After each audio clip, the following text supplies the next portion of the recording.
Dreamscape presents Swimming with Sharks by Anna Legat, narrated by Emma Fenney.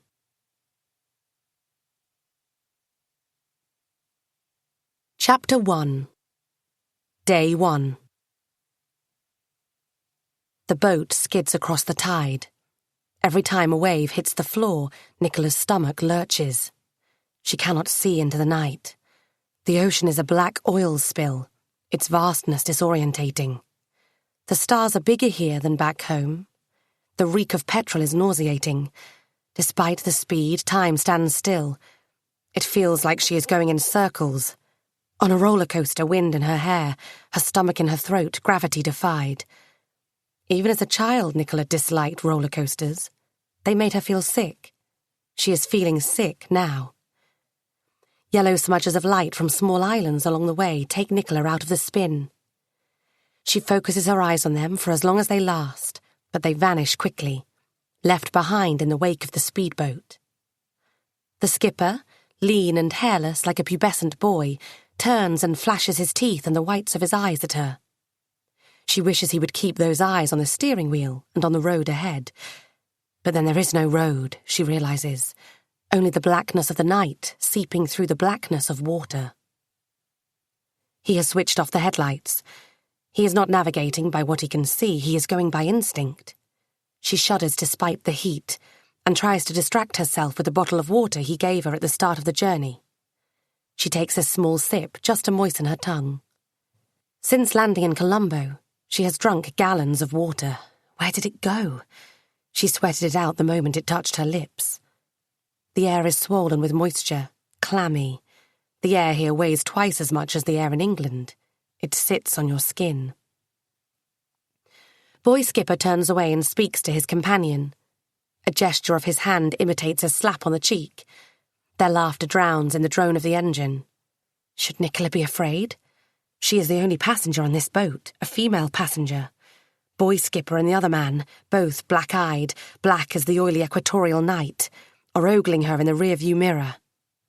She can see the whites of their eyes flashing. Is her dress too revealing?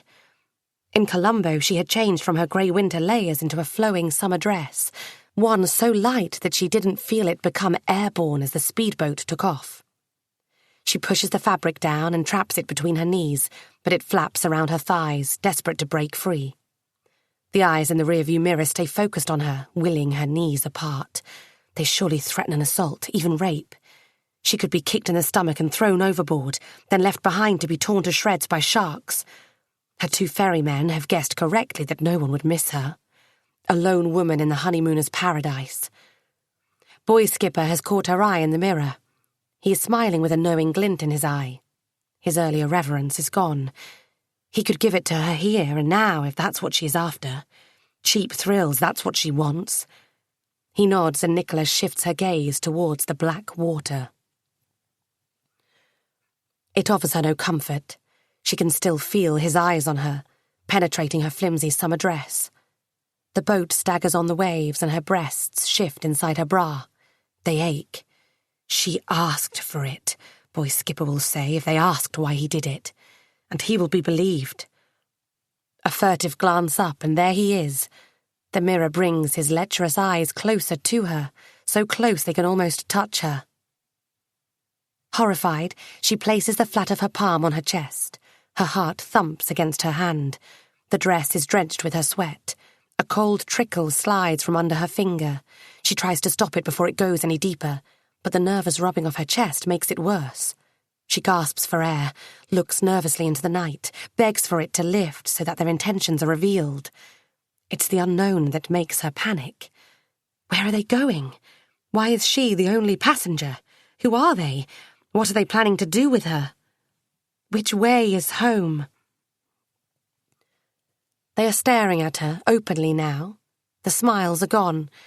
Without caring what she may overhear, they talk loudly over the drumming of the engine. Boy Skipper leaves his friend in charge of the steering wheel and heads down the 2 steep steps into the passenger cabin.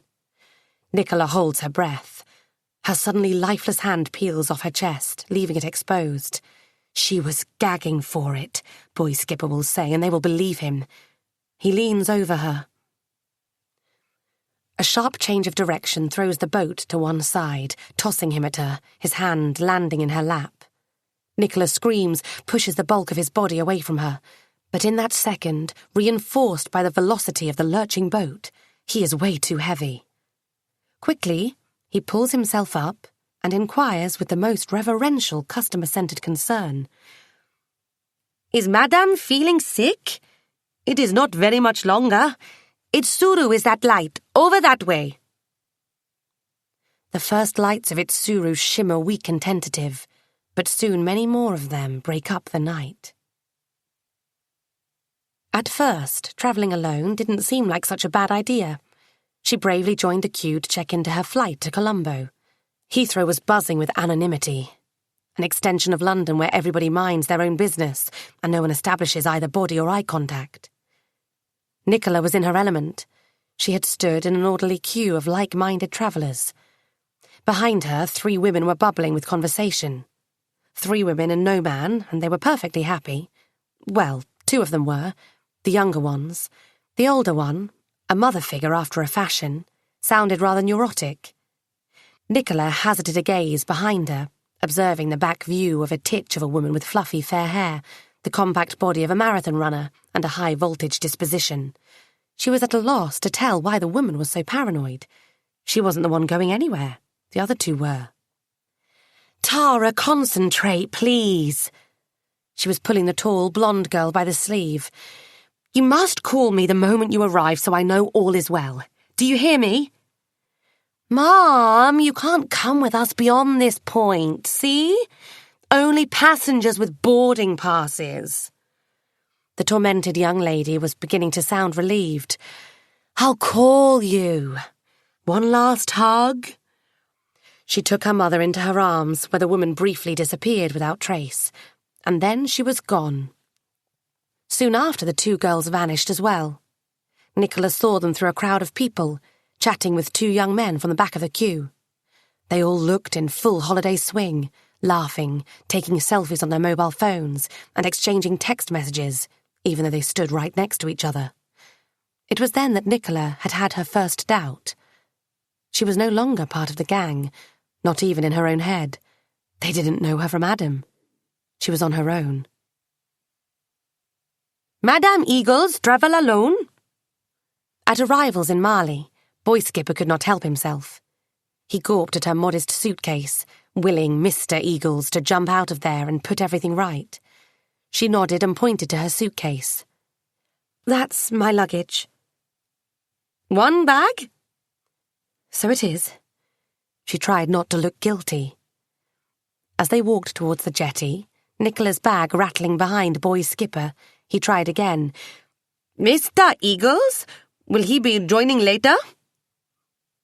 "No, he isn't coming." She felt the sticky heat creep up to her cheeks, a burning blush. There was no Mr. Eagles. Had never been. Nicola had never married. Mr. Wright had eluded her all her life, and she was not the type to go and look for him. She lacked initiative. She was a human koala bear, a recluse content with her own company and easily pleased with a celery stick chewed thoughtfully in front of the TV. She had passions, but they were purely academic. Buried in books and furiously typing articles about the angst in Pushkin's verse, Nicola had hardly noticed that her youth had sailed past and disappeared over the horizon. While she had been perfecting her Russian pronunciation, her peers had experimented with sambuca shots and the morning after pill. She had instead spent the prime of her life, and most of her parents' money, building an impressive portfolio of honours in obscure subjects. Nicola could have merrily languished in this relative obscurity for the rest of her days, had it not been for her great-aunt Eunice dying. In a blink of an eye, she had found herself a wealthy woman, and the proud owner of a charming period cottage in Sexton's Canning.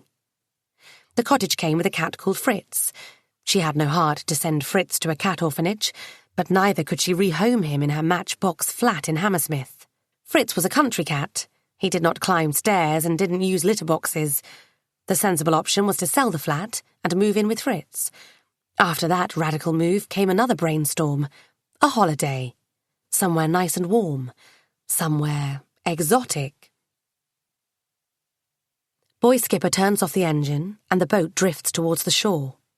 The sound of water lapping against the jetty is comforting. Snippets of light punctuate the night. She has arrived. The solid land is made of sand. It is a far cry from the assuring solidity of London's concrete pavements. It ebbs underfoot. She is unsteady and ungainly as she treads across it. Her feet sweat inside her trainers. Nicola wishes she could take her shoes off and walk barefoot, but she wouldn't dream of delaying her escort. The boy has heaved her suitcase on top of his head. The strain on his face shows how heavy the damn thing is. She has not told him that it is full of books. He does not need to be told. He can guess. She lags behind him, repentant. Paper is heavier than it looks. Outlines of palm trees are black sugar paper cutouts. Spotlights hidden in the roots illuminate some of them, leaving others to stand obscure and sullen. The brightness of the reception hut approaches fast. Nicola braces herself. There is no going back. She wouldn't risk the oily blackness of the nighttime ocean again. She can still taste burning petrol on her tongue and feel the bumpiness of the ride in her stomach. Travel sickness. She swallows it and steps in. Boy Skipper deposits her suitcase on the floor. It is a sandy floor with hundreds of footprints on it. He grins at her, wishes her a happy stay, and walks away, taking with him the memory of their water crossing and his insolent ogling in the rear-view mirror. Nicola discovers she has been holding her breath. She exhales. Two love-struck newlyweds, seated on wicker chairs shaped like cracked-open coconuts, are holding hands. They have two suitcases for two, Nicola observes pointlessly. A waiter, clad in a sarong, brings them bright red drinks in cocktail glasses decorated with dimpled cherries and floating umbrellas. They clink the glasses in mid-air. She laughs. He feeds her a cherry. Another couple are dealing with a receptionist. Nicola has to queue behind them. That is something she can do. She is good at queuing. It is in her blood. Waiting her turn takes her mind off her misgivings. She raises her chin and thrusts her chest forward. The newlyweds kiss. It is a passing kiss, a distraction from what goes on lower down on the level of the coconut-shaped seats. The woman's hand slips from the man's chest and finds something to grip down in his groin. The man's face softens with pleasure. He takes off his hat and places it in his lap over the woman's hand and the bulge in his shorts. Nicola stiffens. She should not be here. Not on her own. Not with only one suitcase. Not a woman alone. She focuses her eyes on a model of a large fish with what looks like a horn on its nose. It is suspended from the ceiling between two huge fans. Their blades turn relentlessly, threatening to slice the fish into sushi pieces. Nicola knows how the fish must be feeling. The same as her. Like a fish out of water. At last the people in front of her have checked in and are on the move. She is next. She is going to tell the nice man at reception that she has changed her mind. She wants to go home. She wants to be on the next boat out. Except that, perhaps, it would be better if it was a daytime boat. Equatorial nights do not agree with Nicola. This may mean that, after all, she will have to spend at least one night here, on the island. In that case, she will have to check in, just for the night. She steps forward bravely, and that is where she collides with the other couple, who are busy crossing her path, unaware of her as they are battling with their wheeled suitcases stuck in the sandy floor. Nicola bounces off the man as he whips his stubborn piece of luggage onto his back. She makes a few unsteady backward steps, while her arms are performing disjointed cartwheels. She is tripped up by her own suitcase. Squawking, she grasps at the air and fails miserably to regain control. She lands softly in somebody's lap. A pair of strong male hands grab hold of her midriff. A glass in one of the hands tips over. Alcoholic liquid soaks Nicola's dress. The wet fabric sticks to her stomach like cling film. She clutches the arms that caught her. They are covered in a soft fluff of reddish hairs. The hands on her waist feel highly opportunistic. Nicola tries to free herself and pushes the hands away, rises, and falls again. The man groans. She has hit his privates. I am so sorry, she mumbles. No problem, the man manages to say. He sounds foreign. How else should he sound? This isn't the London Underground. What did she get herself into? How clumsy. She would never lose her balance like that on the tube. The man will think she has done it on purpose. He helps her up. It feels like he pushes her up, freeing himself from her unwelcome weight. So sorry. So sorry. She doesn't dare look at him. Her eyes shift between his crotch and his sandals. Desperately, she is searching for a hole to bury herself in. Sand, sand, sand. Footprints in the sand. She is unable to raise her eyes. They are glued to the floor. Her cheeks are burning in ultimate humiliation. It's no problem. Are you all right? The deep baritone of the man's voice booms over the shrill of her internal demons. He is holding her arm to steady her up. She frees herself, pulls away. Sorry, I didn't mean to. Of course you didn't. No problem. From the corner of her eye, she watches him pick up the glass. His shorts are also wet, like her dress. I'm sorry about your shorts. I mean, about your drink. She stammers. I spilled it. Can I buy you another one? She blushes. This sounds awful. This sounds like she is trying to chat him up. He must be thinking she has done it all on purpose. No need. I've had too many. She doesn't know if he is smiling, but he sounds like he is. Is he laughing at her? She dares not look up. Well, if you say so. Is that the right thing to say? Isn't it like saying he is drunk? Accusing him of drunken behaviour while it is she, Nicola Eagles, who... God! Where is God when you need him? She is still gaping at the floor. She won't find him there, but she simply cannot lift her gaze to look the poor man in the eye. Good evening, madame. Welcome to Itsuru Island. The receptionist is grinning at her in a similar way to Boy Skipper, as if he and she share a shameful secret. Nicola feels betrayed. Her lower lip quivers. Everyone is laughing at her.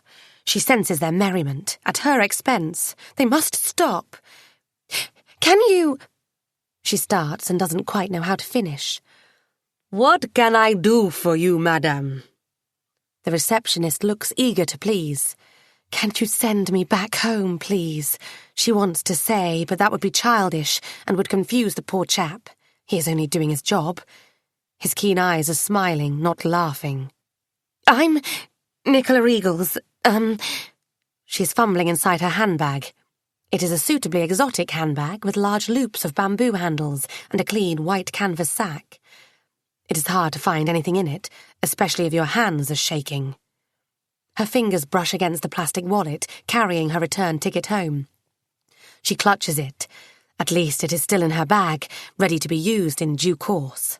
Due course being 1 whole week, 7 days, God knows how many hours. She finds her passport and booking form. She hands it to the receptionist. He looks over her shoulder searchingly. Has she become paranoid, or is he, just like Boy Skipper, looking for Mr. Eagles? Something wrong with the papers? She asks. He is all smiles again. Oh no, nothing wrong. Everything in perfect order. Would Madam like to take a seat? Choose a cocktail from our cocktails menu. No, Nicola is not planning to put herself through the torture of being seen drinking alone in a public place. She cranes her neck and peers back from under her eyelashes at the seat behind her. The man with the strong hands and spilled drink is gone. The seat is empty. She gazes at the receptionist pleadingly. Does she have to take a seat?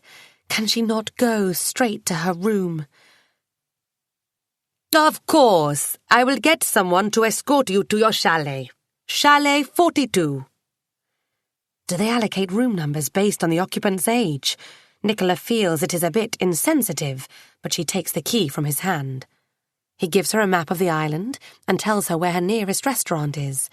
If she hurries, she will still make it for dinner. The kitchen closes at 11 p.m. That gives her half an hour. Of course she can have sandwiches made and delivered to her chalet if she prefers. Fresh fruit. No, it's all right. Nicola does not wish to cause anyone any inconvenience.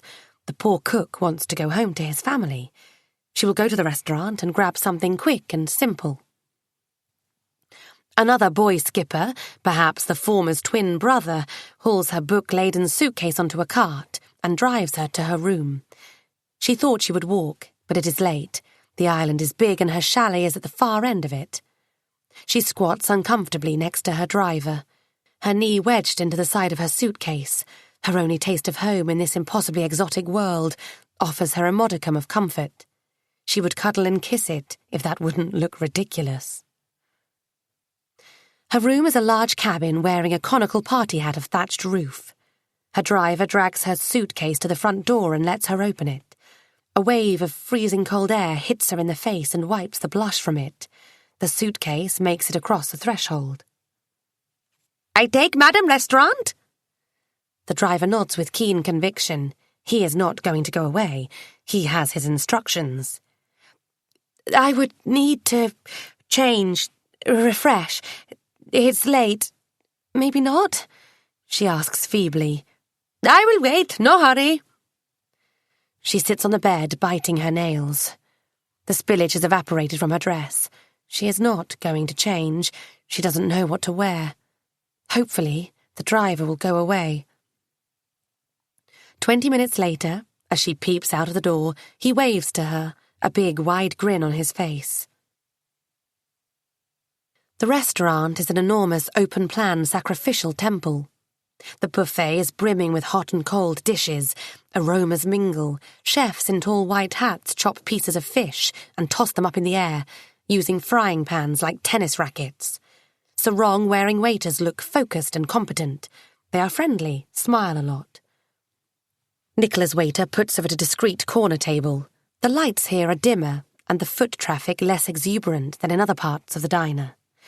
Out of character, she orders wine.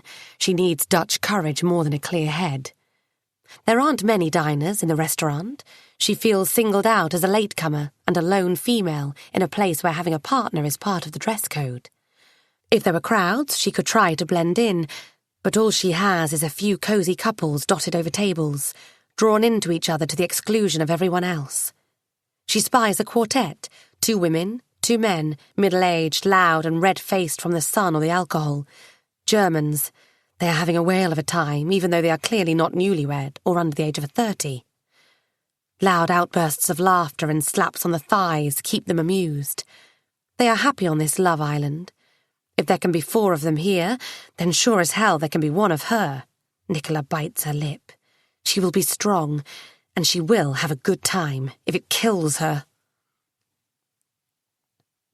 After a couple of false starts, she scuttles to pick something to eat from the buffet. It feels like everyone's eyes are on her. She looks deeply engaged with her potential dinner, examines dishes carefully, lifts big silver domes, sniffs, tilts her head, thinks, contemplates options, goes back to where she has already been, and compares. She has to make up her mind sooner or later and return to her table for one. And then she will have to eat in solitude. She returns with a slice of bread and a pork medallion. She has forgotten vegetables. Her plate looks empty and inadequate in this extravaganza of culinary excesses. She will not be able to go for pudding. The chefs are already clearing the stalls. She was hoping for a trifle, and those smiley faces of watermelons looked irresistible. She chews slowly and at the same time peeps from under her eyelashes. Honeymooning couples are radiant. Men look hungry even with their stomachs full. They are hungry for their women. It is in their eyes, the hunger, the lust. The women are more than deserving of that lust. They are young, fresh-faced and beautiful. Suntans glisten on their skin like nail polish. Their hair is long and moist. Did Nicola already acknowledge that they are all so young? On average, they are about 20 years younger than their hungry men. That explains things. Someone has to be able to afford the price tag that goes with paradise. Nicola has to slap herself on the wrist. She should not be cynical. Or envious. She is not like that. She is not a bitter old spinster. Not yet. One couple is different. She is older than him, though well preserved. She must be the one with money. Her hair is thick and healthy, and though it is greying, there is lustre and shine to it. It falls in coiled layers onto her back and shoulders. The skin on her upper arms and neckline is withered, one of the signs of age you can't belie, but she wears her years with effortless elegance. She is tiny and he is tall, overwhelmingly tall, acutely so in comparison with her. It is hard to say if his hair is grey or reddish blonde, the colour of straw in the height of summer. There is some length to it. He pushes it behind his ear. His frame is square and strong. He is no boy gigolo. He must be over 50. How old is she, then? She shakes her head in protest when he orders a drink from the waiter. When the drink arrives, a bottle of wine, the woman puts her hand flat over her glass. The man laughs and fills his own glass. The woman's face crinkles with anxiety. The man kisses her hand and then her forehead. The woman seems appeased, though she still refuses to smile. They are eating in silence. The man's eye catches Nicola's, and he freezes for a fraction of a second, a butter knife paused over a bread roll in his hand. Imperceptibly, he nods his head. Nicola looks away. No, he doesn't. She has imagined it. She must stop staring, for God's sake. Nicola gulps down the rest of the wine and squints. She is not used to the bitter taste. The wine wells up in her eyes. Is the man still looking at her? Despite her efforts, she turns red as the wine. She had better leave before she makes a fool of herself. The footpath is lit by an occasional spotlight. The undergrowth beyond it is thick and dark. It is a jungle, Nicola observes, a tropical jungle with a twinkle of excitement. Mysterious wild creatures live in the jungle. Some of them live on the path. They have hairy legs and carry curvy shells on their backs. When danger approaches, they freeze and play dead. Nicola knows where they are coming from, not geographically, mentally.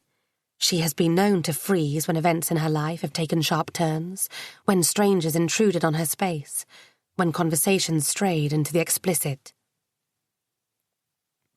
A few years ago, she tried to break away from her isolation.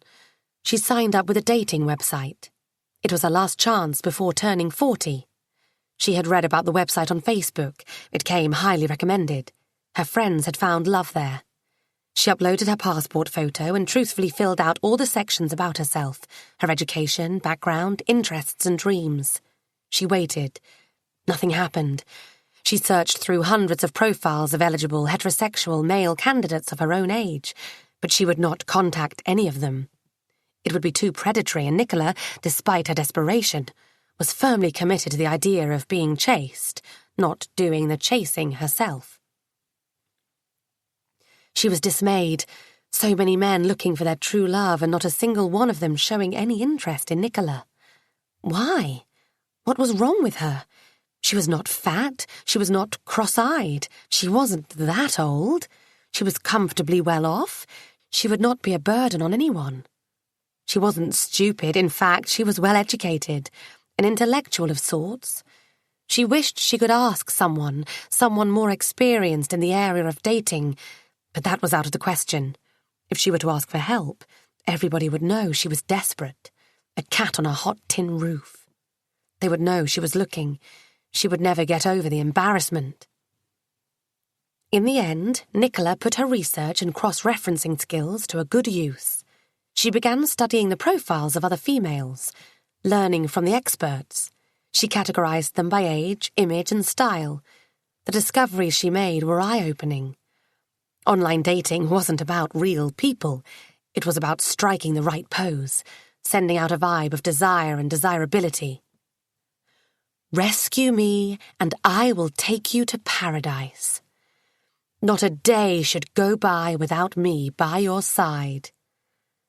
Looking for love in all the wrong places? You found me. Hold me tight, never let me go.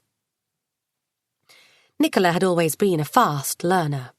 She made instant adjustments. The passport photo had to go. It was replaced by a full body shot of Nicola on the beach, taken some 10 years earlier. Her interests transformed magically from reading and medieval history to outdoor adventure and extreme sports. Her headline became an invitation. Take me on a bumpy ride. With that, she hit the nail on the head. She did not realize what effect her unintentionally indecent proposal would have on the red-blooded male population of the dating site. She did not comprehend the meaning of it. She was a dating simpleton. Take me on a bumpy ride sounded rather romantic to Nicola. Wind-swept hills and galloping horses. The sexual innuendo behind the ride and the bumps along the way was lost on her, but not, of course, on the sex-starved dating site veterans. Offers started pouring in. Unfortunately for Nicola, the transition from fiction to reality turned out to be quite a challenge. She was not prepared for the extent of filth that evaded her laptop's filters and made it to her inbox. Emails inviting her to tame senders' dicks, cocks, and other bodily protrusions, suggestions of flayed whips and unbridled sodomy, and the slightly less colourful intimations of a good old fuck under the star-studded sky made Nicola's hair stand on end. After the initial shock, she managed to sieve through the plankton of vulgarity and continued corresponding with two potential candidates, Peter and Paul. That their names were also those of the two most holy disciples had nothing to do with her choice. Peter seemed genuine about his passion for water-based sports, and Paul was even more genuinely grieving the loss of his family home and half his pension to his demonic second wife and her brat whose paternity Paul was seriously suspicious about. Nicola enjoyed talking to both men over the internet. She had built an advanced knowledge and professional vocabulary relating to surfing, tides, boating, and everything water-related. She excelled at commiserating with Paul and hating his ex-wife. She felt needed and appreciated. But she had to go one step further. She had to meet them in person, and she had to choose between them. The state of virtual bigamy could not go on forever. She took the plunge with Peter, literally. He gave her a surprise on their first date, and everything went down the drain from that moment on. Kayaking! In her trainers and ankle-length Laura Ashley skirt, she was hardly dressed for the occasion. To make matters worse, the puffy, dirty yellow life jacket she was obliged to wear made her look like a necklace hen with steroid-packed chicken's breasts. And to finish on a high note, she dropped her oar in the water, leaned over to fetch it, and capsized her kayak. Unable to bring herself back to the surface, as she hung upside down among weeds and duck poo, Nicola had lost the will to live. She was such a fraud. Peter was bound to know it. She would rather die than have to face him again, but face him she did as he pulled her out of the river's depths and dragged her to the bank. As soon as the water was out of her lungs, she spat out a couple of snails together with an "I hate bloody water." It wasn't even true. She had nothing against water in principle, but in that moment of defeat, water was her enemy number one. Peter's face creased in disappointment. He drove her home in her dripping, dirty yellow life jacket and dropped her at her doorstep. She did not hear from him again. Paul went as far as inviting himself in. The dinner had gone well. They'd talked about his ex-wife's antics in the divorce court, and Nicola had felt safe and useful being there for him. He didn't look anything like his profile photograph, but then neither did she.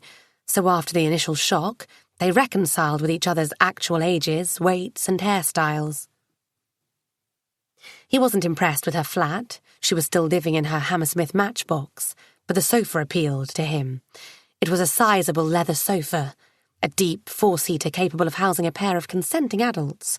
Consenting, copulating adults, or so Paul thought, and he also thought that Nicola shared his appetites. Why else would she have invited him to her flat? Surely the bumpy ride was on the cards. As his hand rolled up her skirt and reached for her knickers, with his finger poking fervently inside them, Nicola froze. She sat up with her eyes and mouth wide opened and her body as stiff as Paul's organ. Her body went into a spasm, but by no stretch of imagination could that be mistaken for an orgasm. There she was again, back on form, a koala bear who has just had her once-in-a-lifetime chance to reproduce and lost it. A disappointment, a species on the brink of extinction. Paul paused and peered into her eyes. "Are you all right?" She did not answer. She was frozen, playing dead. Very much like those shelled creatures caught underfoot on the sandy path she now walks in the Maldives. Nicola feels their fear. Something screeches up in the trees. She clutches her chest. Breathe, she reminds herself. She dares not look up. A rat scampers from under her feet and dives into a clump of undergrowth. Nicola screams, jumps back. Her heart is racing inside her chest. She runs. Her trainers are useful at last. Her feet may be sweaty in them, and her white socks may look ludicrous beneath the hem of her floral dress, but she can run. Keep to the path. Another reminder crosses her feverish mind. She keeps running. She must not stop. A couple emerges from the shadows. The woman is draped over the man.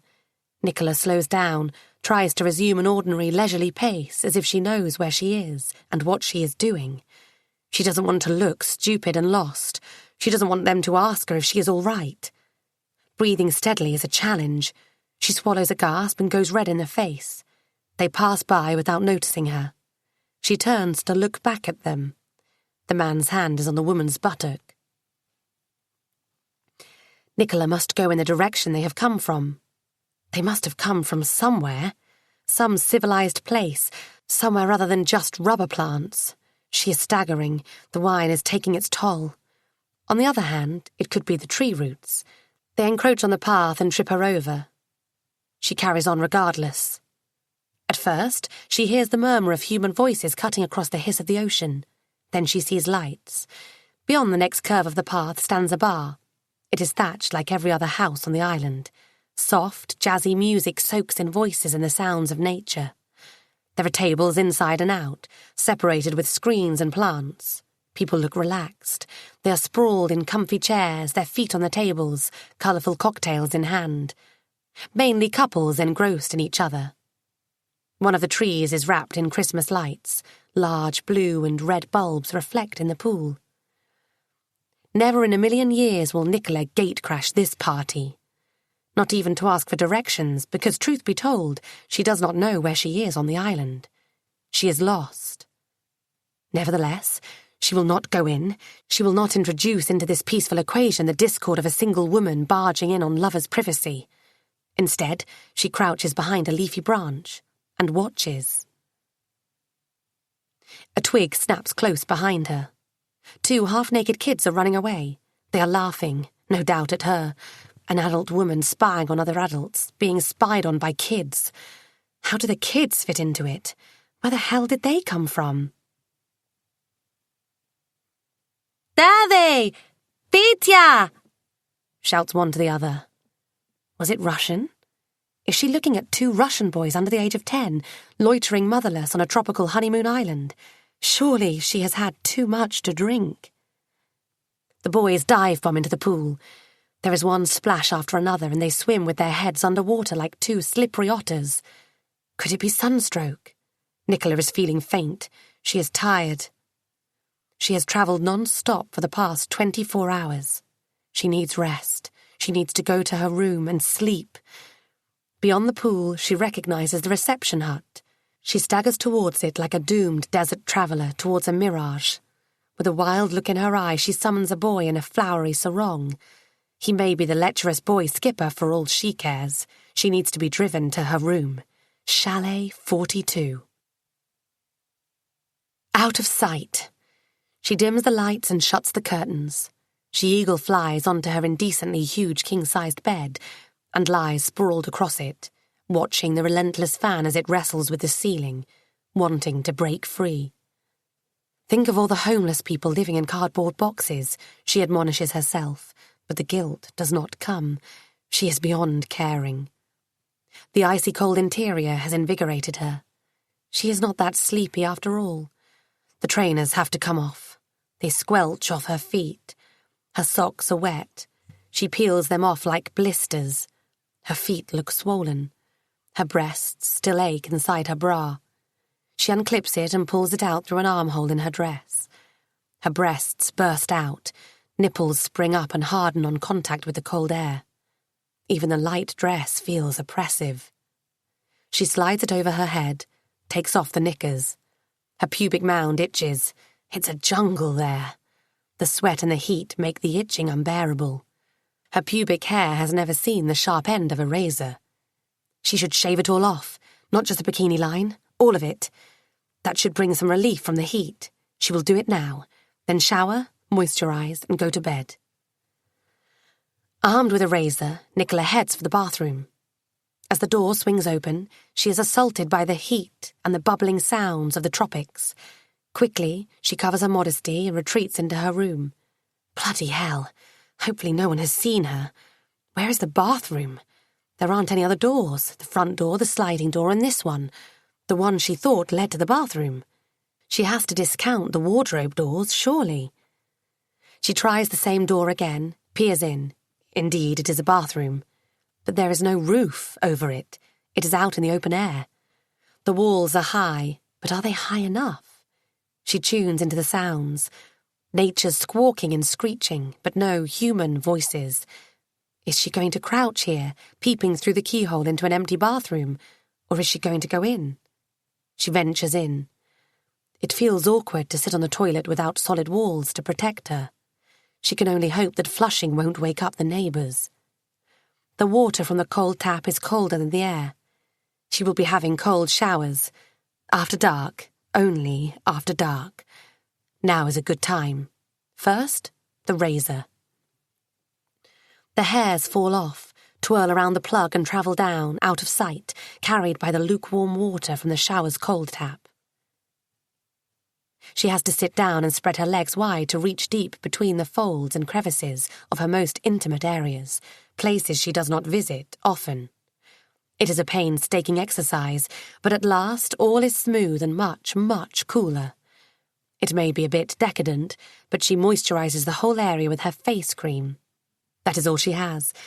It is a strange feeling, but not unpleasant, to touch that very soft skin, hairless and softer than her fingertips. It responds to the touch. It tingles. Nicola shudders. She looks into the full body-length mirror of her bathroom wall. Her nakedness seems even more indecent for the lack of hair. She washes her hands again, splashes water on her face, and goes back into her room, back into the sobering coolness. In her pajamas, she feels more in control. It is business as usual. Nicola takes out her laptop and installs it on the table, next to the TV. She keys in the wireless code the receptionist scribbled down on the map he gave her. Facebook remembers her password, even in this distant corner of the world. She skims through her friends' pages, but has no energy to message anyone individually. She goes to her own page and writes, "Arrived on Itsuru. It is hot, hot as hell."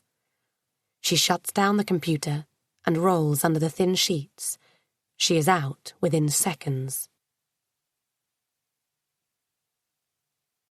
Chapter 2. Day 2. The ebb and flow of sleep comes to a standstill. She is awake. The air conditioning is blowing full blast, but she is perspiring sticky sweat. She rolls from the bed, looks at the time.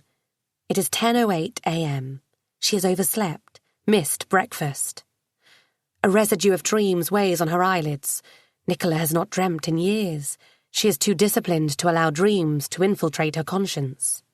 Dreams could easily corrupt her mind. She cannot let that happen, so she always gets up at 6 a.m. She doesn't need an alarm clock. She ups and goes. Not today. It is the first time since she was a teenager that she has missed her waking hour. It must be due to the different time zone and her journey halfway around the globe. Her body is confused, her mind more so. Dreams have sneaked in. They creep back into her head, an image of an enormous shell with smooth, curvy tunnels polished by the constant flow of whispering water. Nicola slips and slides down a twisting canal. Round and down she whizzes, a downward spiral. Echoes bounce from the walls. There is an exit at the narrow far end. She sees a bright light, but she is afraid to come out. She tries to cling onto the smooth walls, but her fingers find nothing to hold on to. She gathers speed. Down, down. The humming of flowing water perforates her ears. It transforms into the whiz of a rotating fan. It is right above her head, and it is the first thing she sees when she opens her eyes. The fan is unstoppable. The swishing noise gets to her. It's a form of Chinese torture.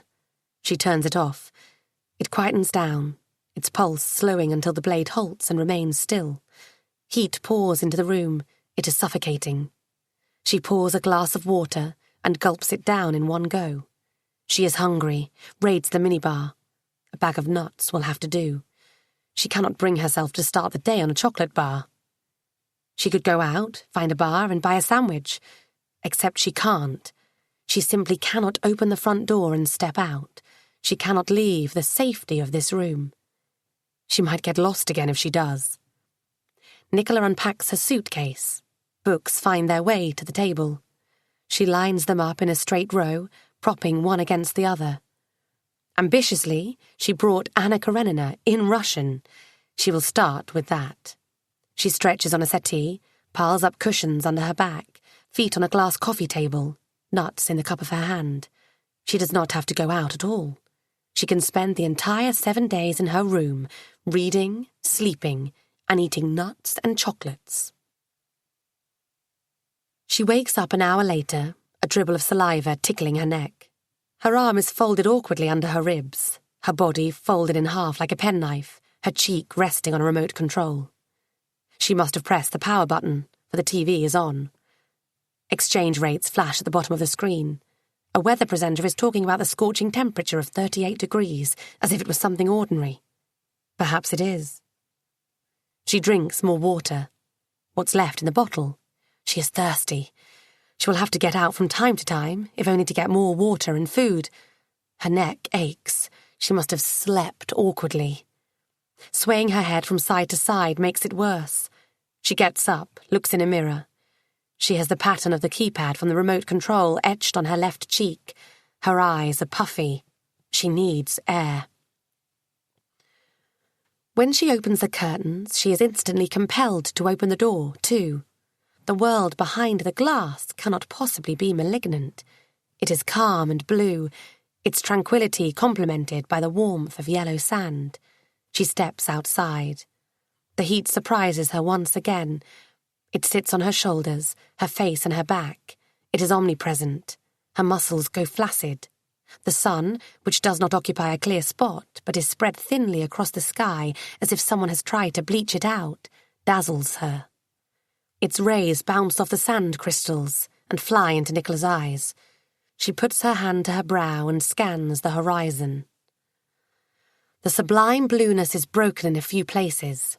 A stilted hut with a rowing boat moored to it, a long pier with a succession of thatched chalets reaching into the ocean, a palm tree leaning towards the water like a teenage girl's long neck. A couple of white yachts are motionless in the far distance. Everything is true to form, picture perfect. She saw many photographs in glossy brochures which resembled this scene. But this is better. This is real. She stands on the deck of her chalet and takes it all in. This will be the best holiday ever. The ocean licks the land and retreats and comes back for more. It is like a children's storybook, full of goodness and sunshine. Nicola steps down onto the burning hot sand and jogs towards the water. Her feet sink in.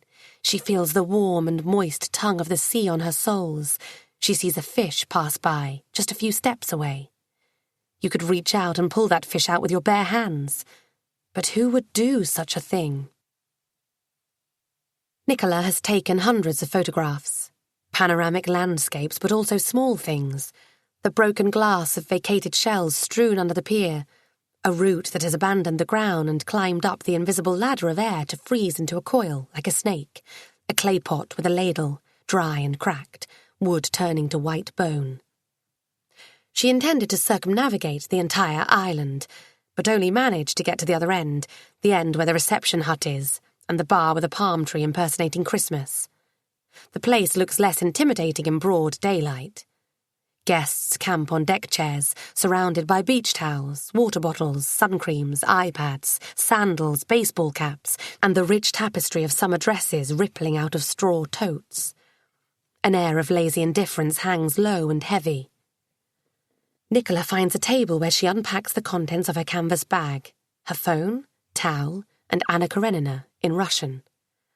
A waiter, boy Skipper's first cousin, no doubt, has materialized in front of her with a tray propped lightly on the fingertips of his right hand, held above shoulder height. He is standing between Nicola and the sun, his silhouette a black hole in the daylight. "Good morning. Would Madame wish for a drink?" Nicola indeed wishes for a drink, a whole 2-litre bottle full of water, please, with ice, a glass full of ice. She drinks greedily when the water arrives, crushes ice cubes between her teeth and presses the misted glass against her chest. She rolls it from shoulder to shoulder over the bumps of her breasts. Droplets of water mix with her sweat. She tries to read, but her brain is cooked. She leaves Anna Karenina on the table and ventures into the pool. She does 20 lengths. Her body unfolds from the compact ball of tension it has been rolled into during her journey to the island. She wades into the spa corner of the pool for a rest. She won't leave the pool. Not yet. It is cool and refreshing. A child dives in. Water splashes. It is an instinct for Nicola to raise her arm protectively over her head. She doesn't mind the water. It is the noise that she objects to, and the taunting laughter. "Pitya! Pitya! Smatri!" "Look, Pitya." The diver rolls forward and soon his feet wriggle upside down. Pitya grabs hold of the feet. He is preventing his friend from coming back to the surface. There is a scuffle. Water boils. At last, the diver emerges, his mouth gasping for air. "Na, pagade!" "Just you wait." He leaps at Pitya. They wrestle like a pair of eels. Pitya escapes and swims to the other side of the pool. There they make up without words, just a pat on the back, a nudge in the ribs, more laughs. They are leaning on the wall of the pool, panting, staring at Nicola. They are both tanned to a crisp, deep brown. They must have been on the island for weeks. They act as if they own it. She is sure they are staring at her. If she recognized those two, then they remembered her too, from last night. Are they whispering? Laughter. Rat-ta-ta, rat-ta-ta. They laugh like circus seals, never taking their eyes off Nicola. Her stomach sinks. What if they tell on her? They will tell their parents she has been spying on them, which she wasn't. But no one will believe her. You have to be a freak to go on a honeymoon alone. She is a freak.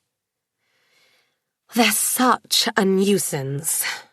A young woman is sitting on the underwater spa shelf opposite her. Nicola has not noticed her come. Her lean, tanned arms are resting on the side of the pool over her head. She is wearing sunglasses. In the water.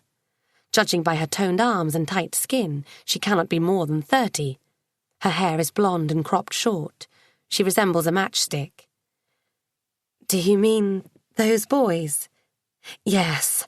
The island's not a place for kids. It's a retreat. They disturb the peace." "You think?" "I do. And so do you, going by your expression." The woman chuckles. "My expression?" "You're scowling." "Good God, is it that obvious?" The woman nods. "Afraid so." And this is where Nicola has been so many times before. She doesn't know what to say next. This is where most of her conversations end, when she hurries to say that she must be going somewhere extremely important. She'll see you later, or preferably never. Cheerio, she is gone. When did it start, her being afraid of company? When did she become socially awkward? Earlier than she can remember. As a little girl, she used to crawl under the kitchen table at night, the white tablecloth hiding her from view, and listen to adults' conversations without them knowing she was there. She didn't understand any of it. She just liked the droning of their suppressed voices, the comforting sensation of their closeness. If discovered, she would cry and be sent to her room, and would slump with her ear to the door to listen some more, until, so comforted, she would close her eyes and slide into sleep. They would find her in the morning, the weight of her small body blocking the door, the corner of her blanket in her mouth, chewed like a pig's ear. She's been caught again. She looks away from the chatty woman. "They're just kids," she says. She has to chill. She is on holiday, basking in the sun, soaking in a pool free of worries. The Russian boys are climbing out of the pool. They have forgotten about her. They run back to their parents, their feet wet flippers, water dripping from their chins and noses. They are screaming for ice cream. Their father is a larger version of them, compact like a bodybuilder, with arms and legs puffed up and shiny. He has the round, chubby face of a boy, but he must be in his mid-40s. There is something Asiatic about him.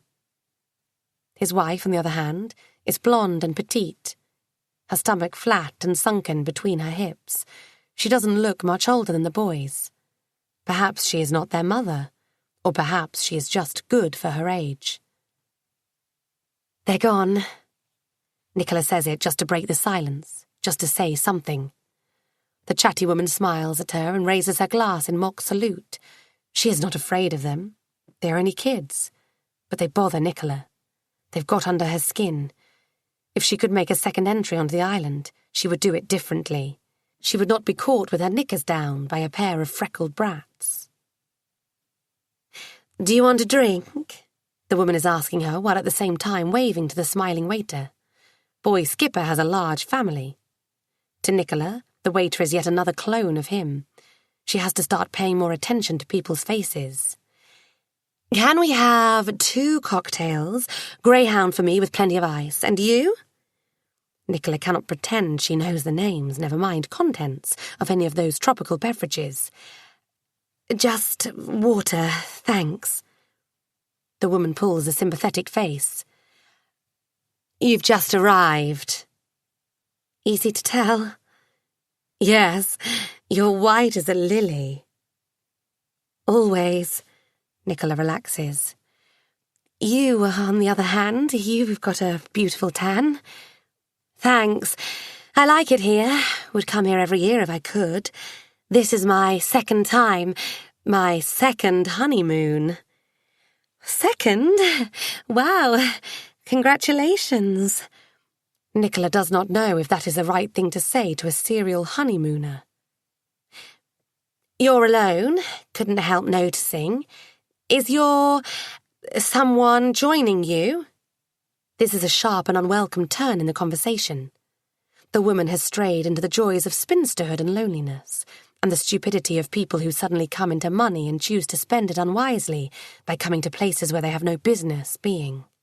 Nicola feels ashamed of herself, of being alone, and of her persistent blushing. She hopes that the sun in her face will somehow belie the burning cheeks and give her a better excuse for blushing than a teenage girl's embarrassment. "No, I just felt like coming here, alone. My great-aunt died and left me." She has to wonder how that's relevant. "Ah, I see. You must join us, if you feel like company, that is." "I wouldn't want to intrude." "Don't worry, you wouldn't. We've been together for years. Only got married last week. Again." The woman chuckles. "We're bored to our back teeth with just each other. It'd be nice to make friends with new, interesting people like you." Nicola smiles. Actually, why not? It is a woman, not a man, who is making the offer. It's innocent. She cannot be accused of stealing someone's husband. She is just making a friend, a girlfriend. "Well, thanks. That's really nice of you. I might take you up on the offer." "Please do." The woman stands up. She is perfectly formed, if slight. "Shall we go for a swim? We'd better take our chances before the Russians are back. They virtually take over this pool like it's theirs." It's odd. I never expected to see so many Russians in one place. "In this sort of place, you mean? Oh, yeah, they're the ones with money, aren't they? Look there." She points towards the horizon where a couple of luxury yachts are bobbing on the tide. "They come by sea. Come and go as they please." "Nice." Nicola tries to sound dismissive. It should make her appear worldly, she hopes, even though she is just an awe-inspired little mouse, with her mouth gaping and her knickers in a twist. So, about that swim? The woman pulls the elastic of her bikini bottom and rearranges it on her narrow hips. Yeah, sure. I'm Amy. She plunges into the pool. Nicola laughs when water droplets splatter on her head and face. She dives in and swims after her, trying to catch up. Things are looking up. She's made a friend. She wonders if they live far away from each other in England. Maybe they could meet up from time to time for a coffee. Maybe they could visit each other. It'd be nice to keep in touch. Another woman is standing on the edge of the pool, her hands on her hips. She is wearing a funny straw hat with frayed rim that looks too small for her, and no sunglasses. She looks like a mother of 5, round, earthy. Amy, come on, let's go. She is looking hard at Nicola, though she is speaking to Amy. Amy pops out of water like a boy. You're not coming in? Mother of 5 shakes her head and points to her wrist. Lunchtime! Amy climbs out. This is Nicola, she tells her companion. Hi, Nicola. The other's tone is dry. Nice to meet you. I'm Sarah. Nicola squints and hopes the squint can pass for a smile. We got chatting, Amy says. Great. Let's go. Amy springs out of the pool and lets Sarah throw a protective towel over her shoulders. They walk away. Amy waves back to Nicola, the towel sliding off her back. See you later. Nicola waves back and sinks into the pool. She has obviously come between 2 gay women. She would have to laugh if it weren't so embarrassing. It was too good to be true, just a friendly chat with a fellow holidaymaker. They were really getting on. Or was Amy chatting her up? Did she actually find Nicola attractive? That would be the day. Nicola is back at her table now, wrapped in her beach towel like a chrysalis, pondering her potential as a lesbian. Perhaps that is what she is. This would explain why she has never succeeded at normal heterosexual relationships. Maybe it is genetic. Maybe Great Aunt Eunice was gay. That's why she never married. In her time, one didn't reveal such leanings to the world, not if one happened to be a school headmistress. But Nicola... What's to stop her? She waves at the waiter with the same frivolous wriggling of fingers as Amy did a few moments ago. He notices her, grins and instantly wonders what he can get for her. Greyhound, please, lots of ice. There is a glint in Nicola's eye. Thank God no one here knows her. The restaurant is buzzing. Nicola feels comfortable in chaos. It reminds her of the hectic streets of London at peak hour, hearts beating, brows sweating, laptops clutched under arms, copies of the Evening Standard shared on the tube. Enclaves of privacy cut out from the sea of souls. Indifference. She thrives on being a small fish in the big blue ocean. She is invisible, and she can observe others, or read, or get on with her life. The familiar faces of the 4 Germans from last night are comforting. Familiarity without intimacy has its advantages. They are laughing. Big teeth, big faces, shiny cheeks, bright eyes. It looks like they have been lunching for a while. They are on their puddings, but they aren't in a hurry to leave. For them, the restaurant is a temple. They worship here. They worship their food and their own company. Nicola would not dream of joining them. Way too loud, way too smug, but she is grateful for their proximity. They make her feel at home. If only she could crawl and hide under their table. She is having a hefty meal, a 3-course carnival's feast. With that, a glass of wine will go down well. So she has ordered one, chilled rosé. It makes her head swivel in a nice, mild way. Today she will not scuttle away like a mouse. She will relish her food, enjoy the ambience. She will take her time. She is a lady of leisure. She can hear people behind her talking, London accents, chummy but slightly critical in the way in which it is clear they are bothered, but not enough to do something about it. The good old English way. It does feel like home. She cannot see them, but she can picture the ladies' dyed blonde coiffures, sparkling eyeshadow like goldfish scales, full bosoms held up by strapless bras, and the men wearing Hawaiian shirts and sailors' tattoos.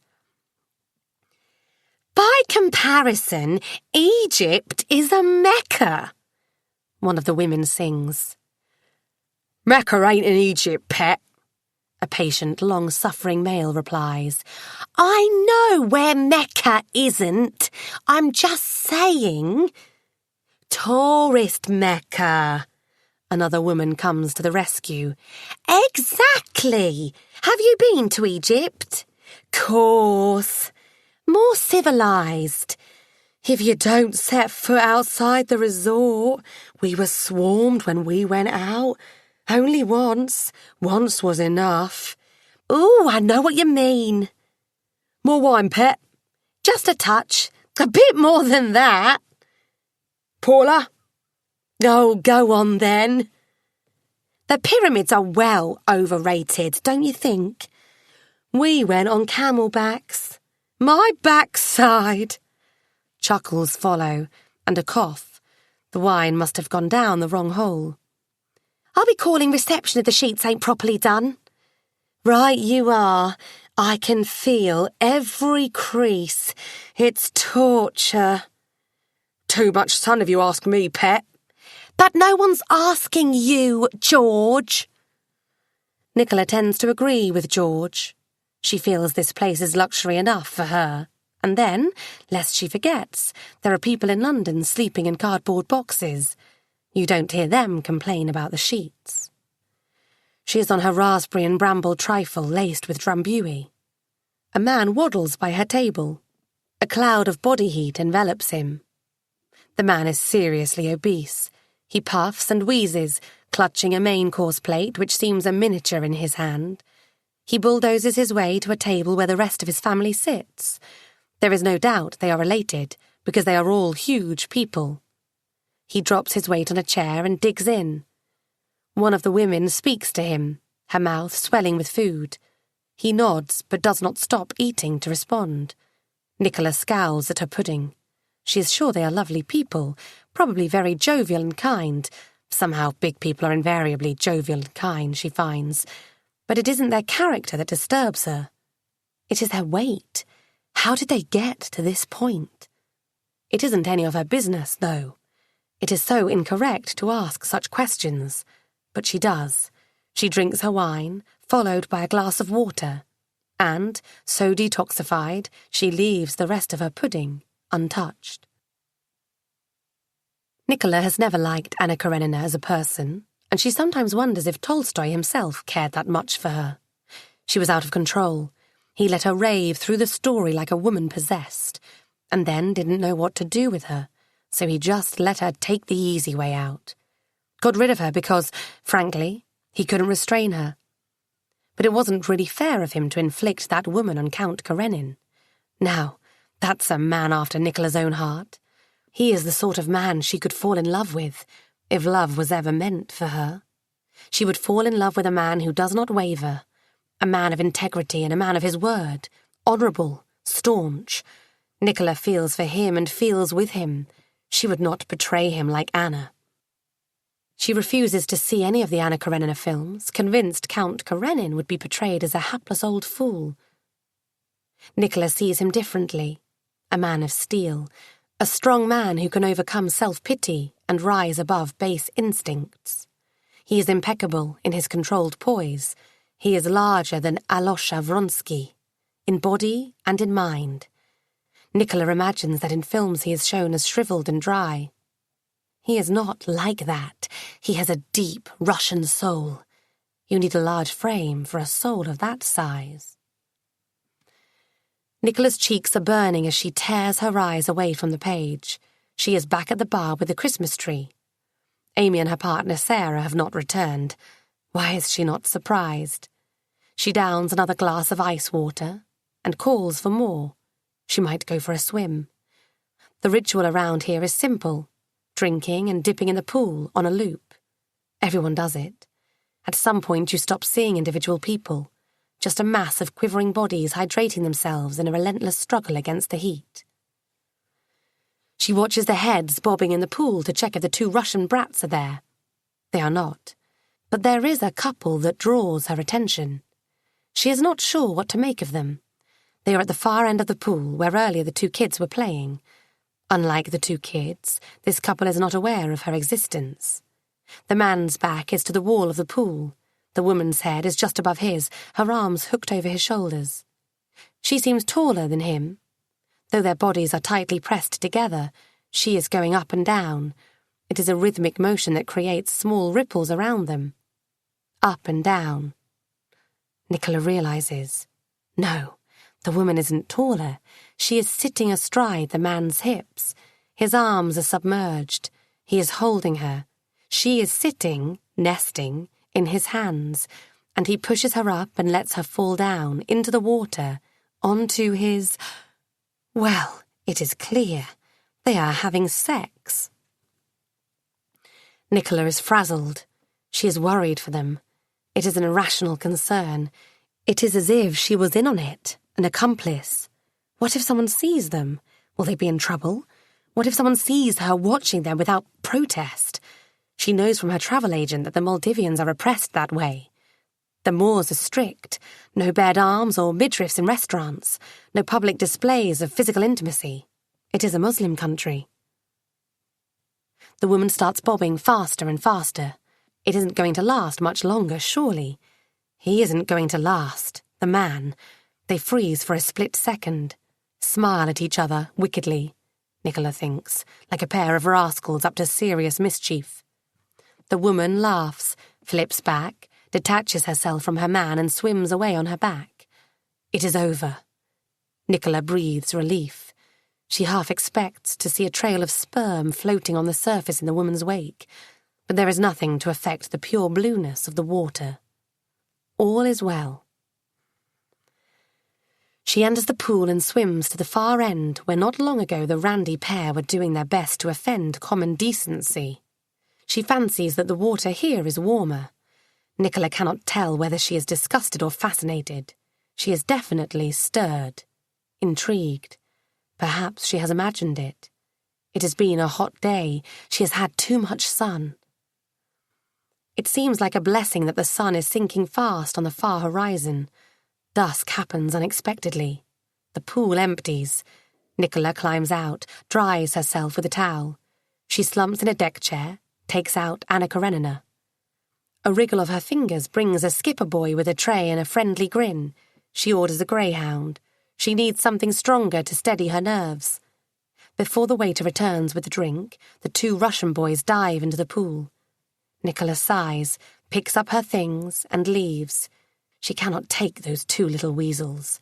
She tells the waiter she must dash. He can have the drink on her. He stops smiling. His face hardens. They don't drink alcohol here, do they? Their religion doesn't allow it, you idiot. Nicola scolds herself. No one has commented on her Facebook page, which does not come as a surprise. Nicola is used to it. Facebook is there mainly for her to keep track of her old friends, so old and distant that, if pressed, they wouldn't be able to recall her face. She knows that, but she doesn't mind. She is more of a follower than a newsmaker. She enjoys peeking into people's busy lives. She studies their faces in changing body shapes. Sometimes she will zoom in on their eyes to explore their laughing wrinkles or their hooded eyelids, which say more about them than their laconic Facebook entries. Nicola is an exemplary Facebook friend. She is there for others, but she doesn't expect anything in return. She is low maintenance. She can be God-sent when someone needs tender loving care without strings attached. Too much attention would probably send her reeling.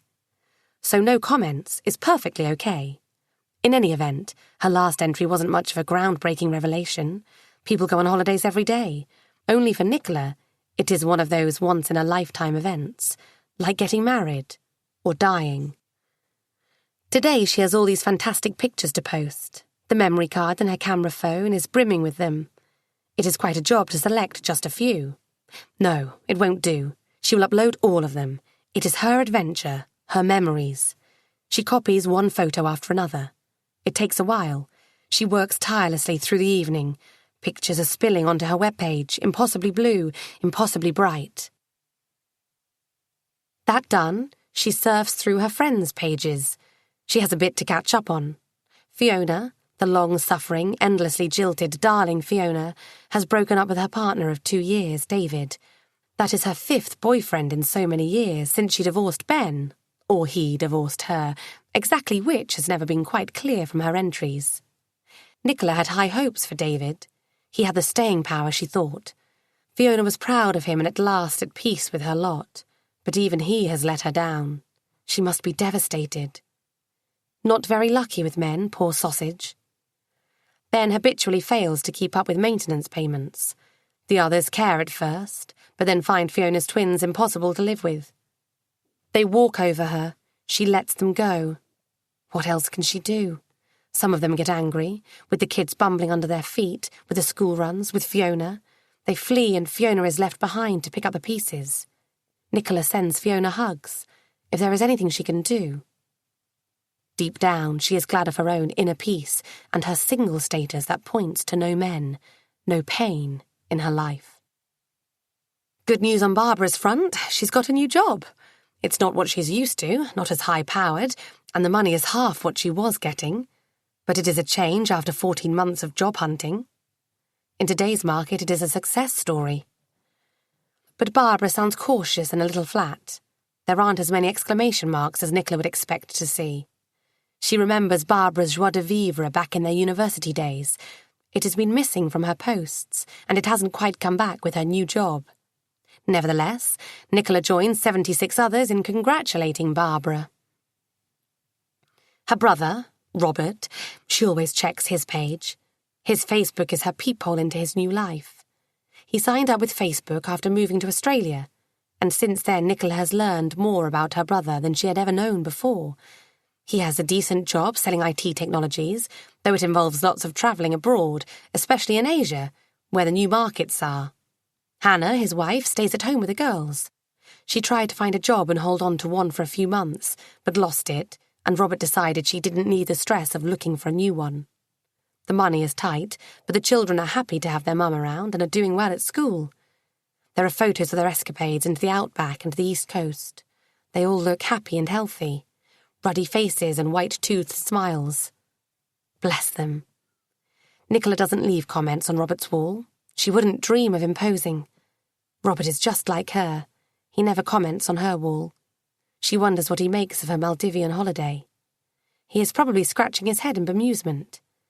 Nicola smirks. She is going to send him a postcard. On her way to lunch, Nicola stops at the reception hut. There is a small souvenir shop next to it, where they sell everything you don't need, but which may capture your fancy if you're in the mood. They also sell postcards and stamps. She buys a beautiful card with an orange-red sunset. She sends her love to all, Robert, Hannah, Tammy and Grace. She wishes they were here. Meals are proving torturous. Sitting alone at a table, avoiding eye contact, focusing your thoughts on the copious number of dishes on offer until you begin to feel sick, keeping your back straight and a faint smile quivering on your lips as if you are having a whale of a good time and can hardly contain yourself. At mealtimes, the spotlight is on Nicola, a lone woman amongst pairings, a sore thumb, a social disaster in the making. She has claimed the little table in the corner as her own. It is secluded and very much out of sight. Most diners sit with their backs to her, which suits her fine. She can watch them without being seen. She can listen to their conversations and take part in them, by proxy. Slowly, she is becoming one of them. Slowly, she hopes, they will stop noticing her. She is growing on them, the bawdy Germans, the bunch of cantankerous Londoners, the big table, as she decides to call the obese family, and the handsome man with an older wife, Count Karenin. He and his wife are sitting at the same table as last night. They are creatures of habit, just like Nicola. It is comforting to discover that she has something in common with others, especially with him. She can't help watching him even though he sits at the one table which faces hers. There is a chance of their eyes meeting. Nicola cherishes the thrill. Is this what one calls living dangerously? Count Karenin tells his wife something that he finds funny, but she does not. His laughter is full-bodied and open. He throws his head back. His wife glares at him in condemnation. She tries to keep her face straight, but it doesn't work. His laughter catches up with her. In the end, she has to smile. Is the joke on her? He calls to a waiter and passes him his wine glass, orders another drink. The woman sticks resolutely to sparkling water in a tall glass with melted ice. When his drink arrives, he clinks his glass against his wife's. She scowls at him as he downs his drink in one go. It is an extravagant way of drinking wine. The man can't possibly appreciate it, Nicola observes. And the man observes her. He smiles and winks at her. He does. Nicola scuttles away, heading for the buffet despite her full plate. What a fool! She is piling up more food on her plate, pretending to be totally absorbed in the process. The effect is astonishing. A raw fish swimming in beef stroganoff, an odd lamb cutlet on the raw fish's back, a couple of chips stabbing at a mound of couscous like unexploded missiles. "Here you are!" Amy confronts her by the salad counter. Nicola jumps. "Oh, hi. Hello again, hi. What are you doing here?" "Having dinner, I should think." Amy's tone and the glint in her eye tell Nicola she has been found out. A proper idiot. "How about you?" "Same as you. Dinner. It makes sense, with all that food." They both glance at Nicola's plate and laugh. "What were you thinking?" "Couldn't make up my mind. Fish or red meat." Nicola thinks back to Count Karenin and blushes. She must not betray herself. She must look the other way. "You are one greedy carnivore." "Actually, I'm a vegetarian." "Of course you are. And the red meat was just a decoy?" "I don't know how it got to my plate." "Old habits die hard. I still have an occasional fag after 15 years of abstinence." "I still savage an occasional lamb." Nicola doesn't even like lamb. "You brute." Playfully, Amy punches her on the arm. Nicola's plate tips precariously to one side and the raw fish swims out of the beef stroganoff and into the salad bowl full of celery and raisins. "Ouch!" Amy finds the fish in a salad bowl hilarious. Nicola has no choice but to agree. Their heads come together and Amy's hand is on Nicola's arm, squeezing it in a spasm of giggles. They're still chuckling when Sarah swoops on them like a frantic mother goose ready to fend off the wicked Mr. Fox. "I thought I'd lost you," she tells Amy, and gapes at the runaway fish. "Did you drop it there?" "Fish? In a bowl?" Amy points, grins and staggers back. Only now does Nicola realise that Amy is drunk, tipsy at least. "I did. I dropped the fish," Nicola confesses. "It was my fault." Amy protests Nicola's innocence. "Let's get back to the table." Sarah takes Amy by the arm like a naughty girl. "Join us, won't you?" Amy asks. Nicola doesn't want to. She can tell Sarah is not too pleased. She hasn't as much as looked at her. And there are all those people watching them. Amy is being loud and unsteady on her feet, making a spectacle of herself. "No, thank you. I'd better go back to my table." Nicola hesitates. Count Karenin is watching them too. She cannot walk past him. The anonymity of her table has been compromised. "Oh, on second thoughts, why not?" Sarah smiles woodenly. The waiter brings another chair to their table, and that alone causes enough commotion to make Nicola blush. Amy gets another bottle of wine. There is an empty one on the table. "You will celebrate with us, won't you?" Amy insists and fills their glasses. Some of the wine spills on the table. Sarah throws her white napkin onto the spill. The napkin absorbs the wine. A red patch forms on it. Amy rests her head on Sarah's shoulder. "We got married last week." "Congratulations," Nicola mutters. Sarah is sipping her wine slowly while Amy goes on and on. She tells Nicola about their first wedding. "That was a wedding to remember, wasn't it? We had 40 guests, including my parents. Sarah's family didn't come. Well, your daughter did, kind of." "She did," She came to the ceremony, but not the wedding reception. Didn't want to upset her dad.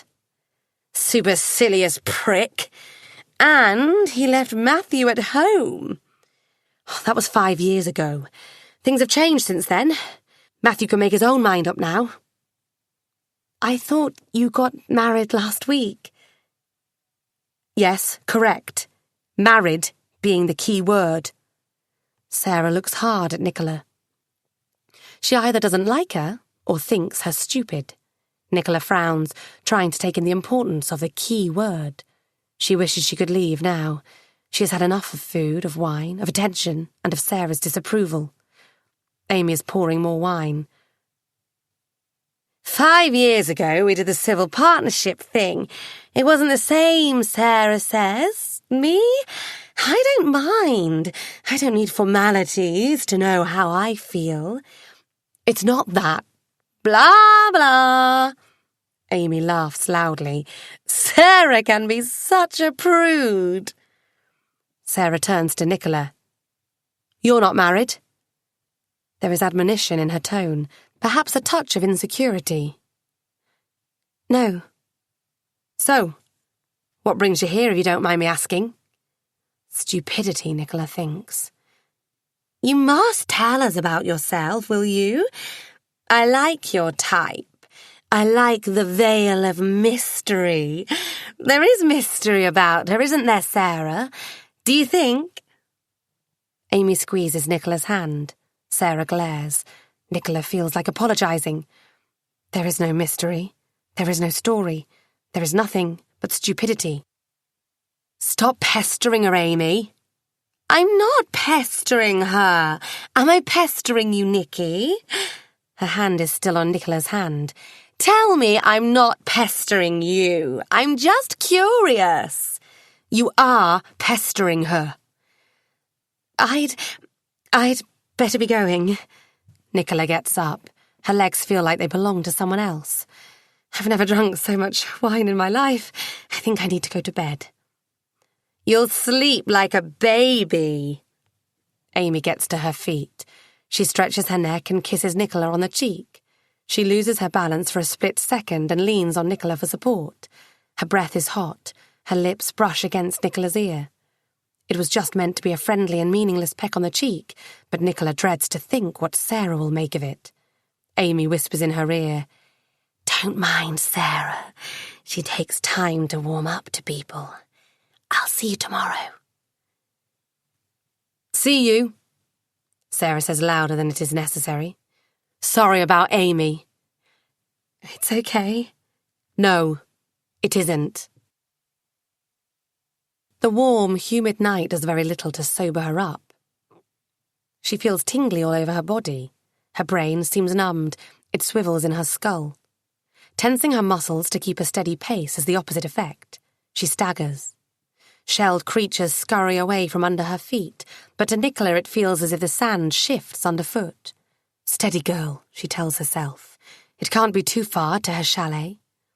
Only a few more steps, and she will shut the door behind her and hide under the table. Was Amy holding her hand? Did she kiss her? When was the last time someone kissed her? Amy's lips were soft and moist.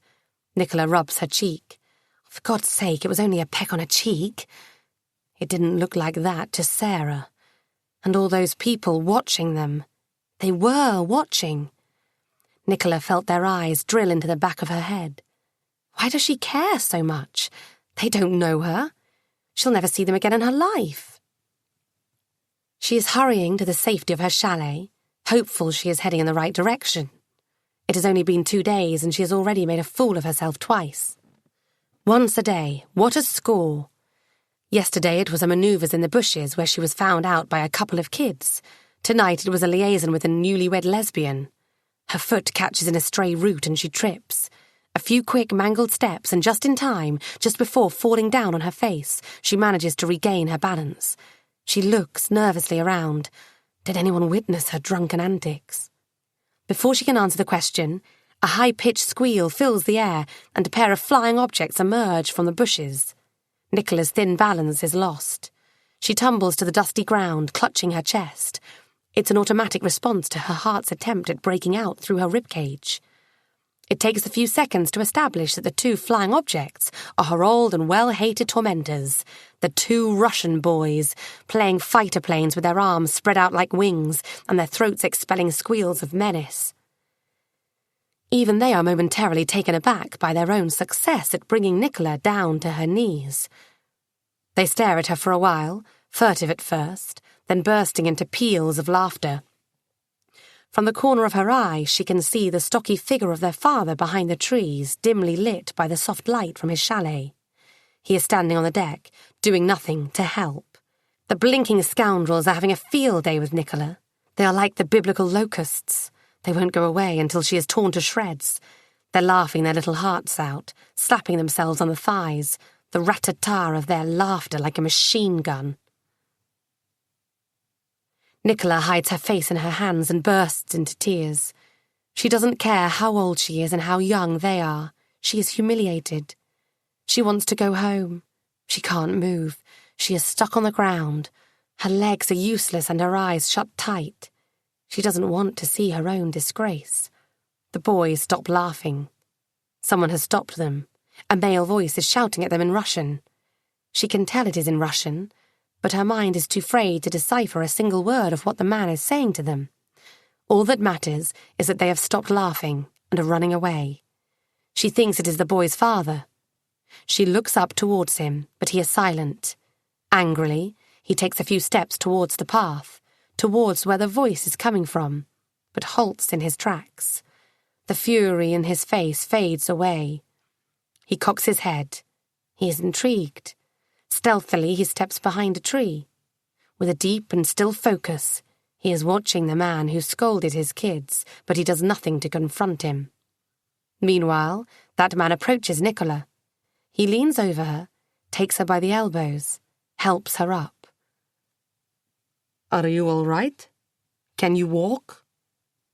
It is Count Karenin. He takes her to her chalet. He knows exactly where she is staying. "We are neighbors," he tells her. "I am next door, on that side." He points to the left. "We came 2 days ago. You arrived last night. We will be neighbors for a few days, I hope." "Oh, dear, I try to be as quiet as a mouse, but with the bathroom outside... Did I wake you up?" "No, you didn't wake me." He flashes his teeth at her in a wide grin. "You don't remember, do you?" Nicola fears she has experienced some kind of blackout. What is she supposed to remember? "You sort of dropped in my lap the day you arrived." He is laughing. Nicola's eyes round in horror. "It wasn't you, was it?" "I am afraid it was."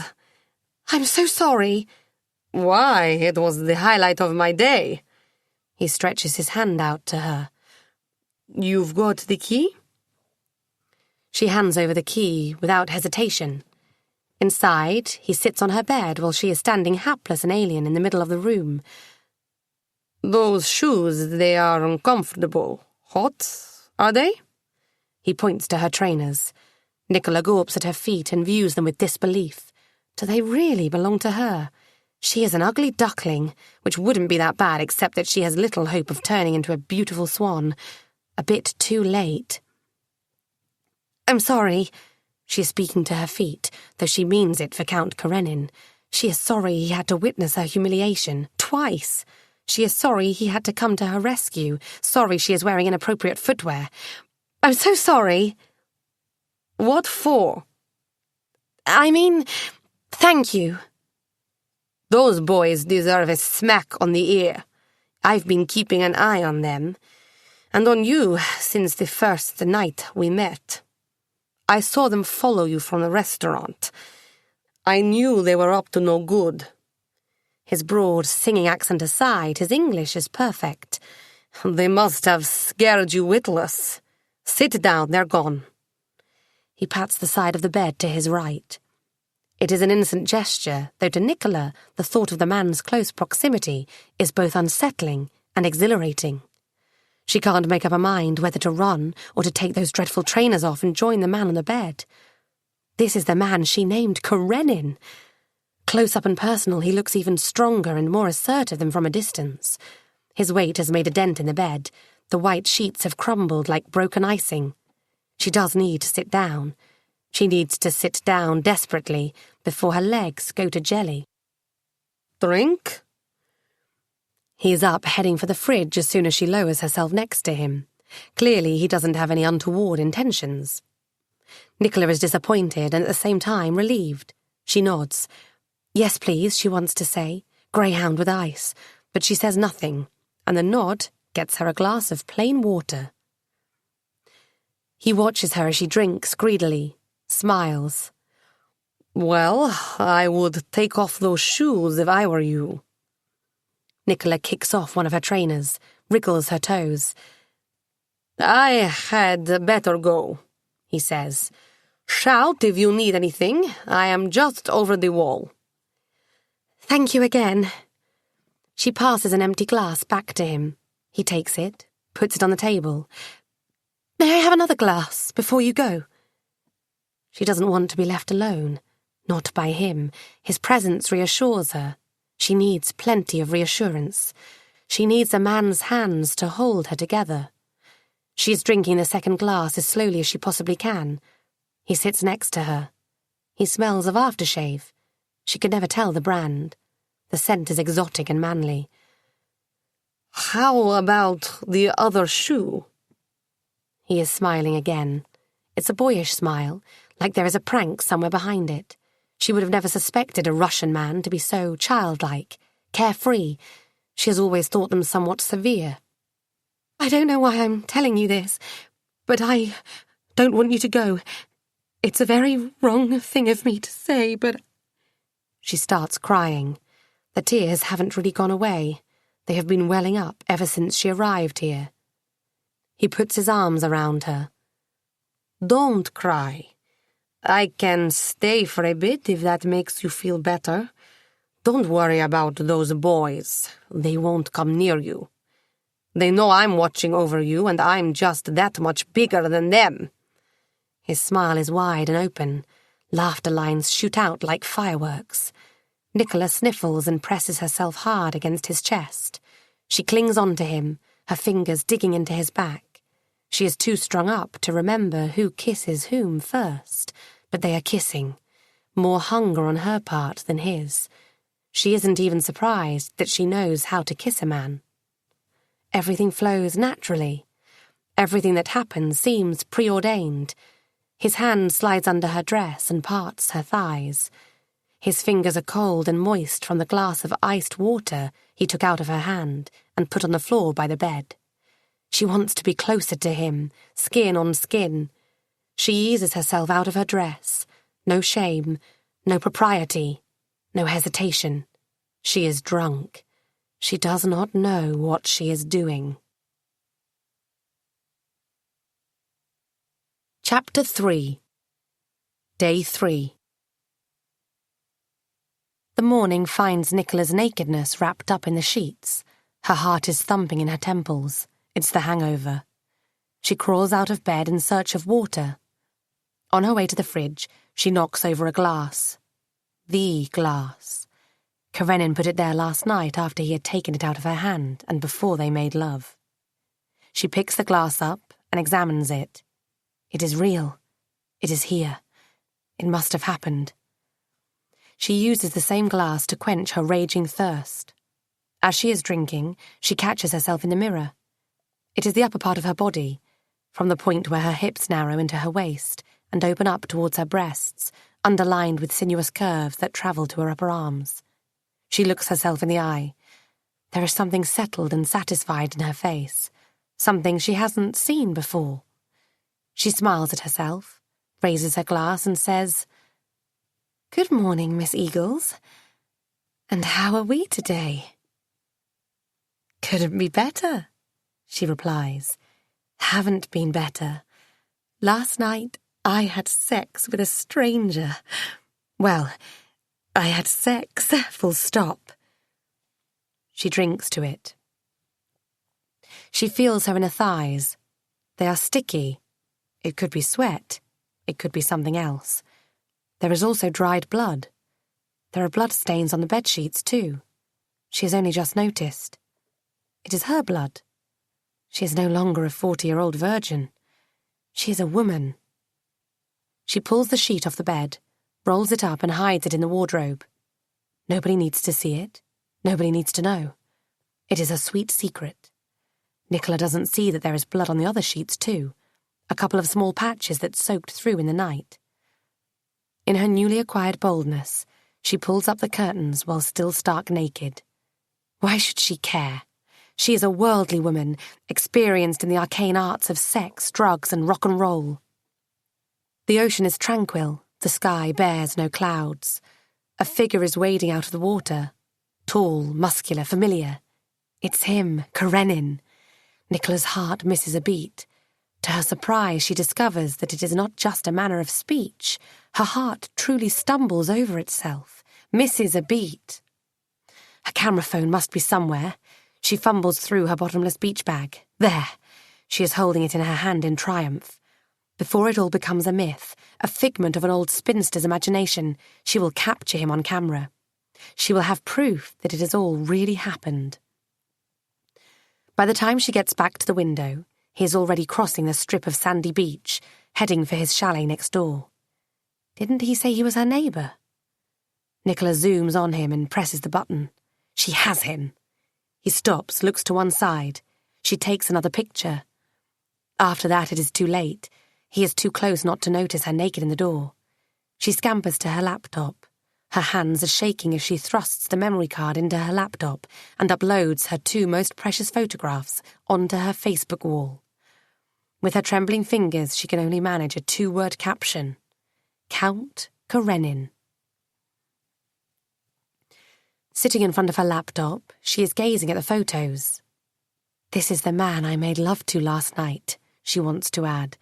I don't even know his real name, but I am head over heels in love with him. She does not type any such thing, but she is thinking it. Her hands are trembling. Oh my God, what have I done? A married man. How incredibly bad, how amazing. Oh my God, I seduced him. I begged him to stay. What will he think of me? What will his wife think of it? He won't tell her. Surely. Oh my God! Her thoughts are as shaky as her hands. Though she should worry, ought to be ashamed of herself, she is walking on air. And her hands shake because of the high. The thrill of her crime. She cannot go to breakfast with blood caked on her thighs and the smell of sex on her skin, though if she could, she would carry it around like a badge of honour. Regrettably, she has to wash. She ventures into her outdoor bathroom. It feels like the heat hasn't ebbed in the night. It assaults her with vengeance. Before she turns on the shower, she hears voices. A man and a woman. Mishka, gatovi! Nicola translates in her head. Are you ready, Mishka? Niet, nie gatovi, matushka. Ja badu bistra uhadi. No, Mum, I'll be quick. Go without me. Could this be Karenin? Nicola is almost sure she recognises his voice, but maybe she just wishes it was his voice. Did he call the woman Matushka? Mother? Not a wife after all? A wave of relief washes over Nicola, and it washes away her guilt. Not that she has been feeling particularly guilty. Not that she gave a second thought to the man's wife when they made love last night. But it would be nice if he wasn't married to that woman, or to any other woman on this planet. Nicola has to make sure. She can hear him whistling a plaintive little tune, just there over the high wall that separates their bathrooms. A towel dryer is attached to the wall on her side. It looks robust. Nicola must see for herself if her Russian neighbour is indeed the man she gave herself to last night, at the drop of a hat, for a glass of water. She starts climbing the frame, reaches out to the top of the wall to pull herself just that little bit higher, so she will be able to peek over to the other side. Something gives, her foot or the frame. Nicola screams as she plummets to the ground. His face hovers over hers, only inches away. He smiles his mischievous boyish smile when she frowns at him, trying to focus her vision. The wrinkles around his eyes are deep but benevolent. The smile deepens them, He has short stubble, only a day old, greying. His eyes are pale, his hair falls over his face, still wet from his morning swim. What happened? You fainted? Nicola nods. What is she supposed to say? That she fell from her makeshift ladder while spying on him? You hit your head. Nasty bruise. Here, put it over your head. He gives her a wet towel. It's pleasantly cold. Thank you. You saved me again. I carried you to bed. I hope you don't mind. You didn't have any clothes on. I don't mind anything. Nicola has never been this bold. That's what love does to you, she ponders. It emboldens you. Good. I think that's good. He looks relieved. Is there anything else I can do for you? Now that I am in the habit... His eyes rest on the red blotches of blood on the sheets. Are you bleeding? Have you cut yourself? No, that's from last night. I haven't hurt you, have I? Oh, no, not at all. It's what does she call it? What does she say now? She has no name for it. Is it your period? No, yes. I mean, yes. His eyes sweep over her body and stop on her thighs where the blood has dried. You're not bleeding now? He knows. Something changes in his face. He touches her thigh gently, tenderly. It is not your period. Nicola is a rubbish liar, so she doesn't try. She nods, puts her hand on his, and pushes it into her thigh, manoeuvres it higher and presses it in to stop the throbbing. No, it isn't. She should be feeling exposed and powerless, here with a man ogling her nakedness and demanding most intimate confessions, but she feels liberated. Her only anxiety is about him leaving her. Once again, she wants him to stay. Is someone waiting for you? In your room, next door? No, she's gone to breakfast. Your wife?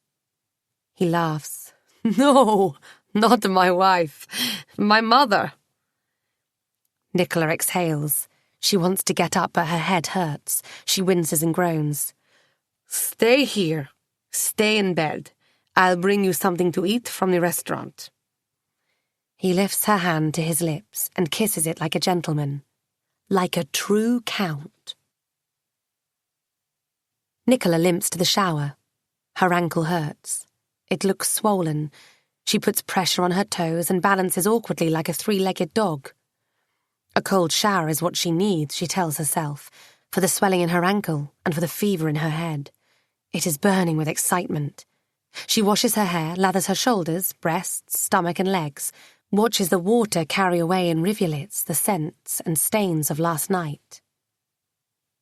As she steps out of the shower, the sun dries her skin almost instantly. She moisturizes it with her face cream. At first it feels like paper, then it softens and gives in to the touch of her fingers. She brushes her hair, slips on a long beach dress. She is pampered, dressed, fresh and radiant, like a bride. She has almost forgotten about the ankle. Anyway, the pain feels good. It's a reminder that this is not a dream. They come along the beach. Karenin is carrying a plate. He waves to Nicola as soon as he notices that she is watching from her veranda. His mother puts her hand to her forehead and strains her neck to take a look. She is tiny compared to her son.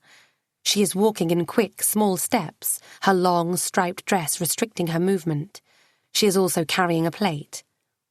They are both heading in the direction of Nicola's chalet. She bites her lip.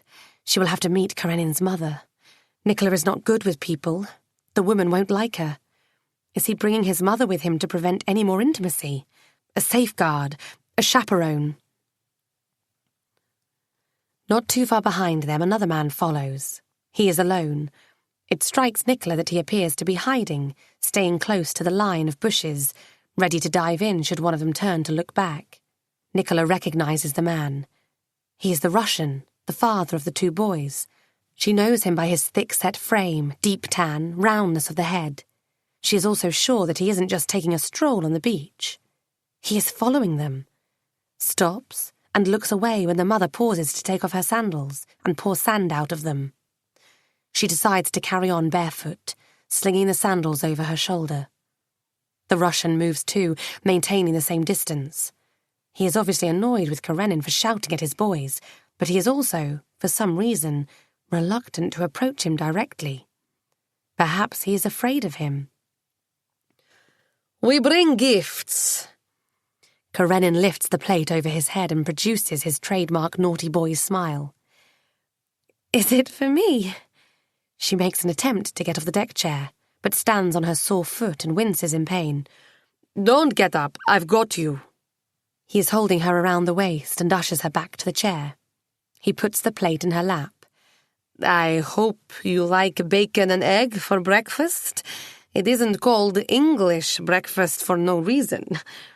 You are English, I am guessing, looking at your rosy cheeks. I've got cereal and fruit, says the tiny woman by his side, in case you don't like English breakfast. Ah, and that's my mother.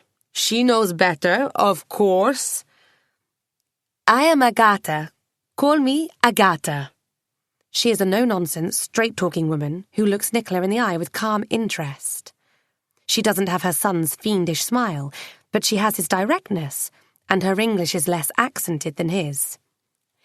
Now, let me look at that ankle. She touches the swelling gently. Move your toes. Good. It's a sprain. Mishka. She turns to her son. Ye nada primat aspirin. She instructs him to bring the aspirin from her bag, and the two women are left alone. The Russian man has also disappeared. Maybe he was on his way somewhere, minding his own business, and Nicola has imagined everything. I'm Nicola, she says. Thank you very much for... That's no problem. You have to help when people are in trouble. Your son has been very kind. Has he? What has he done? Well, I was being taunted by a couple of boys, nothing really, but I guess I was tired and a bit confused where I was, and he chased them away from me, brought me home. It must have been a long chase. He only came back at dawn. She nods knowingly, but without sarcasm. Nicola blushes. I didn't miss him, don't worry. We'll have to elevate that foot. She fetches a pillow from the bed. Nicola wonders if she noticed a faint blot of blood on the sheet. Do you have any ice in your fridge? It'll bring down the swelling. She is rummaging in the fridge. Oh, I found it. It will do wonders. Thank you. You're very kind. Stop thanking me, please. You'll make me blush. Your English is very good. It should be. I taught English literature at St. Petersburg State University. I guessed you were Russian. I heard you speak. I understand Russian a bit. Very little. That's unusual. We speak Russian with each other, yes, but we're from Karelia. I see. Nicola hasn't got a clue what that means. And we now live in Finland. Finnish? Agata nods. I am. Mishka is Russian. He lived his whole life in Russia, born and bred. St. Petersburg and the Karelian country, that was the only home he knew until we left Russia. Nicola is not making much sense of it.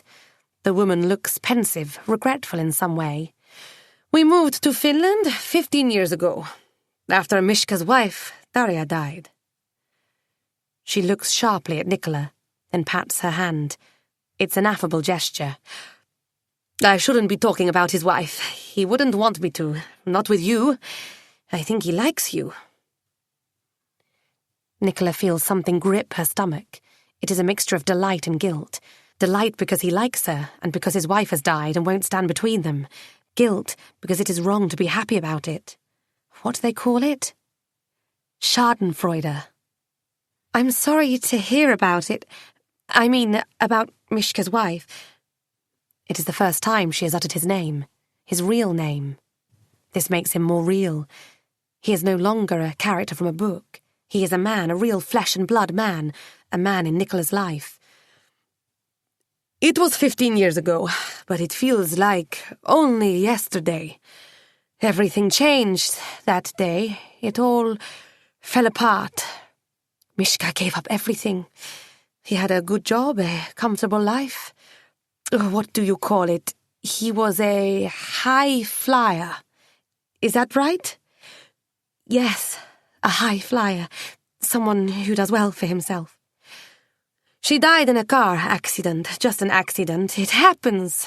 Nobody's fault. Nothing could be done to prevent it. Mishka took it hard. Left his work, left St. Petersburg, came to me and said, "Mama, we must go, you and I." "Where do you want to go, son?" I asked him. "As far away as possible," he said. "Finland." He had never been to Finland. I had only memories of it, distant memories from my childhood. He never as much as asked before, and suddenly there he was, Finland. So we left as we stood. I just packed a few things. He insisted we went the same day. It was the most bizarre day of my life. Grief does strange things to people. It was hard at first, but we are settled now. "What stories are you telling her, Matushka?" Mishka returns with the aspirin in hand and his big smile. "Don't believe a word she is saying. It is all lies." "He doesn't like to speak about it," Agatha whispers, and then adds out loud, "I was telling your friend about my birthday treat." "I did it for me. You just came along. There was a spare seat on the plane." Agatha wags a reproachful finger at him. "As if that were true. My 75th birthday. Mishka came and said, 'Mama, it is time you saw a coconut tree.' And I said, 'Why would I want to see a coconut tree at my age?' He said, 'Because you may never get another chance.' And so here we are. Mishka has always been like that. Spur of the moment, hot-headed. As I told you." He is laughing. Matushka, you're giving me a very bad reputation." "Not at all," Nicola says. "It all sounds very romantic." "How about that aspirin?" He swiftly changes the subject. Is he embarrassed by his talkative mother, who has dragged into the daylight all of his life's secrets? "Oh yes, aspirin. 2 tablets. It'll bring down the swelling. Get a glass of water, Mishka. Don't make the girl suffer." Agatha left them an hour ago, claiming a headache, yet she did not ask for her aspirin back. Mishka told her he would follow her soon. "Don't even think about it," she said. "I need peace. Give me space." So he has stayed with Nicola. They talk, sitting on the veranda, gazing over the quiet rolling ocean, laughing at his jokes. Strangely, Nicola does not feel like they could ever run out of subjects. There is no koala bear awkwardness she would so often experience with strangers. She doesn't feel the need to escape, excuse herself and run away. She wants this moment to stretch into infinity. "Your mother is a lovely lady. I don't know how to say how grateful I am." "No need for that. She enjoys being indispensable, and she knows everything about sprains and broken arms. She had me, you see, and I was so damn accident-prone." "Were you? You're such a strong man, stable." She blushes. "In Karelia, when I was a kid, I did what kids do. Climbed trees, swam in the river, tamed horses and teased guard dogs. Everyone else would get away with it, but I wouldn't. I would get caught or injured. She would have to, what do you say, bail me out.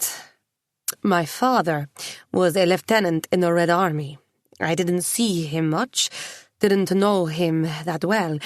My mother was my guardian angel, even though I didn't believe in such things as angels. She believed, she still does. The Finns are very superstitious. My father used to laugh at her, I remember. But she stuck to her way of life. How did your parents meet? Impossible, wouldn't you say? Finnish and Russian. Mortal enemies. Well, miracles happen, according to my mother. When Karelia passed to the Soviet Union after the war, Mother's family stayed put. They wouldn't let go of their land. Mother was only 12. There were a few Finnish left in the area. Most of them ran back to Finland. My father was from St. Petersburg, Leningrad, we called it then. He was older, 16 years, Matushka's senior. They met in 1956. When he was stationed in Karelia in the 50s, he saw her. Milk and honey, he used to say about her. That was it. Head over heels, he was in love. They were married, had me, and the troubles started. He chuckles. I was a handful. When I was out of primary school, we moved to St. Petersburg. Mother took up teaching, and so it goes. Your mother said you moved to Finland. You live there now, permanently? We do now. I always suspected she wanted to go back there. It was only a matter of time, so when she retired 15 years ago... She said it was your decision after your wife died. Nicola bites her tongue. Too late. She notices how his face darkens. Enough about me. Tell me about you. He controls the emotion and covers it with a wide grin. Do you realize I don't know your name? Oh, dear. Nicola Eagles. He picks up her hand, kisses it like an old-fashioned gentleman. Mikhail Lexa. Misha for short. It is my honor to meet you. He charms her with another kiss planted on her hand, and with his round, faintly blue eyes, and with his mischievous smirk. Now, you will have to tell me everything about you. Everything there is to know. Nicola fears there is little to tell. Her whole life story may take no more than a couple of minutes to relay. She starts with Maidenhead, and with the wave of memories come little things. Her and Robert's treehouse, the day when she fell from the swing and broke her leg, the night she spent home alone when Robert's appendix burst and they rushed him to hospital, forgetting her at home, frightened of those liquid shadows gliding on the ceiling from the headlights of passing cars. She tells him she doesn't see Robert that much these days. In fact, she doesn't see him at all. He left England soon after their parents died, one after the other, like in one of the Brothers Grimm's tales. She was left on her own, though of course she'd still had Great-Aunt Eunice, until she died too. Nicola worries she had strayed into the doom and gloom of her life. I studied Russian, she says merely to change the subject, but instantly a thought occurs to her that perhaps it was meant to be. It was her destiny to read Russian so that she would meet Mikhail, Mishka. I had better watch what I say to Matushka behind your back. He laughs. I wouldn't understand much of what you say to each other. My Russian isn't half as good as your English. Ah, I think it is much better than you care to admit. I saw some Russian books in your room. Anna Karenina is not an easy read. Nicola smiles with all due modesty, but she is pleasantly tickled. Well, I worked as an interpreter for Amnesty International for a short while, then for the Ritz Hotel. Funny thing is, they didn't need me. Their Russian guests were perfectly fluent in English. So, what do you do now for a living, if you don't mind me asking? Nicola doesn't mind anything he asks. Without shame or embellishment, she tells him how 5 years ago she found the perfect job for an overqualified spinster, the position of librarian at the manuscripts department of the British Library. Her work with the dusty manuscripts on the second floor is as undemanding as it is uninspiring, but she is content with her lot. She travels to work by train and does not own a car, which is just as well since she cannot drive. She is paid peanuts, but that doesn't bother her either because of Great-Aunt Eunice leaving her lots of money. And a cottage in the country. The cottage in the country, she tells him, comes with a cat called Fritz and strawberry fields smelling good just over the hedge. It is not such a bad life, Nicola ponders. It is lonely, but not bad. I wish I had your life, Mishka says. Very little could go wrong with it. Given a chance, I would like it better than mine. Surely yours is much more exciting. Oh, exciting. Exciting it has been. Parties, drink, gambling, the high life. He smiles at his memories, and out of the blue mentions his wife. Daria was a ballerina with the Kirov Ballet. We knew all sorts of people. We lived our lives to the fullest. Top of the world, that's how it felt. Like your lungs were bursting with air and the world lay humble at your feet. She used to wear those soft furs and the jewelry. It sparkled. She sparkled. Why am I telling you that? I don't know. I guess I asked. Nicola feels small and insignificant. A little grey moth. He must have realised that as well. The illusion is gone. This tropical island, the heat of the sun, the remoteness and the glamour has made her into someone she is not. And now the veneer has fallen off. He knows. She is such a fraud. I need a swim. He jumps to his feet and takes her in his arms. Come on, let's go. Into the ocean. My foot, I can't. I'll carry you. No such thing as can't. He is holding her folded and curled, clutching onto his neck, and he is running across the hot sand towards the edge of the ocean. His laughter is loud and open, and in that instant she knows he is no Karenin. He is Vronsky, a daredevil, a show-off, a man who doesn't take no for an answer, a man who is used to having it his way. Nicola laughs with him. She sheds her inhibitions. What the hell? She screams. She tells him she is wearing nothing under her dress. Even better, he replies and his eyes light up with lust. He is strong. He presses against the wall of water, trudging deeper into the ocean, crossing the shallow lagoon with her in his arms until the water levels with her back. He lays her on the surface. Tilt your head back, he tells her. Relax your muscles. Just float. Which she does. She trusts him infinitely. He withdraws his hands from under her back. The wave rolls her gently. She closes her eyes so that the sun doesn't bore into them, and she drifts, lost but not alone in the deep blue sea. When she opens her eyes, he is gone. Panic sets in, her stomach muscles tense and she starts dropping, waving her arms, splashing, choking on water. The shore seems miles away. Tiny huts in the distance. Where is he? The water bubbles and he shoots up a couple of meters away. She spots him just before she is dragged under and before she catches her last breath. Has he abandoned her? Her eyes are wide open under the water. A colourful fish glides by, ignoring Nicola in her efforts to stay afloat. She can feel the sharp sea bottom with her foot, the healthy one that doesn't shrink from touching down. And there he is. His face materializes in the murky depths, and his hand reaches to her and grabs her, and lifts her and pushes her out of the water. He is standing firmly, holding her up with one hand and showing her something with the other. Look, it's a starfish. It's beautiful. Nicola coughs as she chokes on air, which she has tried to gulp down too greedily. She spits water. He hasn't even noticed she nearly drowned. He is grinning proudly. It's for you, he says. She takes the starfish out of his hand. It feels rough. She throws it back into the sea, wraps her arms around his neck and presses her forehead to his. You gave me a bloody fright, she whispers. Her dress has opened up like a parachute on the waves. She feels his body as she clings to him.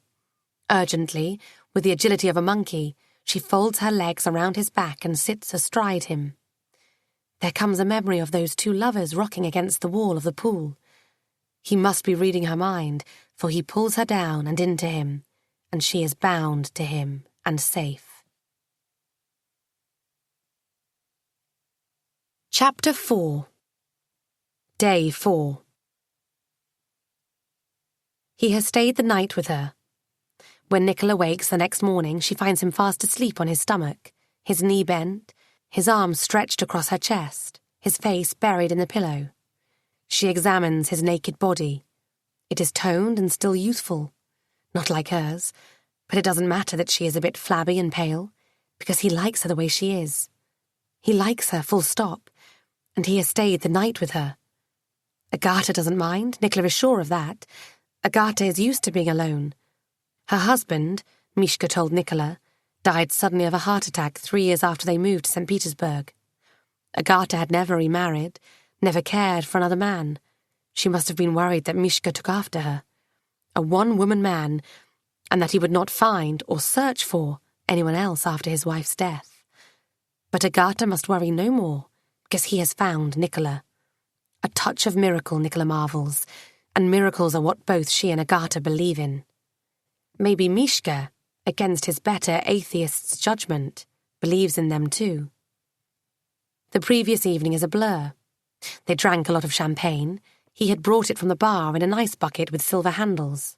They drank it from the bottle, poured it into each other's mouths, made love and fell asleep, letting the champagne dry on their skins.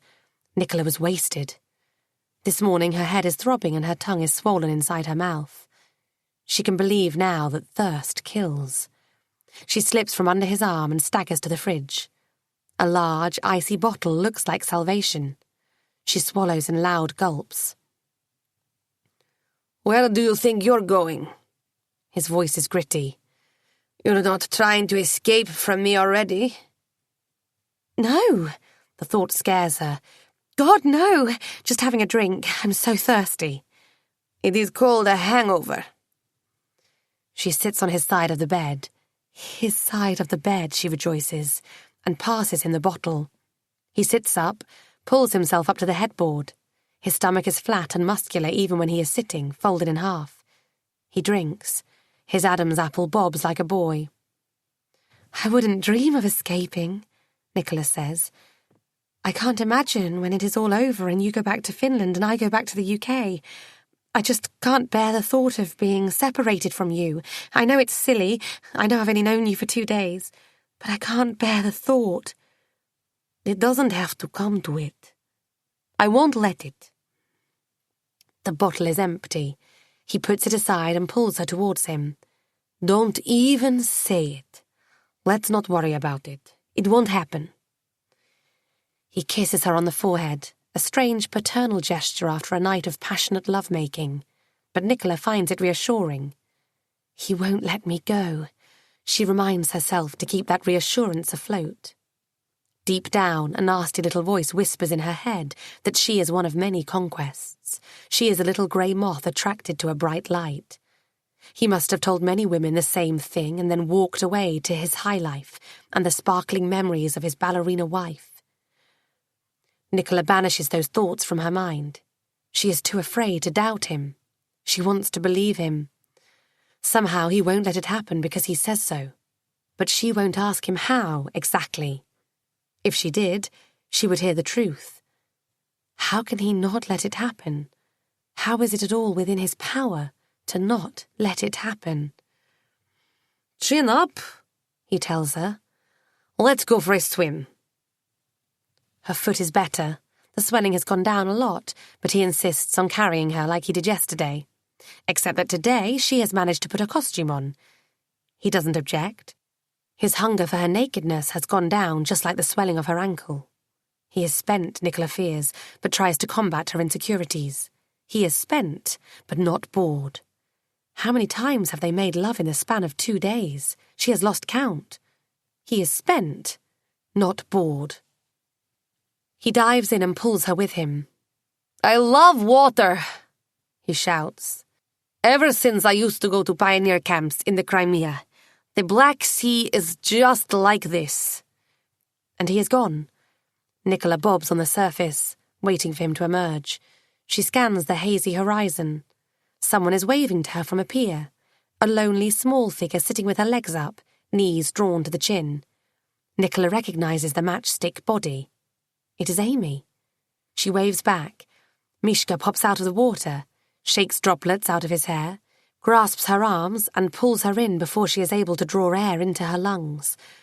Underwater, he gives her a kiss of life. Agata has checked Nicola's ankle and declared it on the mend. She has been staying away for most of the day and refused to join them for dinner. Mishka has come up with the idea of a French restaurant, not part and parcel of the holiday package, but something more luxurious and secluded. A bit of the high life. "I want you to myself," he tells Nicola. "I don't want all those people around us. Just you and I." "What about your mother? She'll have to dine by herself. She won't like it." "She'll love it. She knows what she's doing. Do you call it giving us space? That's what she is doing. She's done some matchmaking in the past. I know her. She's rubbing her hands with glee." A tiny niggle at the back of Nicola's mind. All that matchmaking. Did anything ever come out of it? She has the urge to ask, but bites her tongue. She doesn't really want to know. She would be stupid to want to know. The restaurant is on top of the island, on a secluded peninsula that stretches into the ocean. Mishka has hired a rowing boat, the quickest way to get there, with an invalid in tow, he laughs. Nicola's foot isn't that bad, she protests, though she loves the idea of being ferried on a rowing boat, far away from all those praying eyes. How her life has changed in the span of a couple of days, she marvels as she leans back in the boat and dips her fingers in warm water. Her work in the manuscripts department seems like a pointless exercise in reversing the flow of time, something that has been eating away her life, nibbling on precious moments like this one here and now.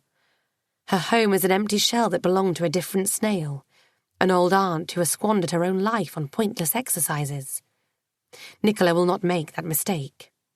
If Mishka, her dashing, mad Alosha Vronsky, asks her to go with him to Finland, to Russia, to the ends of the world, she will.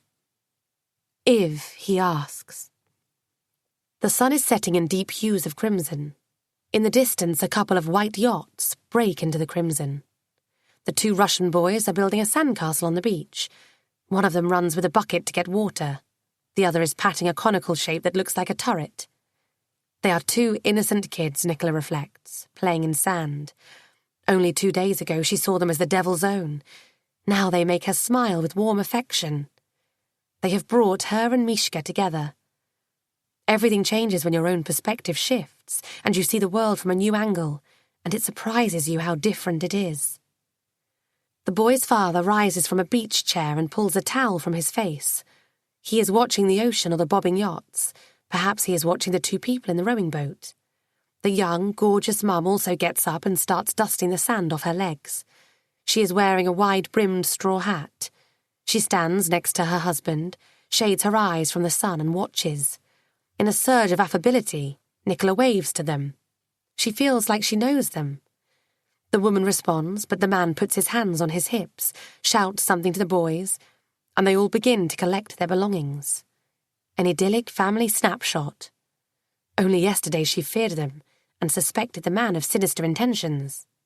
She has to smile. "Why are you smiling?" Mishka asks. "I think I am happy." "I am smiling too. Have you noticed?" In the restaurant, he tells her about all the things he wants to show her in St. Petersburg. His face is animated and flushed with colour. She can't keep up with his drinking. Shot after shot of neat spirits. "We take drinking seriously in Russia, you know." His accent becomes more pronounced. He stretches and softens vowels and starts throwing Russian words into the mix. Nicola loves his accent, and that's not all, but she is too afraid to admit that even to herself. "What the devil?" he says. "I'll take you there. I don't care. Ye bil dorak, trus, paejom. I will take you to that restaurant near Ermitas. They serve proper Russian borscht. Then I will take you for a walk. I know places. I was stupid to leave. Dorak, you come with me? Say you will." "I will." "That's my girl." He seizes her hand and lifts it to his lips.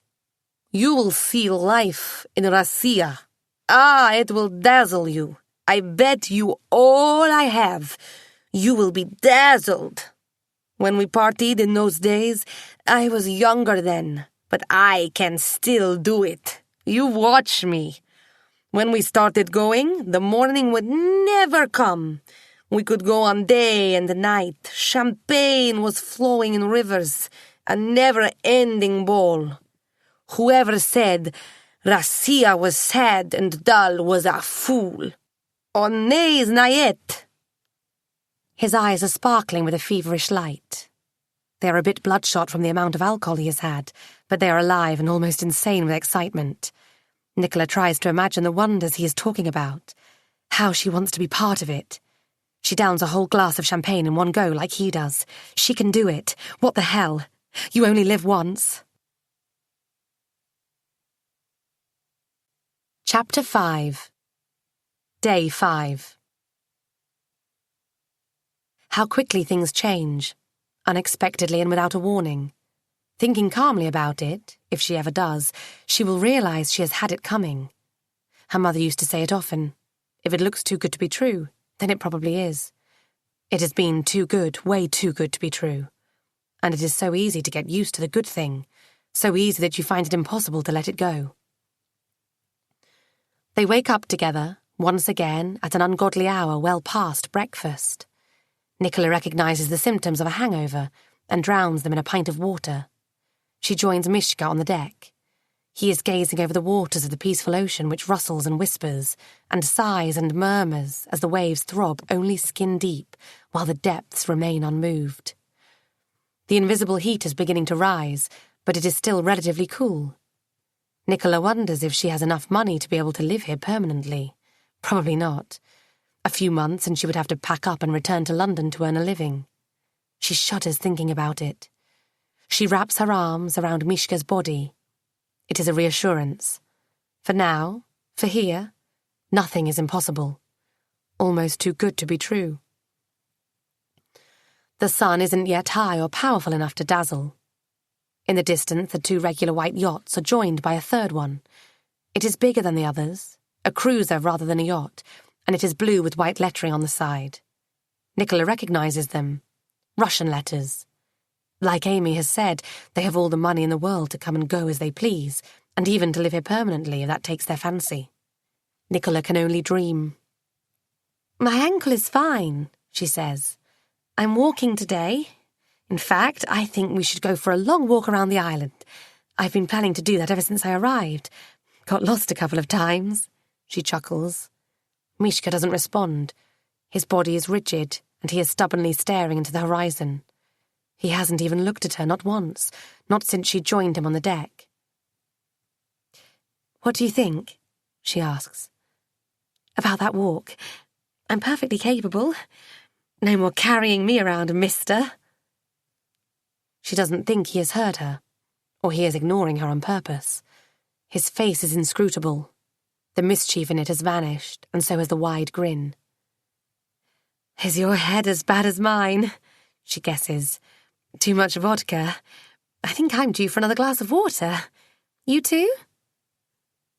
He turns, pushing her away. Her arms fall off his waist. He doesn't notice. He strides inside. "Have you got a pen?" he demands, and looks at her for the first time this morning. His eyes are cold and focused. She hardly recognises him. "A pen?" "Pen and paper." She searches through her bag. Pen and paper, not something you have lying around handy. She finds a pen and passes it to him together with the flight itinerary, which is the only scrap of paper she has. He snatches it, almost rudely. "What is your address in England and your telephone number?" "Why?" "I need to know." Her stomach sinks to the bottom of her pelvic floor. She dictates the address to him, and he takes it down quickly, making several spelling mistakes, which she does not dare to correct. "This is rather sudden," she says quietly. "I want to be able to contact you. I'm leaving today." It is the most unexpected revelation she has heard from him, even though she has been expecting it, fearing it. It was going to happen. He was going to go home, and so was she, when their time was up on this island. But this strikes her like a hammer on the head. Perhaps it is the way he is telling her. He is cold, matter-of-fact, indifferent. What has happened between last night and this morning? I didn't know... I mean, that you were leaving so soon. I have to be going. He folds her itinerary with her address on it and puts it into the pocket of his shorts. In all her dismay, she is able to consider whether or not she may need it to travel home. She starts crying. Sorry, she apologizes. I didn't know. What am I saying? Sorry. His face softens for a fleeting moment of regret or sadness. If it is sudden, I will be in touch. She decides to be brave. Can I be in touch? Will you give me your address, then? There is a hesitation in his eyes, and that tells her that he has never intended to contact her, and that he doesn't want to be contacted by her. But he chooses to be polite, probably to avoid a scene. He takes the itinerary from his pocket, unfolds it, scribbles something on it, tears the bottom half off, and puts it on the table. Here, my address and telephone number. His tone tells her he doesn't want her to call him or to write. It is hard. He is just getting rid of her. Probably the address is made up. Thank you, Nicola says weakly. She can hear a commotion next door. He and his mother are speaking fast, so fast that she can't make out anything. She is listening in so that she can make some sense of it. They must be packing. She wonders if Agata will come to say goodbye. She was supposed to be their matchmaker. Or does she know not to interfere in her son's affairs? Does she know how quickly he tires of women? Does she enjoy the fact that she is the only woman in his life? Nicola searches in her memory for any early signs of this sudden and brutal parting. She finds nothing. How would she know anyway? How often has she been in a relationship that she would know when it ends? The door to their chalet is shut closed. Nicola peeps through her own door. Mishka is carrying 2 suitcases. Agata trots beside him, muttering and waving her arm in agitation, as if she were trying to convince herself of something. The suitcases must be heavy, but Mishka had not called for a cart to take them to the reception hut. Are they really heading there? Are they really leaving? Is this a trick? Against her better judgment, she follows them down the sandy path. She wants to make sure he has not lied to her. As if that should make any difference. Because if he had lied, and this whole circus is just to be rid of her, then it is worse than him just going home at the end of a holiday. Because going home would hurt less than growing tired of her. But she still hopes that as suddenly as this has started, he will as suddenly turn back and run towards her and laugh out loud and tell her what a silly numpty she has been to believe him. And he will do that with that trademark wide grin of his, full of mischief. He doesn't turn back. They reach the reception hut. They enter. Nicola stands outside and watches as they check out, return the key to their chalet, tell the receptionist that they indeed enjoyed their stay. This is final. The 2 Russian boys, as is their special talent, pop out of nowhere and glare at Nicola. Once again they have caught her with her knickers down. She doesn't care. It's a Mexican standoff. She glares back at them, the cause of her heartache. Their father hurries from the bar behind the reception hut, instructing them to go home, now. Pitya, Vanya, Dave, Doma, Bistra, Yaskazo. It is at that very moment that Mishka and Agata emerge from the reception hut. Mishka bumps into the Russian. They look at each other, taken aback and potentially apologetic. It looks like Mishka is about to say something, but the other man turns on his heel and runs after his boys, towards Nicola. Mishka's head turns after the man. Nicola steps back behind the bushes. She can't be seen. She couldn't bear the embarrassment of being discovered. Thankfully, he didn't spot her. His gaze is focused on the Russian man. Mishka watches him walk away, and only when the man finally turns the corner does he tear his eyes away from him.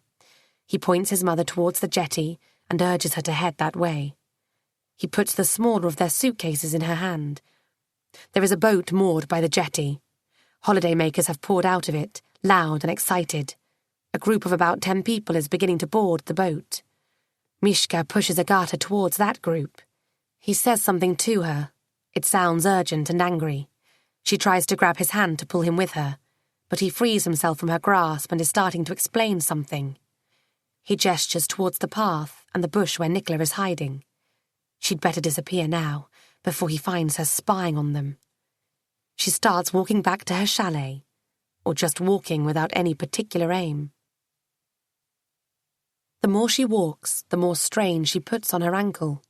It now begins to hurt, or it is only now that she realizes that the ankle hurts. She begins to limp, but she cannot stop walking. She is walking away from it all, from her stupid old spinster's past, from her job in the manuscripts, from pointless exercises in living a life, from her table tucked away in the corner of a restaurant where only couples dine. She is walking away from her awkwardness and her naivety. Though she will never be able to walk away from her Alosha Vronsky's curse and from how she felt when they made love, when he smiled at her so openly that there was no doubt in her mind. Not only will she not be able to walk away from him, she won't be able to let him walk away from her. At least in her mind, that is, because in reality, he just has. She cannot put the snippets of her grief and shock into any cohesive pattern of thought, so she keeps walking, limping, along the beach at the height of the day. The waves that brush by her feet are warmer than chicken broth. The soles of her feet burn, which is a welcome sensation, for her inner pain needs to be superseded by something, anything. She must have circumnavigated the island several times over. She keeps seeing the same trees and hideaways with the same people slumped on the same beach chairs, but she cannot stop. She glances at the apathetic ocean. Another speedboat shoots across. The one that carried Mishka away from her must be long gone. It may be in Colombo by now.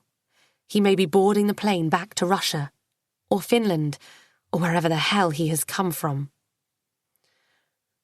On the pier, a matchstick figure cuts a familiar sight. Amy.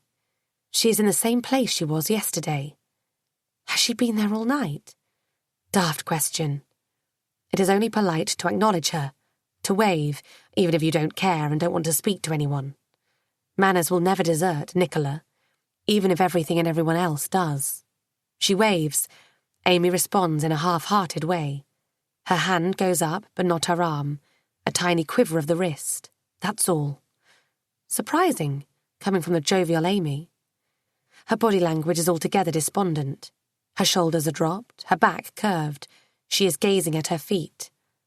Nicola cannot ignore these signals. She breaks from her course and goes to Amy. You all right? Amy gazes at her and manages a feeble smile. Come. Sit with me, she asks, and Nicola settles next to her and, like her, dips her feet in the water. Amy makes little waves with her dangling feet. Nicola does the same. They sit like that for a while without speaking. Nicola likes this companionable silence. She has someone to share her misery with, though there is no need for words and windy explanations. She couldn't put it into words if she tried. She can't even put her misery into thoughts. Such a mess in her head. Bewilderment. Every thought, every emotion, every understanding shattered into tiny pieces. Chaos. In the deceptively shallow water, the sandy bottom seems to be ankle deep, and it feels like she could touch with her toes the occasional fish that passes by. A strange fish sails beneath, ugly, shapeless, puffed up, more or less how Nicola feels. The fish heads into the deeper ocean. It soon disappears. It is followed by a shark, one of those innocuous small sharks, but magnified by the prism of water and highlighted by the sunlight that penetrates the depths. It is a magnificent creature. Will the shark savage the fish? Will anyone care? It is such an ugly fish. Amy rests her head on Nicola's shoulder. That makes her slightly uncomfortable. What if Sarah sees it and gets the wrong end of the stick? But she can't bring herself to withdraw her shoulder because she can tell Amy seeks comfort and solace. Why would Nicola want to withdraw that from her? She could do with some solace herself, though she wouldn't dream of asking for it. "I'm leaving Sarah," Amy says. It is beyond Nicola to understand that statement, but she nods and says, "I see." "You probably think I'm a callous cow." "I don't think that." Amy lifts her head from Nicola's shoulder and turns to face her. Her eyes are puffy, her skin patchy. "You're thinking, why? This is our honeymoon. Just got married. So many years of waiting for this to happen. So much grief, so many alienated people, tears, dramas. And at last we're here. We're married." She draws her fist to her lips as if she wants to muffle her words. "I'm thinking the same. I don't know why I'm leaving Sarah. I don't know how I'm going to tell her." Simple. Wake up in the morning, look out the window when you're telling her. Don't look into her eyes. And say it. "I'm leaving today." Nicola won't say it out loud. It'd be cruel. She is bitter, but she won't be cruel. "Are you sure?" she asks. "We ran our course. I knew it before we tied the knot, but I had to do it for her. She's lived for it for the past few years. How could I tell her it was over?" "How can you tell her now?"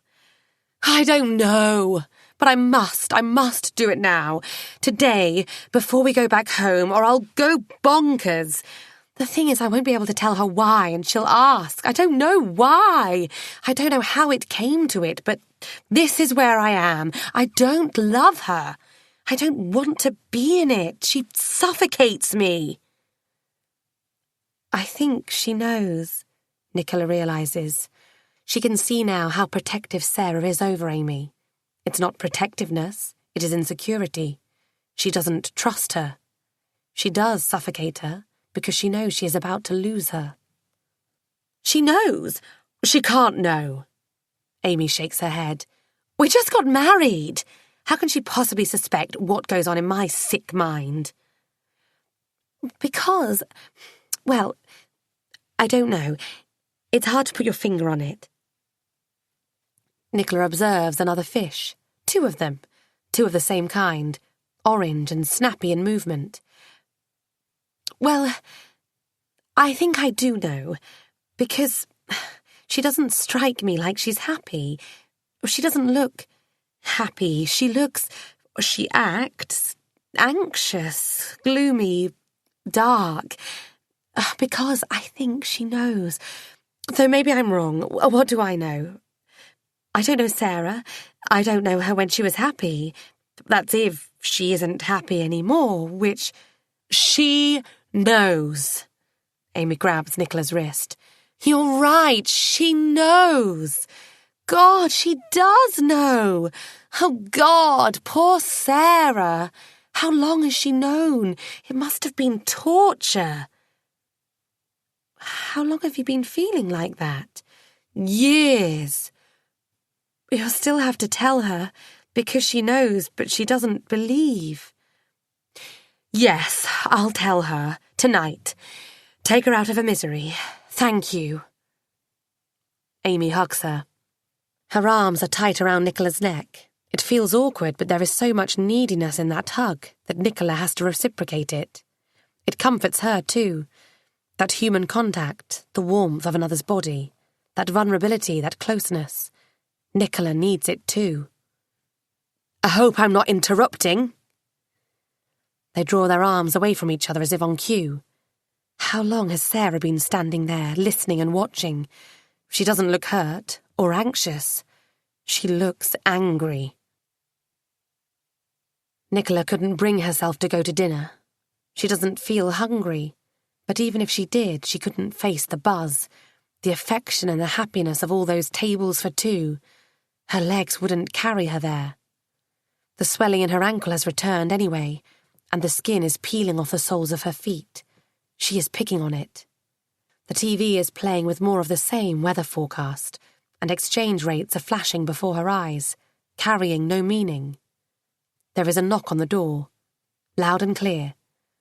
No one has ever knocked on her door here. She knows. She beams. She always knew. Mishka and his practical jokes. The rascal that he is. He has never left. He will pay for this mischief, she tells herself as she dashes to the door, though she knows that he won't. She has already forgiven him. Chapter 6. Day 9. It is the 9th day today. Detective Sergeant Gillian Marsh has been living on the edge, getting no sleep, jumping at every telephone ring, and following the 6 o'clock news for any sign of cataclysms, abductions, or acts of international terrorism. 8 days ago, her daughter went globe-trotting. Thailand, Australia, South Africa, in that order. 40 days of living on adrenaline and crackers, then back home, with, Gillian hopes, life lessons learned vicariously through other people's misfortunes. 40 days, like the flood. Tara is not alone. She has a friend with her, but that is of little consolation. Both girls are only 18 and have not seen much of the world outside the sleepy safety of Sexton's Canning. Although Tara was born in South Africa, she does not remember any of its perils. Tara had only been 4 years old when her parents' marriage fell apart amidst tears, the spittle of angry words and clenched fists, and South Africa was not a place for a single mother with a little girl in tow. Gillian returned home with her tail between her legs. Her parents were delighted. Tara's father, Dion, on the other hand, declared the move a personal insult and withdrew into silence. Then, out of nowhere, 3 years ago, he got in touch. His second marriage in tatters, another ex-wife on the run, and a teenage son in a boarding school somewhere in Somerset. Dion wants to get to know his daughter. It is his right. Who is Gillian to argue? For years she has been feeling guilty for depriving Tara of a father. Those days are gone. It was great when Dion came to visit and met Tara. They hit it off straight away, father and daughter, like 2 peas in a pod. But Gillian knew the day would come when Tara would want to go and see her father on his turf. She had hoped it wouldn't be too soon. Her prayers had not been answered. Tara decided to run to her dad as soon as she turned 18. There was no stopping her. She is a foolhardy girl, Gillian knows, and her friend Sasha is bad news. It is their gap year. They are adults, and they do as they please. Gillian is in for 40 long days of sheer dread.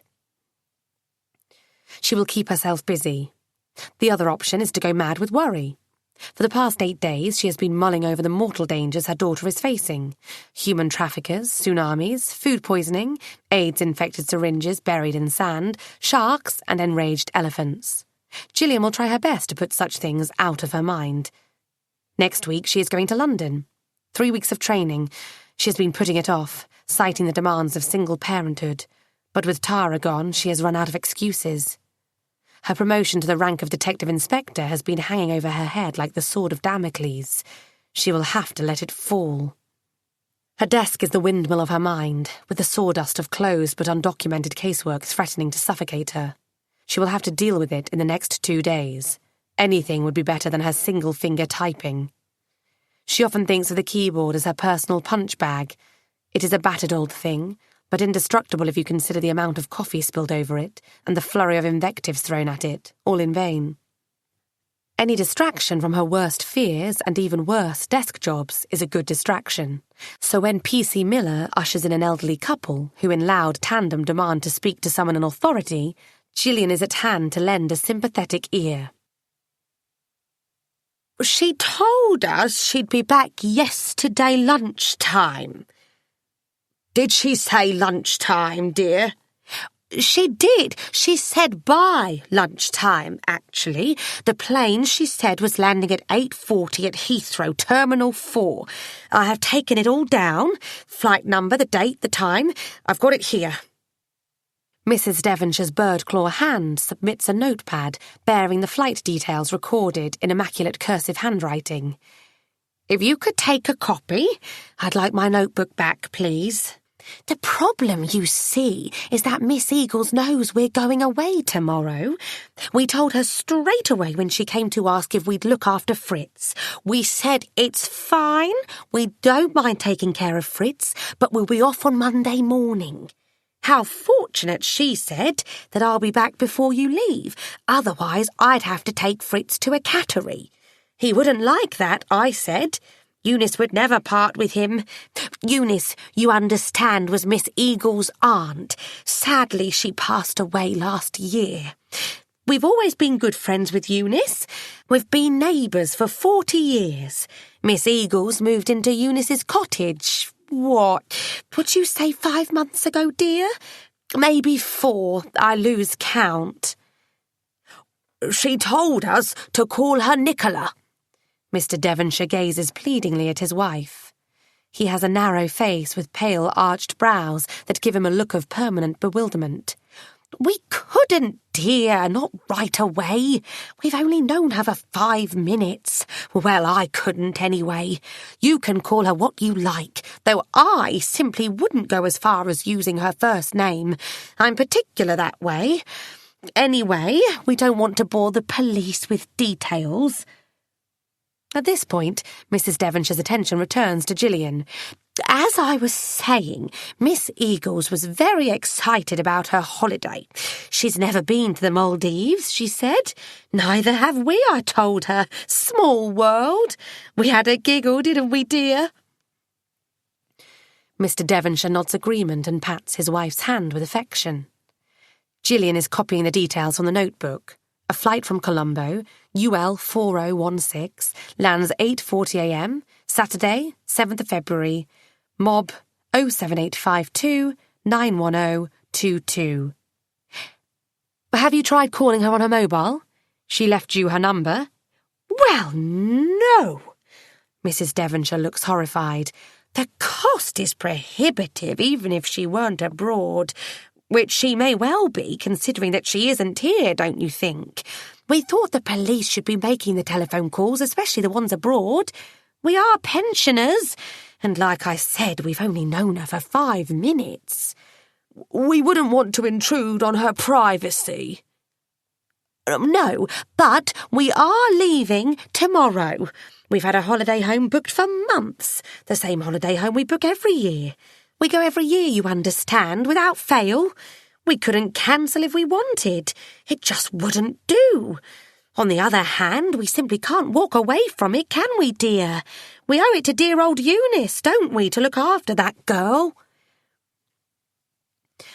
Gillian feels a cold sweat run down her spine.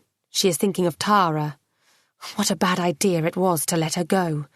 God, what a damn stupid idea. How old is Miss Eagles? Oh, we don't know, do we, dear? We wouldn't dream of asking. She isn't a spring chicken. I don't want to sound rude, you understand, but she's what I call beyond the childbearing age. A bit frumpy, lots of layers on her, like a sheepdog, Mr. Devonshire adds with surprising competence. Late 30s, tallish, mid-built, brown hair, sort of wiry and bouncy, pleasant manner. Dear, you're talking of her as if she were dead. She may still be alive, just delayed or detained somewhere. I dare not speculate. Mrs. Devonshire covers her mouth, stifling a gasp. Though I'd say she's more in her 40s, early 40s. That's what I meant by beyond the childbearing age. It takes a woman to know these things. Does her age have any bearing on her disappearance? No, not that I know of. It's just that you called her a girl. Mr. Devonshire smiles. If you were our age. Let's not detract from the matter at hand, dear. You see, Miss Eagles is missing. We are going away tomorrow, and that leaves us with a small problem of Fritz. Fritz? Fritz, the cat. We've been looking after him, didn't you hear me? He used to belong to Eunice, and when she passed away, Miss Eagles took over very kindly. She could have sent him to an animal shelter. Most people would. Now, we've been looking after him in her absence. Not much trouble. Wet food at night and cat biscuits for breakfast. Quite a pleasure looking after old Fritz, isn't it, dear? Mr. Devonshire smiles at the idea of old Fritz. So it is. But now, since we're going away, we can't leave Fritz on his own until Miss Eagles' return, can we? What if the worst comes to the worst and she doesn't return? I know we shouldn't be thinking on those lines, but we can't take that risk. We can't leave Fritz alone. We couldn't do that to dear old Eunice, could we? No, we couldn't. Now, where is he, dear? I left him with the officer on duty at the reception desk downstairs. So there, Fritz is at the reception desk. Please bear in mind that he is not used to being confined. He's a free-spirited young man. You mean the cat? You left the cat with P.C. Miller downstairs? We couldn't leave him all on his own in an empty house to fend for himself, could we? There is unmistakable admonishment in Mrs. Devonshire's tone. His owner has gone missing. We are reporting her missing, do you understand? You are the person in authority, are you not? Gillian agrees and assures the old lady that steps will be taken to track down Fritz's owner. She shows the elderly duo out and waits for them to say their goodbyes to Fritz, who is yowling in his cage, much to P.C. Miller's dismay. Gillian shakes her head, silently prohibiting the constable from querying the animal's presence at the station.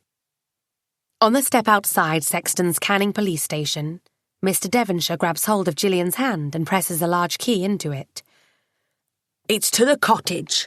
We're leaving first thing tomorrow morning, but I will be putting a note in the door for Nicola to contact you for the key and the cat, if you don't mind.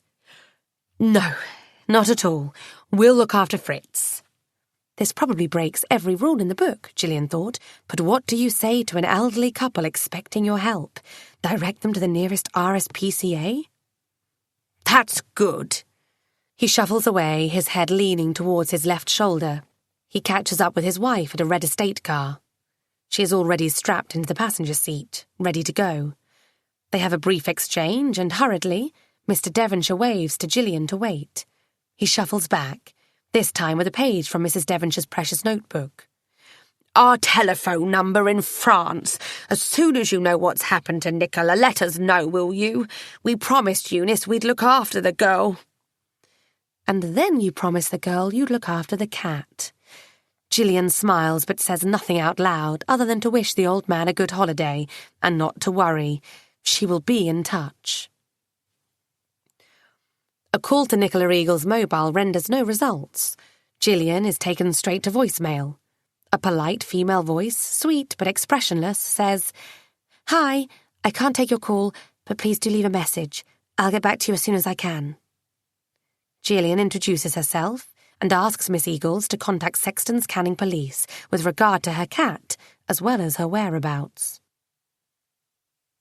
"They're not bad people," Gillian informs P.C. Miller. He shrugs. He is a dog person himself. "What do you want me to do with a cat?" "Well, keep it here for now. Someone will pick it up. Looks like the owner is delayed." "Scarface won't like it." "I'll make a few inquiries. It's probably the flight. The owner's due back from holiday, or rather was due back, yesterday. Missed the flight would be my guess." "We aren't an animal shelter." "You're beginning to sound like Scarface. Have a heart. Look at him. Isn't he cute? His name's Fritz." "Like I care." "You should, P.C. Miller. We have to be seen to be caring." Fritz gives out a harrowing mew. "You see? You've hurt his feelings." It seems like an easy job at first, a phone call to the carrier to check the passenger list. It takes forever to get through to a live person.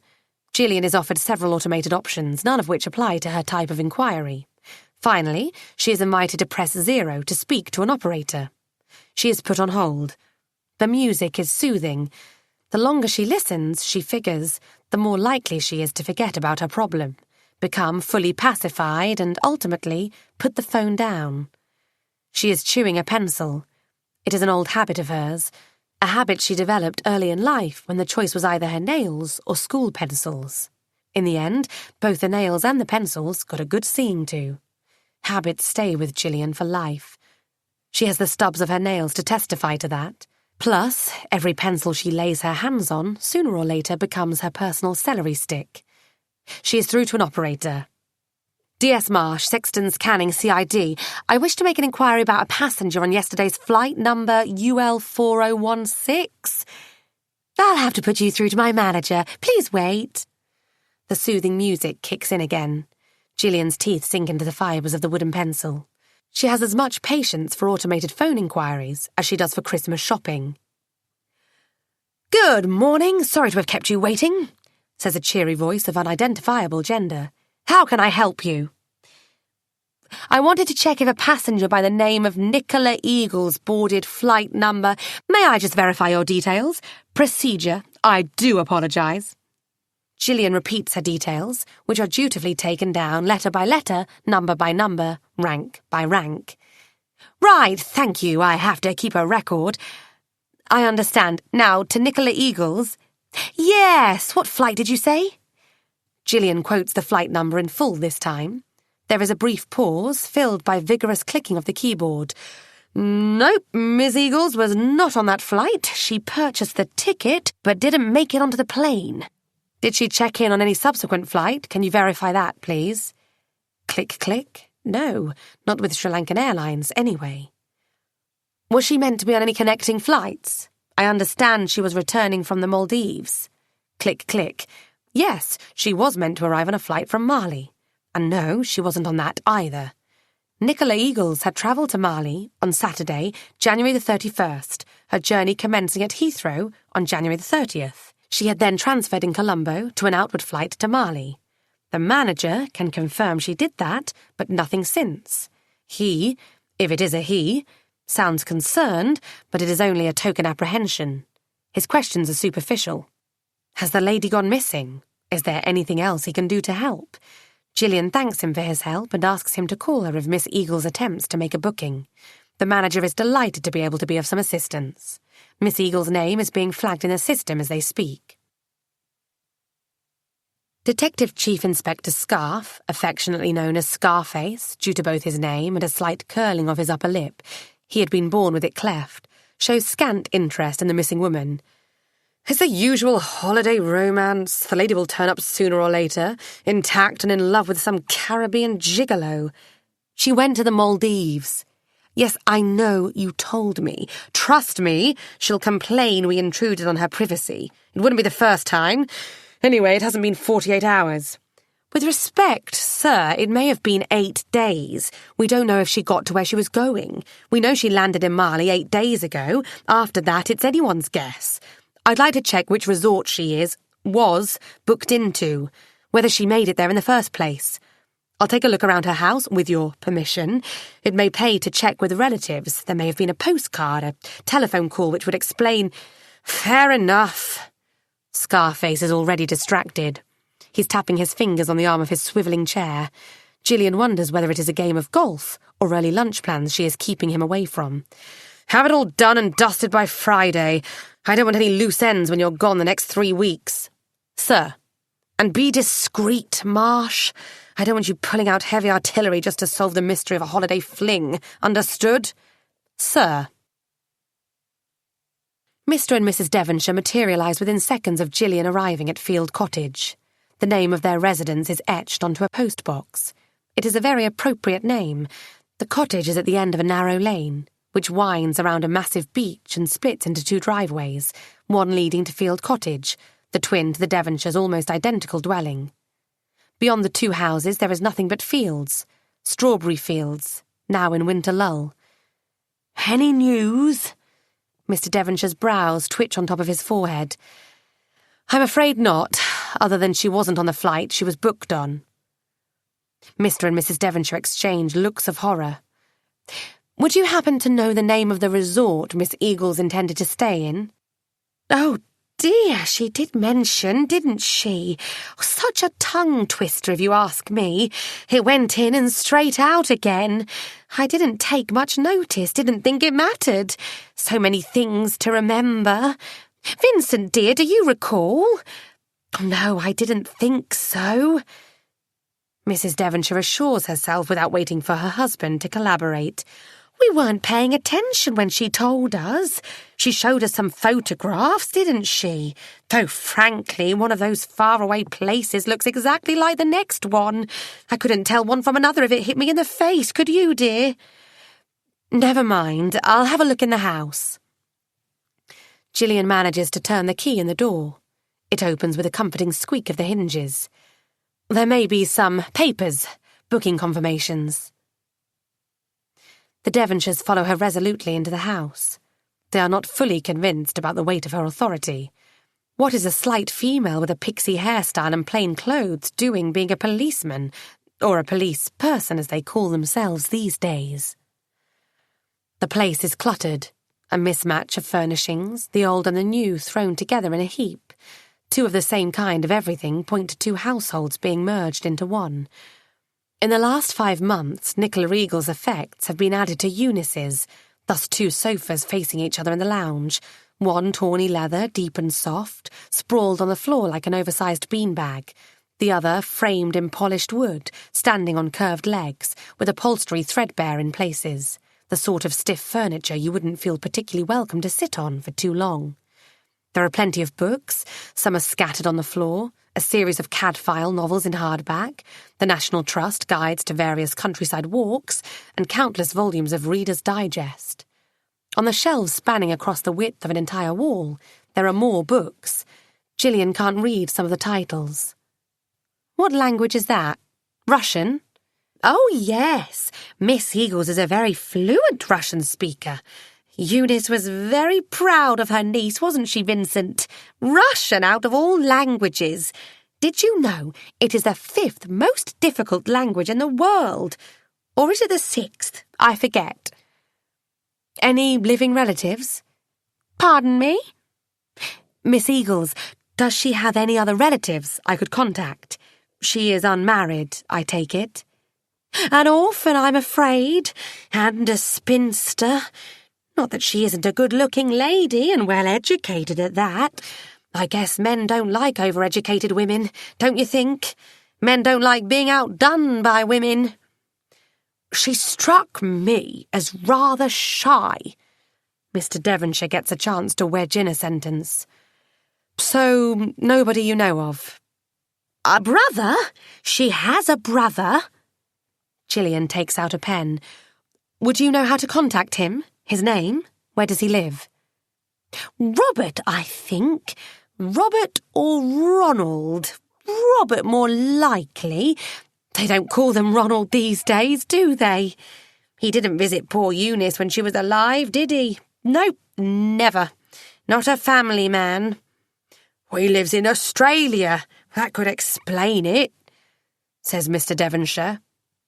We only moved there a few years ago. Did he visit poor Eunice before that? No, he did not. Gillian ponders the possibility of Miss Eagles paying a visit to her brother. The Maldives are in the same neck of the woods as Australia. She has a vague idea. Geography has never been her strongest point. Is the distance between the two places a matter of a day trip? Worth checking. An old-fashioned address book lies next to a telephone. Hopefully it can tell a story. Gillian pages through it. Robert is under E, not R. For Eagles, of course, not unlike Mrs. Devonshire. Miss Eagles isn't one for a first-name basis approach, even when it comes to her own brother. Exactly how formal and impersonal can these people get, Gillian wonders. An address in the UK, recorded in a neat young hand, is crossed out. Beneath, a new address is written down, a bit untidy, off-handed, trailing off, as if the writer was reluctant to make the change. Yes, that'd be correct. I recalled something about him living in Adelaide. Mr. Devonshire is peering over Gillian's shoulder. She shuts the book, closed. The old man gives a hurt look. I'm only trying to help. Yes, thank you. I know, I appreciate it. I mean, anything you can tell me. She puts the book in her pocket. A questioning glare from Mrs. Devonshire forces her to explain herself. We'll get in touch with her contacts, see if anyone can shed some light on her disappearance. She may be with friends. She doesn't seem to have any friends or contacts. No one ever visits her. Mrs. Devonshire puts Gillian's line of inquiry into question. She's only been here for a few months, points out Mr. Devonshire gallantly. Well, that's exactly when people visit you the most, Vincent, to see your new house, how you're getting on in a new place, who your neighbours are. It's human curiosity. Mrs. Devonshire shakes her head. Between us, I really don't think she has any friends. Gillian proceeds upstairs, followed by the Devonshires.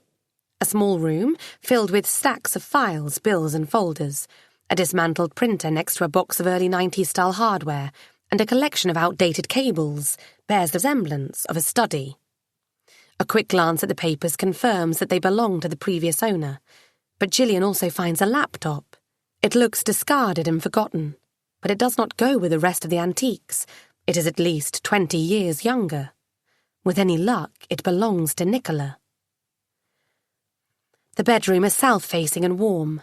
The warmth radiates from under the window, and it is only now that it occurs to Gillian that the central heating is on. She opens a wardrobe. A collection of floral skirts of varied shades and patterns, but consistent in their maxi lengths, points to a woman of conservative taste, the Laura Ashley type. Jumpers are folded neatly on the bottom shelf, casual joggers and tops in the middle. Schoolgirl white blouses, each with its own hanger, have been immaculately pressed. She even irons her underwear, Gillian notes. Nothing seems to be missing. Nothing seems to have been taken out. You're sure she's gone away? Mr. and Mrs. Devonshire blink at her in unison. I can't imagine she's letting us take care of Fritz while she's hiding under the bed, Mrs. Devonshire says. She gave us her flight details. She was so excited. What makes you think... The heating is on. Oh, that! She left it on for Fritz. He doesn't like the cold. Of course, Fritz. Mrs. Devonshire picks up a stack of magazines from a bedside table. Here, you see. These are the pictures she's been showing us. Baby blue skies stabbed with umbrellas of palm trees roll from the covers. On the back of one of the leaflets, the details for Thomas Cook in Shepherd's Bush are circled in pen. Gillian adds the leaflet to her loot. No one knows anything. Nicola Eagles has vanished without a trace. The Thomas Cook shop closed down over 3 months ago, and the head office has no record of Nicola Eagles. It is a dead end, and so is the address book. It dates back to its owner's university days. It is sparsely populated with names, and half of the contacts are either dead or married. Many with a new name, address, and telephone number. Many have not heard from Nicola Eagles in years, and find it hard to recall her face or how they came to know her in the first place. She seems only a shadow of a real person, not even a memory. How incredibly easy would it be to wipe out her existence? No one would bat an eyelid. No one has, if it wasn't for Fritz. Scarface has not returned from his extended lunch engagement or golf tournament, or both. Chances are Gillian won't be able to speak to him until tomorrow. He is canvassing for a promotion to detective superintendent. He will make a good one. His skills lie in management, not groundwork. Getting his hands dirty and desk cluttered is not his idea of professional satisfaction. Gillian wouldn't dream of interrupting his campaign. She is used to making her own decisions and running them by Scarface after the event. On that note, she has left Nicola's laptop with forensics for priority analysis. She needs information. Anything. John Riley at Forensics is a true maverick, commonly known as John the Geek. He says it sounds almost as good as John the Baptist. If there is anything to be found on that laptop, he will find it. He has nothing better to do. Despite being only in his 20s, he already has a failed marriage behind him. How he managed to find a wife in the first place is a mystery. He is fat, hairy, and speaks in code. However he had found her, the wife did not last. He had lost her quickly after his addiction to late-night computer gaming and poor personal hygiene came to light. Now he can dedicate his entire life to his first love, IT. PC Miller is going home. "What do I do with a cat?" he asks. "RSPCA. I've got to be going, picking the kids up. I promised. Mrs. is having a doctor's appointment." "Leave it here." They push the cage with Fritz in it under Gillian's desk. Fritz hisses at Miller for a goodbye. "That's the thank you I get." "For what?" Gillian raises an eyebrow. Miller never knows whether she is joking or being serious. He shrugs and takes himself out of the cat's peripheral vision. The creature settles down for a nap. Gillian is hell-bent on closing this missing persons case today. There has to be a simple explanation. It isn't a case of lost luggage. It is a case of a grown-up woman somewhere between one of the most popular holiday destinations on the planet and home. There is only so much that could have happened to her in that part of the world. Anything serious, such as drug trafficking or drowning, would have been reported by now. An impromptu visit to the brother in Australia sounds an increasingly viable possibility. Gillian is not entirely sure what time it is in Australia, but she is promptly informed by Robert Eagles. He sounds like a man with a heavy hangover when he finally picks up the phone. "Hello?" "Mr. Eagles, am I speaking to Mr. Robert Eagles?" "Yeah, you are. What is it? Who the hell are you? Do you realise what time it is? It's bloody 3 a.m. "I'm sorry to wake you at this hour. I'm calling from Sexton's Canning, DS Marsh." "DS? As in the police? What's it about?" "Please don't be alarmed. It's probably nothing serious." "Then why the hell?" "It's about your sister." "Nicola?" His voice trails off. "Something happened to Nicola?" "We don't know. She has not returned from her holiday. She missed her plane. I was wondering if maybe you have information about her current whereabouts." "Holiday? She's on holiday? Nicola doesn't go on holidays." Gillian rubs her forehead. The next of kin is another dead end. According to her neighbours, she went to the Maldives a week ago. You haven't heard from her, I take it? "No." The man begins to sound softer, almost apologetic. "We haven't been that close since our parents died. Or before. I'm a busy man. We don't really keep in touch. I thought of inviting her over, but you can never find the right time. It's always something or other. Anyway, she doesn't go on holidays. The Maldives? It doesn't sound like Nicola. She's more of a B&B in Wales sort of person. Are you sure?" "We know that she missed a flight back home yesterday. We know she did not book herself on another flight. We know she intended to be back this morning. There may be a perfectly innocent explanation. Nicola doesn't miss planes. She's very, punctual, organised. I don't know what to say. Can you think of anyone back here in the UK? Anyone she's close to? Anyone she would have been likely to contact?" Long pause. Then, "No one. She keeps herself to herself. I really don't know anyone my sister is in touch with. Is that bad? It is, I suppose. I can't believe it. There must be a simple explanation." He goes silent. "Now you've got me worried. Can you keep me advised? Please. Any time, day or night. What's your name again?" Gillian leaves her details with Robert Eagles. He is grateful to her for getting in contact with him. He is the only close relative Nicola has, though he should have kept a closer eye on her. In case of her death, Gillian ponders, would he be the sole beneficiary of her estate? How much is Nicola Eagles worth? Field Cottage alone must be close to £500,000. John Riley calls just as Mrs. Clunes puts on her vacuum cleaner. Once she has put it on, she will not switch it off until she is done. Not for any reason. She is a busy woman, efficient. If she waited for every cop to finish their business, she would be here at midnight. "Hang on, John. I can't hear you.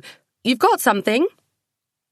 There is a yes, followed by an elaboration that is swallowed by the relentless whine of the vacuum cleaner, the nozzle of which is circling Gillian's chair. The cleaner avoids eye contact. Hang on, I'll be with you in a minute. Gillian puts the phone down and shouts a farewell to Mrs. Clunes, who, as is her custom, does not respond. Something smells around John's desk. It is hard to say if it is John's person or the contents of his drawers. The odour must have been there for a while. John doesn't appear to be conscious of it. Here, he says without any preliminaries. This laptop hasn't been used since December the 25th. The last log-on was at 10 p.m. that day, but she didn't drop off the face of the earth just then. Have a look here. He waves Gillian to come closer, which she does despite her strong reservation about the smell. He starts in his typical tabloid headline style. Hotmail inbox. It didn't take much to hack into. Laptop memorised her password. Nothing to hide. Limited contacts. Very limited. Historical evidence of liaison with 2 men. Very historical. Dead and buried. How dead? 2.5 years ago. Last contact with both men. Peter Bird and Paul Collins. Emails, restrained, no meat on the bone, polite, boring. She met them through a dating site, but that's gone too. No life to speak of. Just like you, then. Takes one to know one. John snaps back, sharp as the morning frost. If only he smelled better. Gillian steps back to the business at hand. Is that all you've got? Anything current? Since December, emails accessed from a different machine, IP address. Let me see. What sort of emails? Impersonal, lots of junk, but she opens every one of them. And? A month ago she makes an online booking, a holiday, Maldives. Booking agent? Prime Choice Destinations, never heard of it. People traffickers for all I know. So she's lured under false pretenses to... Just kidding. John chuckles. His small but perfectly formed teeth and wispy facial hair render him in the likeness of a Chinese mandarin or a sort of hairy Buddha. He switches to a different window. Nicola Eagle's Facebook page. For the past 5 years, since she joined in January 2010, she never misses a day. Logs in every bloody day like a Swiss clock. Likes every friend's every post, but doesn't post anything herself. In the first couple of days in February, she starts posting manically. Tons of snapshots. Then, bang, she goes silent. Her last activity on Facebook was 5 days ago. She's either dead or lost the use of her arms. People don't stop like that. Not unless there's a good reason. It's a habit. It's stronger than heroin. If anyone, John should know something about computer addictions. Smell or no smell, Gillian draws a chair next to John and starts skimming through Nicola's Facebook entries. Arrived on its Suru, it is hot, hot as hell. Photos follow. Typical exotic location snapshots, and that's it. That last entry is made on Tuesday, 3rd of February. And then nothing. Silence. Gillian scans Nicola's Facebook friends, only a dozen of them or so. Amongst them, she recognises 4 of the names from Nicola's address book, all of whom have claimed not to have heard from or even really remember who Nicola Eagles was. Robert is also on the list. His photo that of a man in his mid-30s, his colouring that of a sun-dried tomato, the background an orange Australian sunset. So he did know his sister was taking a holiday in his very backyard. It is all there, on her Facebook profile. John clicks on Nicola's avatar.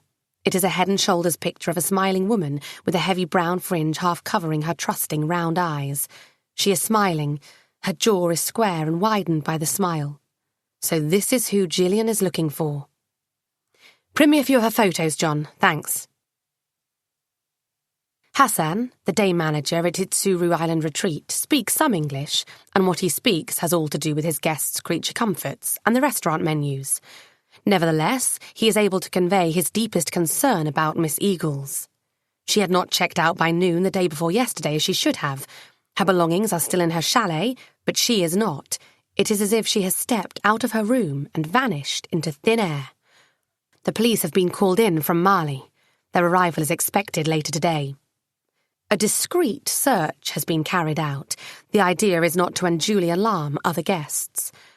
The search has rendered no results. Miss Eagles is not on the island. This can be said with a degree of certainty. People don't just disappear, Gillian says. She couldn't have walked away. "It is an island, madam, so no." Hassan sounds as if he is about to add, "unless she can walk on water," but thinks better of making flippant comments. "Drowning?" "We never had a single drowning, madam. We are an atoll island. We have shallow waters. We are safe indeed." "Miss Eagle's belongings, are they still in the room?" "They are, but we are fully booked. Chalet 42 overlooks the lagoon. It has views. Our next guests arrive tonight. I will put Miss Eagle's items in storage." "No, don't touch anything. Leave it as it is. It may be a crime scene. It probably is a crime scene." "We cannot hold the room back. We are fully booked."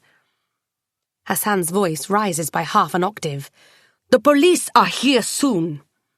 "I will be there tomorrow. Leave it all as it is until tomorrow."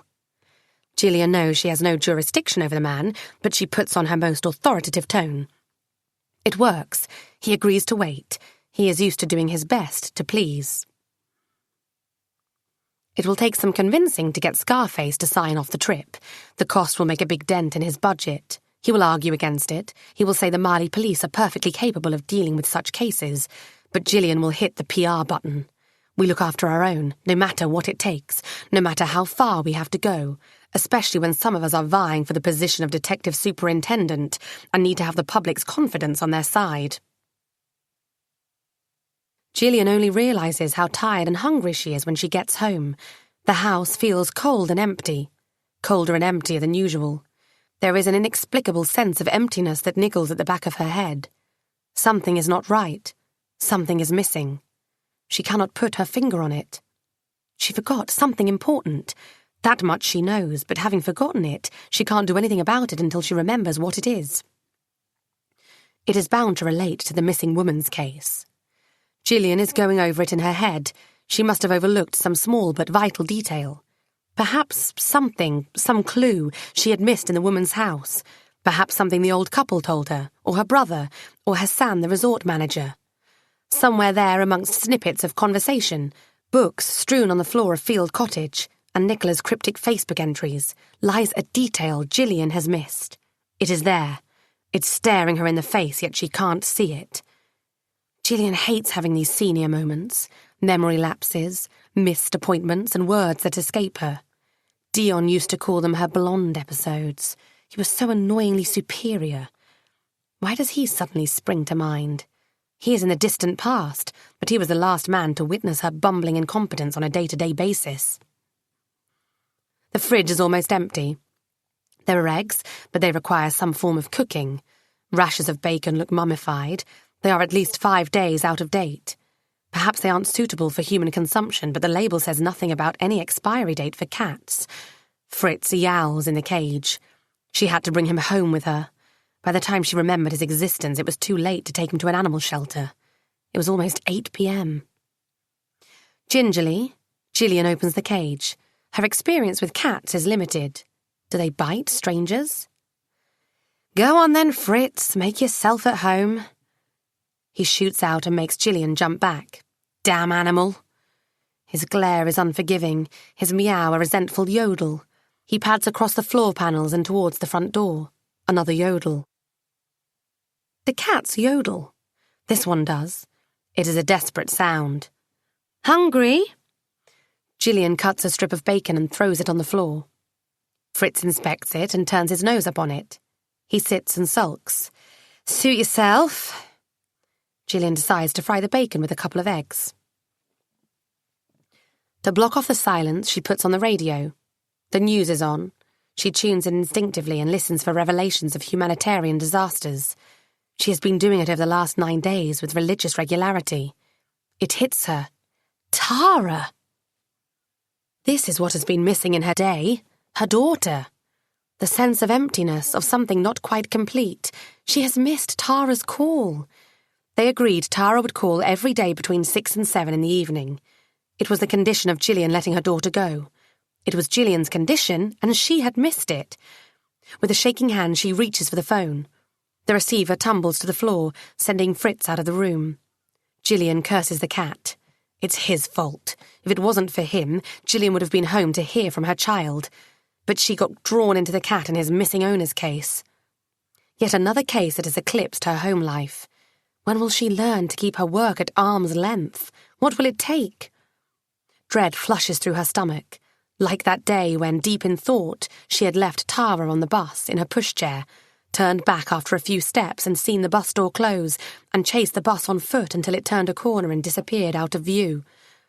Or that night when she was too late and too tired to pick Tara up from her mum and dad, or even call them to say she wasn't coming. The very night when Tara drank a whole bottle of her grandmother's antihistamine and had to have her stomach pumped, and that gut-wrenching morning when Gillian turned up at her parents' house to find it empty but for a note on the kitchen table.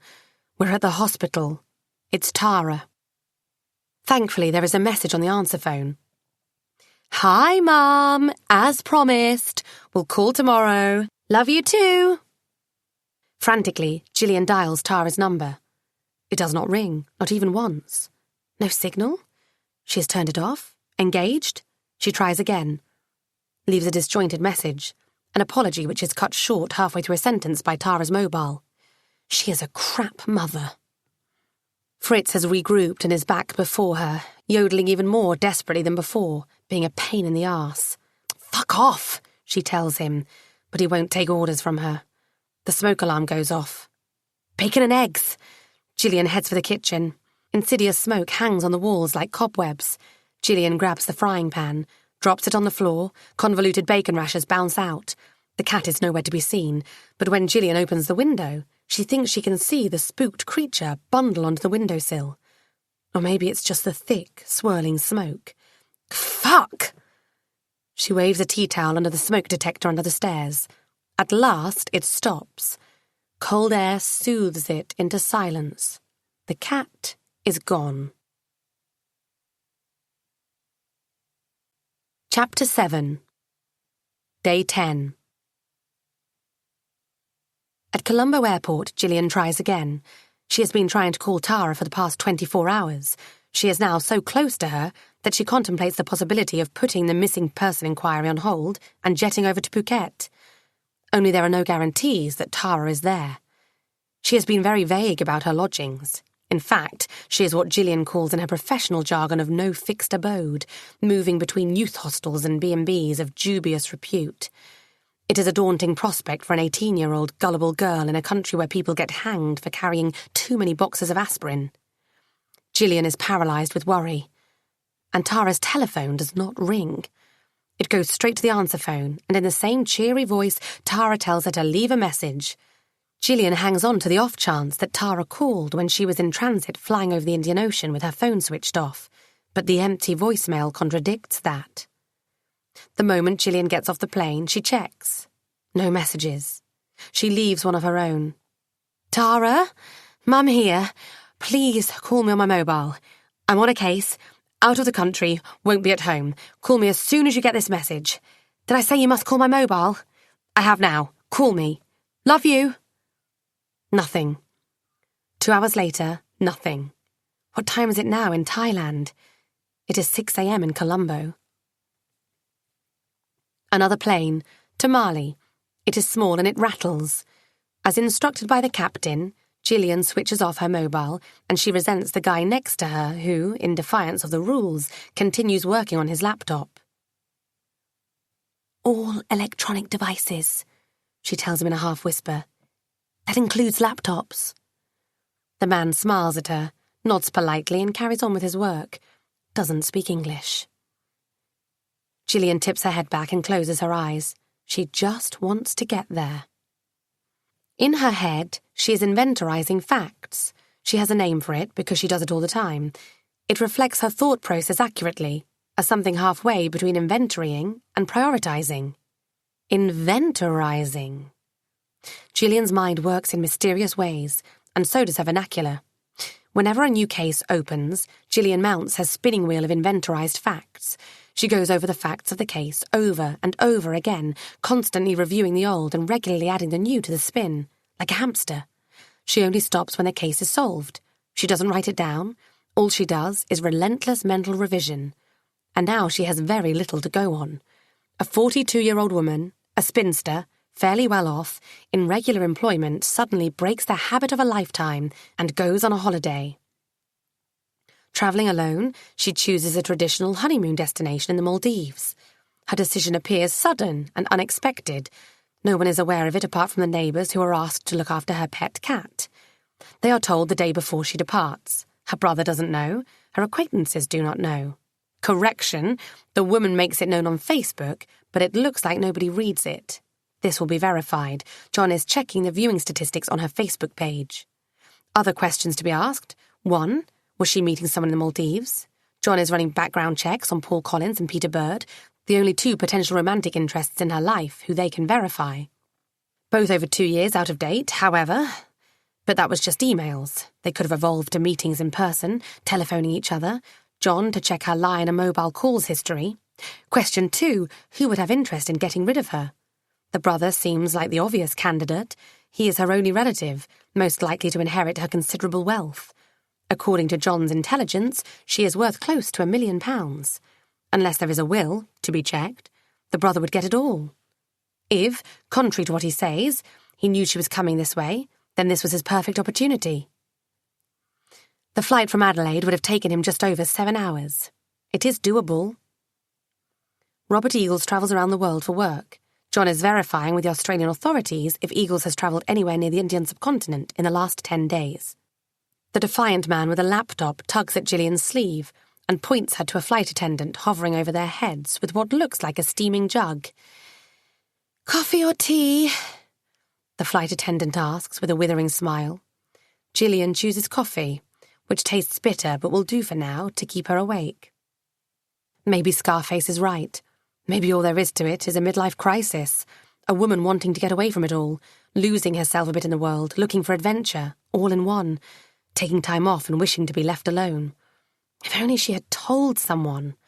That would have spared Gillian the 17 hours sleepless air ferrying across 2 continents and missing out on her DI training, though that could be considered an unforeseen bonus. "Business or pleasure?" the man next to her asks in perfect English. She had been sure he hadn't understood her admonishment due to a language barrier. Clearly he'd chosen not to heed it. "Didn't you hear it?" she asks, astounded. "Hear what?" "About switching off all electronic devices." He smiles with a nonchalant wave of a hand. "Oh, that really means nothing. I always use my laptop in flight. It's harmless, believe me. And it's business for me. Lots of homework to catch up on." He salutes her with his coffee. "So, is it a holiday? Where are you heading?" "Well, in that case, I've got an important telephone call to make." Gillian rises to reach for her mobile buried in her back trouser pocket. She turns it on. It takes a moment to light up. Hopefully Tara has called back. Nothing. No messages. "You won't get any reception here," the man tells her. The flight attendant passes by with her steaming jug, offering more tea or coffee. She directs a warning scowl at Gillian. "Please switch off your phone, madam. All electronic devices must be switched off." As soon as Gillian gets off the plane, she puts the phone back on. While queuing through border control, she checks her messages. Nothing. She checks if she has reception. Reception, yes. Messages, no. She dials Tara's number again, and again gets the same no-ring silent treatment. The answer phone kicks in and invites her to leave a message after the beep. Bloody hell," she mutters. The beep comes between the first and second bloodies. Gillian rings off. She hands her passport to the officer in a booth. "Welcome to the Maldives. Enjoy your holiday." She only has hand luggage, toiletries, a couple of fresh shirts, sensible pyjamas. This is going to be a short stay. Everything costs, and the budget gets smaller by the minute. Scarface informed her sourly after she managed to twist his arm into signing the trip off. The positive outcome is that she doesn't have to queue for the conveyor belt. She pushes by the nothing to declare gate. If only she could clear her head. She won't have peace until she gets hold of Tara. Her brain cannot multitask. She can't turn it off to solve the missing person inquiry while it is frayed with constant worry. She decides to call Dion. It is not something she does lightly. His number in South Africa is stored on her mobile, but so far she hasn't used it. It rings. At least it rings. She prays for him to pick it up. In the arrivals hall, a wiry man dressed in white is holding a cardboard sign with her name on it. D.S. Marsh. It must be her taxi driver. She beckons him while balancing her mobile between her cheek and her shoulder. He looks surprised and, oddly, ignores her, looking over her shoulder for the real D.S. Marsh. The telephone keeps ringing. Come on, answer the damned phone! Answer machine. Gillian curses under her breath, drops the phone, picks it up. Dion's voice says he can't come to the phone, but will get back to her as soon as he can. Beep! She starts walking towards her driver, calling out to him. Here! Over here! I'm D.S. Marsh! He raises his eyebrows. Oh, hi, Dion, it's Gillian. Have you heard from Tara? Let me know, I seem to be missing her. Her phone is off. Can you pick up? I'm a bit worried. D.S. Marsh? The driver asks. Marsh, yes! Gillian fumbles in her pocket for her ID card. She flashes it in the man's face. She passes him her suitcase. Are you parked somewhere nearby? Central Police Station, please. She realises she hasn't rung off. Dion? Call me, all right? On my mobile. Thanks. She presses the end call button. Let's go then, she tells the driver. He leads her out of the airport and into the steaming Maldivian pressure cooker. It occurs to Gillian that even in her light bomber jacket and jeans, she is seriously overdressed. She begins to sweat. Bloody heat! Indeed, says the driver. He stops by a police car, opens the boot, and shoves her suitcase in. You're a policeman? Sorry, I thought... Detective Nasheed. He shuts the boot. You thought I was a taxi. You thought I was a man, she counters smugly. Not anymore. He beams an acknowledgement and opens the passenger door for her. Are you sure you want the police station? I could take you to your hotel, give you a chance to unpack, refresh. He looks pointedly at her bomber jacket. We booked you into Holiday Inn. I'd rather we got straight down to business. I didn't fly here for refreshments. In the car, Gillian strips down to her white vest. She positively smells. She screws up her nose. Sorry, she says. What for? She doesn't have the will to explain. He knows anyway, but is too polite to admit it. Right, so, what do we know so far? She demands. Very little. No trace of her. It may be drowning. The body may not emerge for days, possibly never. It depends on how far the currents would have carried it into the open waters. The resort manager told me drowning was unlikely. It wouldn't be good for business, true, but it is the only logical explanation. You can drown in a spoon of water, you know. Without a body, we can't make any assumptions. No, nothing apart from the fact that she is missing. Did you preserve the crime scene? What crime scene? There aren't any indications of foul play. Like I said, she is missing. This is a missing person inquiry as far as we are concerned. Yes, I mean her room. I asked the resort manager not to touch anything in her room. He was rather reluctant. We secured everything, all her belongings. We've got them here. You removed all the evidence from her room? After she specifically asked them not to. She wanted to inspect the room as Nicola Eagles had left it, to see where every single item was placed, on purpose or accidentally. Did Nicola Eagles prepare for her departure? Did she pack, or did she leave unexpectedly, her belongings scattered on the floor, a glass of water left half empty, toothbrush still in the bathroom, bed unmade? Perhaps there were signs of a struggle. Was the door locked or left open? Was the TV playing? Gillian needs to know. She needs to get into the person's house. It is the same as getting into their heads. It helps her build a picture of the last few minutes before death, or disappearance, or both. Visiting Nicola Eagles' house in Sexton's Canning gave Gillian several vital clues. The fact that she had left the central heating on for the cat and made arrangement for his care until a specific date told Gillian that Nicola Eagles was not suicidal and had every intention of returning. The way her clothes were tidily folded and organised in the wardrobe told Gillian she was not likely to have done anything on the spur of the moment, anything spontaneous. The fact that, despite the clutter, Nicola Eagles had kept both her own furniture and her aunt's old pieces side by side without being able to dispose of either set said a lot about the woman's character. Conservative, indecisive, reverent, not the kind to sail into the sunset on a whim. Everything that Gillian had learned about Nicola Eagles in her house was turned on its head by her disappearance. People like Nicola Eagles do not disappear. They do not leave any loose ends. They are too dutiful and too caring to put anyone out, to cause any trouble. They would feel awfully guilty if anyone had to worry about them, like that lovely Mr. and Mrs. Devonshire. Gillian has a picture of who Nicola is. Now she wants a picture of how and why anyone would want to get rid of her. Evidence left in her room would point Gillian in the right direction. In some direction. If it was there, but the hotel manager got it his way. I can't believe you didn't seal the room. I can't believe you didn't wait for me. Nasheed gives her a hard look. It is my jurisdiction, if I can point it out to you. I have satisfied myself that there was nothing in that room to indicate crime has been committed there. I have had the contents of the room brought to Malé for forensic examination. I just wish you'd waited for me, Gillian sighed. Can I at least have a look at what you have here? I don't see why not. We've looked already, found nothing, but be my guest. There is resentment in his tone, which contradicts the flippancy of his reply. He takes her down the stairs to a cool basement. He requests Nicola Eagle's evidence box from a male officer with a thick mane of greying hair and the gritty voice of a heavy smoker. They are led to an empty room without windows and presented with a cardboard box. When the officer leaves, Nasheed says, The only thing that puzzles me is the blood. Blood? On bedsheets. We found a bloodied bedsheet hidden in the wardrobe, and some stains on another sheet on the bed.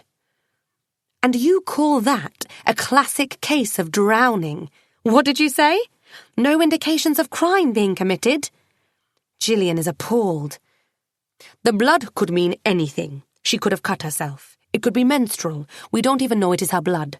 There was only a small quantity. Definitely not enough to point to a serious wound. She did not bleed to death, if that's what you're thinking. You need to get a perspective before you jump to conclusions. We will send samples to the UK for DNA examination. We need to know if it is Nicola Eagle's blood. If it is, even if it is, it means nothing unless we have a body. Remember that this is still a missing person inquiry. He must have said that twice already. She found his defensiveness irritating. Nothing must be allowed to disturb the tranquil image of the Maldivian paradise. Gillian has to hold her tongue. She depends on Nasheed. She needs his cooperation. I realise that what I want to know is this. How do you disappear from an island? How do you leave an island without being seen, dead or alive? The only way is drowning. There are other ways. Killing, abduction, kidnap for ransom. Shall I go on? We've excluded those. You imply we're doing nothing, but you're wrong, and I am beginning to take offence. Nasheed's face muscles tighten, and his speech becomes more accented. We've explored all possibilities, interviewed potential witnesses, checked all departures from the island, talked to owners of yachts that moored at Itsuru in the last 10 days. We searched. We sent boats out. Nothing. She's gone. We need to find her, if only to eliminate foul play, Gillian insists. All we can do now is wait. You didn't search hard enough. He snorts, throws his arms in the air. We don't have the manpower to comb through the entire Indian Ocean. There are limits to what we can do. He is irritated as much as she is.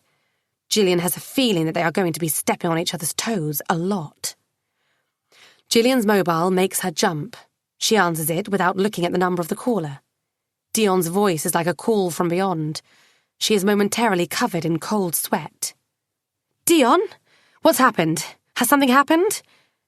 Not to my knowledge, it hasn't. He sounds his typical patronising self, a bit tired of her, a bit bemused. Then why are you calling me? You gave me an almighty fright. Thought something happened to Tara. Don't do this to me. Nasheed realises it is a personal call, mutters a vague excuse, and leaves the room just as Dion hollers in utter exasperation.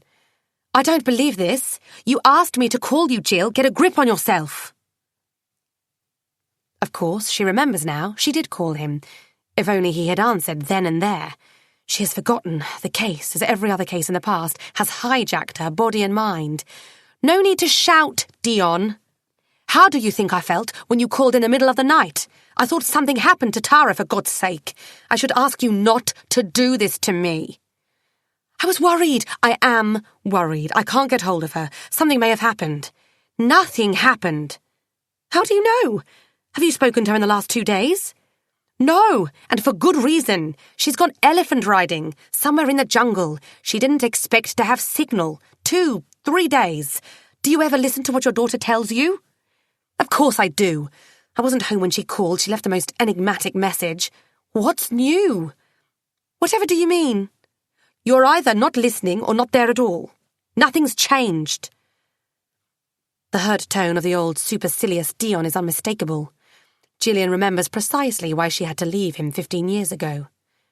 Nothing's changed indeed, she concedes. Her mind is elsewhere already. Thanks for calling back. Must go. Bye. She takes great pleasure in pressing the end call button.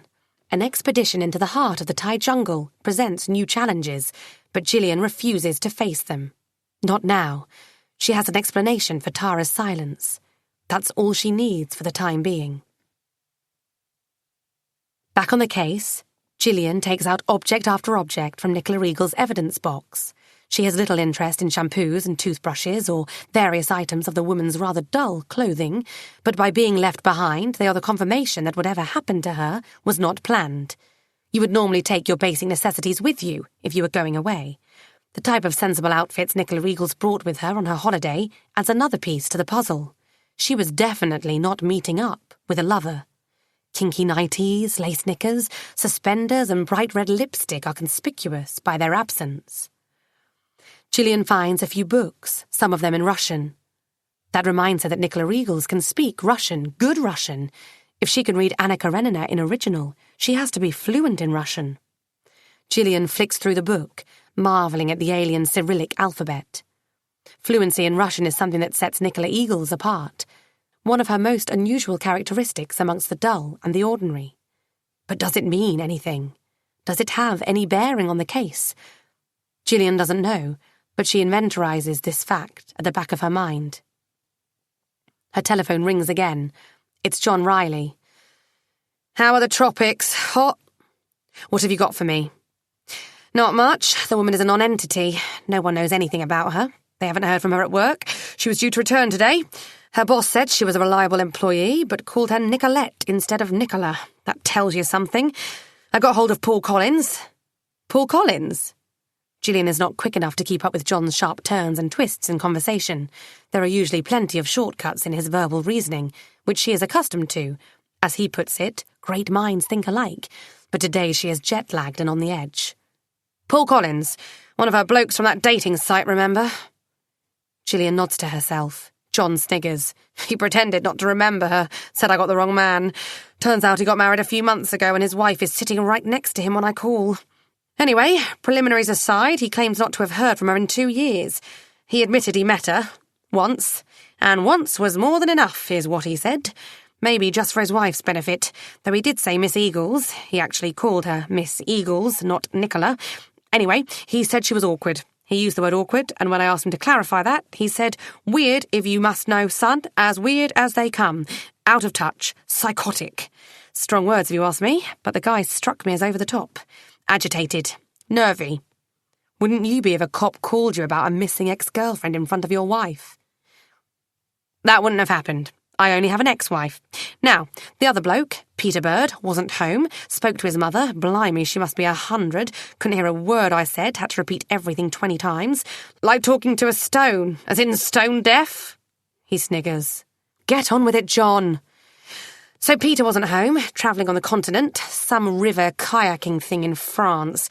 His deaf mother's never heard of Nicola Eagles, but then she's deaf, isn't she, so she wouldn't have heard. John chuckles. Gillian is not in the mood to acknowledge his quips. I want you to check that. I checked it. Deaf as a post. Another chuckle. I've no energy for this, John. Check where Peter Bird is. Check where he's been in the last 10 days. Hang on a second, John protests. Don't you have DC Weber to do your dirty jobs? Weber is on holiday. I only have you. Gillian tries to instill a purr into her voice. Ah. John has been tickled under the chin. He loves being indispensable. He doesn't have much else going for him these days. He can deliver a star performance, as long as it does not involve getting out of his chair. Gillian will have to push her luck this time. Now that he is temporarily appeased, she demands, anything else? How about her calls history? Nothing of consequence. Actually, no, scrap that. Nothing is the word. She hasn't made any phone calls nor received any in the last 3 months. Do you want me to go further back than that? No. Mobile? Can't help you there. No mobile in sight. Hang on. Gillian explores the depths of the evidence box. A mobile phone lies at the bottom with a charger still plugged into it. She was charging it when she disappeared. More proof she didn't intend to walk into the ocean and die. It is an old-fashioned cheap job with a conventional keypad. OK, it's a Virgin mobile. Gillian reads out the number. Got it. We'll let you know tomorrow if anything of interest. Don't hold your breath. Her Facebook statistics are a record low. There are weeks when no one as much as glances at her page. Weeks! And then once in a blue moon, 1 or 2 clicks. Poor woman. Never known anyone living in deeper obscurity than that. She could disappear tomorrow and no one would notice. She did disappear, and someone has noticed. Oh yeah, the cat. You'll like this. Listen good. There is a faint echo of excitement in John's voice. A rare occurrence. Gillian often wonders if she has ever known anyone more detached from the rest of humanity than John the geek. Hey-ho, here it goes. The brother, Robert Eagles, flew to Hong Kong 5 days ago precisely. Business trip. He's a sales rep for a software company, one of those Aussie Silicon Valley mavericks. Except how did he know she would be here? Yeah, well, you could ask him. Clever, John. I did that trick already. He sounded genuinely surprised. Those sales bastards usually sound very bloody genuine. Whatever they tell you, it means fuck all. Vaguely, Gillian recalls a sour car deal John fell victim to a few weeks ago. He is obviously still very sore about it. That gives her a new perspective on the level of John's personal bias against Robert Eagles. Anyhow, he could be one of those few and far between views on her Facebook page. If only she'd made any prior announcements. If I remember correctly, the first entry about the Maldives was the day she got here. Well, whatever you say, just don't write the guy off. I never do. Few more things, John, are you listening? There is a grunt at the other end of the line. Gillian proceeds. Get a DNA sample from Nicola Eagles' house. We'll be sending some blood samples from here, see if they match. Got that? What else? Find out if she has a will and who gets how much when she dies if there's no will. Right. That's it. Find the cat. Say again. The cat took off yesterday from my place. Answers to Fritz. Must be on his way home. Find the cat. Get him into a cattery. The neighbours will kill me if I don't find that cat, never mind his owner. How am I supposed to find a cat? He'll be loitering somewhere around the woman's house. That's what cats do. What the hell does it look like? Gillian ponders the question for a minute. Like a cat, she says. Fluffy and fat. That narrows it then. Thanks, John. You'll have to thank Miller. I'm passing this one to him. I don't do outdoor commissions. He rings off. Gillian gets back to the box. She pulls out a laptop. This must be the one that replaced the old one left at the house. The switch button doesn't work. The screen remains black. How much she needs John to be here at hand. It's the battery. Gone flat. Nasheed is leaning against the doorframe. She is glad she hasn't said anything critical about his handling of this case on the phone to John. He must have been outside, eavesdropping. Where's the cable? In the box, I guess. You guess? Gillian is certain he has not inspected any of the box contents. He couldn't be bothered to so much as turn on the laptop. Drowning, case closed. She is fumbling in the box for a cable, finds it and plugs it in. The laptop makes a joyful noise and lights up. Luckily, there is no password. Once on, the machine takes her to the last place Nicola Eagles visited before her disappearance. It is her Facebook page, with a draft entry awaiting posting.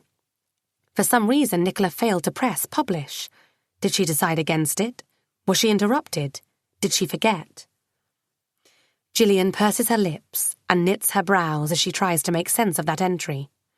There is a photograph of a well-built, middle-aged man wading through water, heading towards the beach. The photo is of poor quality. It was probably taken through a window, as there is a reflection of, probably, Nicola Regals holding a camera, which is interposed against the image of the man. A short, enigmatic caption underlines the photo. Count Karenin. Gillian contemplates it. The name sounds strangely familiar.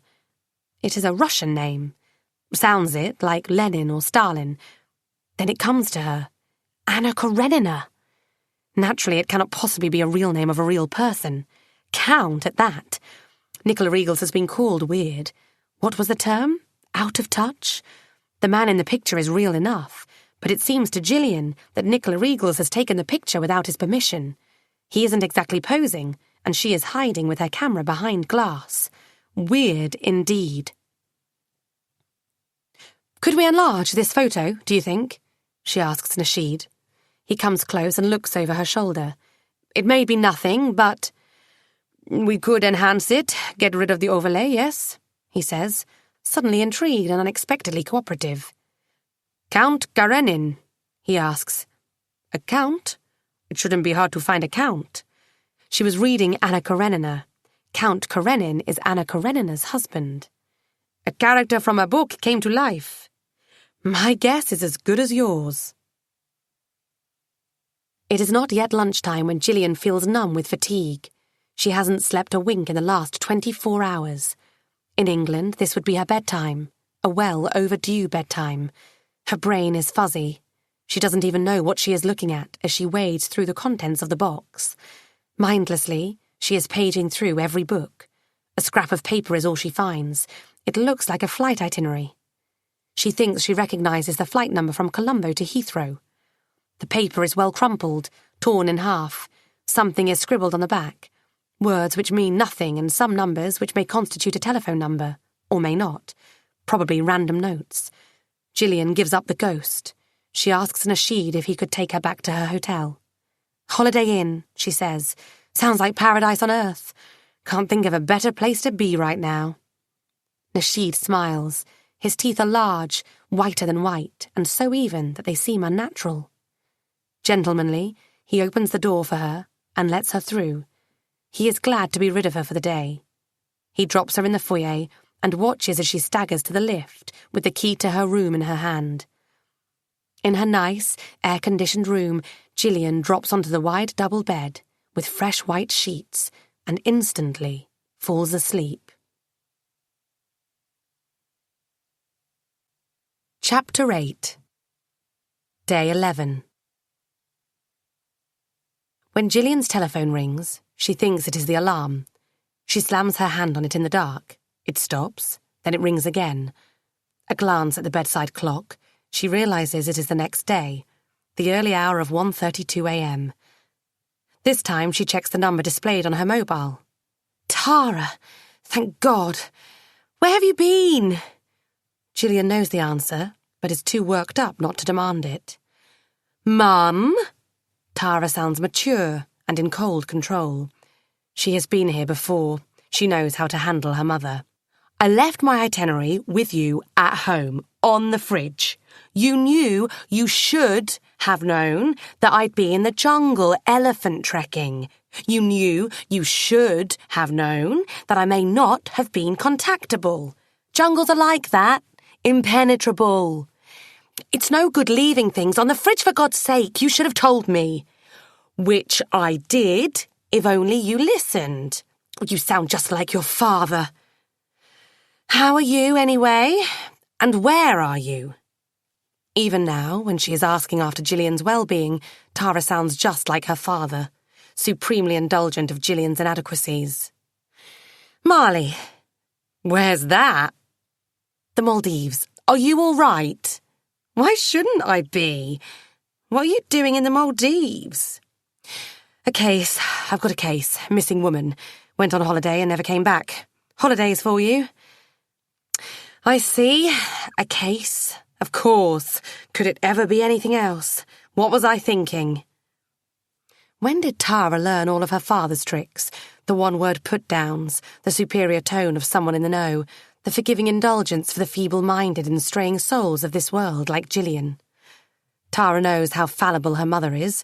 She knows only too well how good Gillian is at bringing her cases home and depositing them on their doorstep like a cat does its kill, or dragging them all the way to her bed and sleeping on them, with them, until they are solved, while the rest of the world has to stand still and wait its turn. What do you mean, you see? Mum, just because some person has gone missing, I mean, you can't leap to crazy conclusions. I'm all right. In fact, we're having a great time. There's a whole bunch of us now. A bunch? We met some people from Kent. And who are those people? Mum. There is a warning in Tara's voice. Gillian knows not to push her luck. She asks, Nice people? Your age sort of people? Yes, and yes. And no, I'm not giving you their full names. You'll have to trust me. I do trust you. Tara laughs. So you're having a good time? Didn't I say? Okay. There is a clear, undisguised yawn. I'm knackered. We've only just got back to Phuket. It's very late here. I should be in bed. But I called you as soon as I got back because I know how paranoid you get. I only want you to keep in touch. Last time I called, you weren't even there. I'm sorry. You know, I do. Mum, I've really got to be going. Just remember, we're flying to Melbourne tomorrow morning. I mean, this morning, okay? Are you listening? I'm all ears. Good. Gillian is now fully awake. She remembers suddenly. I thought you were flying to Sydney. Change of plans. Josh and Charlie have friends in Melbourne, and we can stay with them. Plus, we are going to get to Melbourne eventually. Josh and Charlie?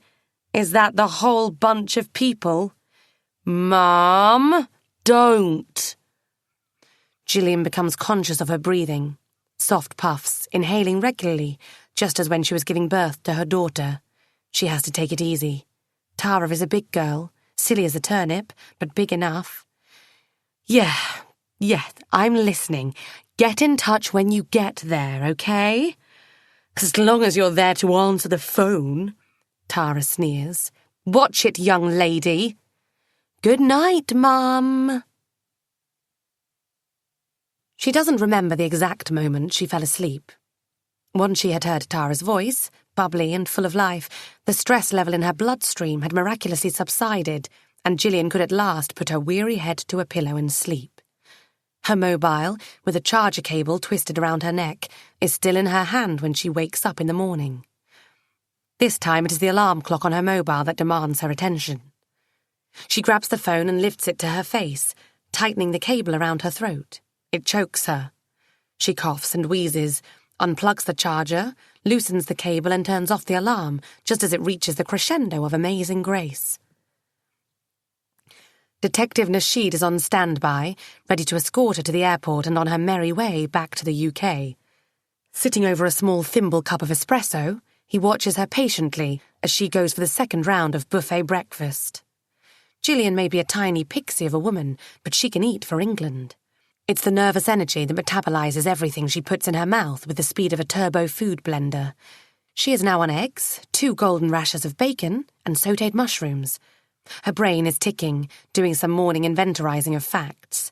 She is hardly aware of her Maldivian counterpart's presence at the table. The plane leaves in an hour and a half. Theoretically, you should be checked in by now. Don't rush. Nasheed raises a calming hand in the air. I'll get you on that plane. I've contacts. But I'm not going back. Gillian gives him an innocent, round-eyed look. I haven't got anything yet. I can't go back empty-handed. She shoves 2 mushrooms and half a rasher in her mouth. You won't find anything. We looked. Nasheed is visibly agitated. He downs his espresso in one go, nearly swallows the cup. While still chewing the mushrooms, Gillian realises she forgot sausages. She gets up. "Excuse me, the sausages look yummy." Nasheed follows her to the buffet. He is talking to the back of her neck. "She has drowned. You've nothing to find here. I told you, if the body turns up, you'll be the first person I'll call." "That's nice." Gillian is back at the table, tucking into the sausages. "Look, Ali, I need to satisfy myself. I'm going to Itsuru after breakfast. I was hoping you'd make the arrangements, get the clearances for me. I hope we're still working together." It feels awkward calling him by his first name, but Gillian tends to fly into informalities when she is irritated. Somehow her respect for the rank disappears. Hassan is not in the least surprised to see her arrive. He is large and meaty, dressed in an airy linen suit with an exotic palm trees pattern. He reminds Gillian of Marlon Brando in Apocalypse Now. He shakes her hand, which she offers to him in the hope of long and fruitful cooperation. It is a lame offering of truce, she concedes, and the man's face says as much. He has already expressed his dismay in a lively telephone conversation with Detective Nasheed, of which Gillian has, probably luckily for her, understood nothing. "We spoke on the phone. I told you everything I could tell you about Miss Eagle's stay with us. I do not know what else I can help you with, madame." "D.S. Marsh, please don't call me madam." "How long do you intend to stay with us, D.S. Marsh?" "I don't know, a day or two." "What can I do to help you close this case?" His discomfort is tangible. He has the reputation of his resort to protect, which is rather incompatible with the idea of one of his guests vanishing into thin air. Unless she is found fit and sound, that very reputation he is trying to protect will be in tatters. He glares at Gillian as if she were the author of his predicament. They are sitting in his nice and friendly office, with its softly whispering air conditioning and unintimidating wicker furniture. If it wasn't for his guarded, almost hostile tone, it would seem more like taking afternoon tea than investigating a case. "I need to speak to your staff. Guests. I would prefer if our guests' privacy was respected, D.S. Marsh." "I'll try to be as discreet as I possibly can, but you must accept that this is a police inquiry and that I expect your full cooperation." Gillian is still a bit jet-lagged, and she doesn't quite appreciate Hassan's tone. "If you continue obstructing my investigation, I may stay longer than I originally intended. There is no need for threats. I believe I have been very forthcoming with all the information you asked for." "I asked you not to remove anything from Miss Eagle's room." "I didn't. The police did." "Fair enough. I still want to look at the room. Is it occupied at present?" "No. We moved our next guest to another chalet. Luckily, we had an early departure. We are fully booked at this time of year." "Good. Then I'll start with Miss Eagle's room. Chalet." "If you intend to stay the night with us, then that's the only chalet we have available in any event." "Excellent. Who could be better to obliterate what's left of any evidence than me? Lead on." Hassan winces and rises from his chair. Gillian is not good at niceties. She is walking in step with Hassan, but without a word. He is maintaining a dignified silence, and did not offer to help her with her bag. Not that she would expect him to. She really doesn't give a toss about his principled stand on his guest's privacy and all that tosh. When Gillian follows a scent, she is like a hound. All sensitivities fly out of the window. He hands the key over to her on the front step and, unable to restrain his inbred hotelier's politeness, tells her that if she requires anything at all, he and his staff are at hand to render assistance at any time of day or night. He says that in one breath, with a smile and without the slightest hint of sarcasm. Gillian thanks him with much less panache. If she was hoping for any shred of evidence left in the wake of the Maldivian police's clean-out, she has now abandoned that hope. The room is in pristine condition. The bed has been made, furniture dusted and polished. Crisp white towels are piled neatly in a roofless bathroom.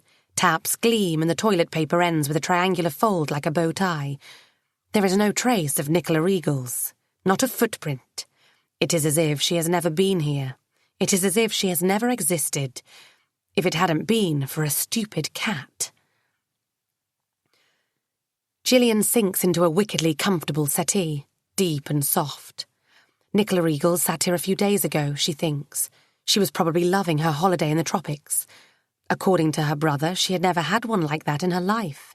It was an adventure of a lifetime. And now she is wiped out, gone, missing, vanished, perhaps drowned, perhaps murdered, maybe kidnapped and still alive. Gillian was hoping that was the case, but 5 days has gone by since her disappearance, and no ransom demand has been made. Every fibre in Gillian's body tells her Nicola Eagles is dead. This whole case may be the reason why Gillian is obsessing about Tara. Every change of plans, every unexpected development unsettles her. Tara is right, Dion is right.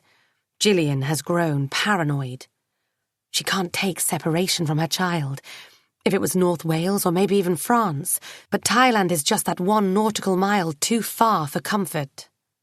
Gillian will go bonkers by the time this gap year experiment is over. Who could blame her? She has never been parted from Tara for more than a few nights here, a weekend there, sleeping over at her parents' when Gillian was on a case. But that was work. This is torture. She wishes she knew how to cope with it. The best person to ask is her own mother, Gillian realises. Once upon a time, it was she who had to cope with Gillian's absence. At the tender age of almost 21, Gillian had decided that South Africa was the place for her. She upped and went just like those men you sometimes read about in the newspaper. Gone to the corner shop for a pack of cigarettes and never heard from again. There could be months before Gillian would call home or send a letter.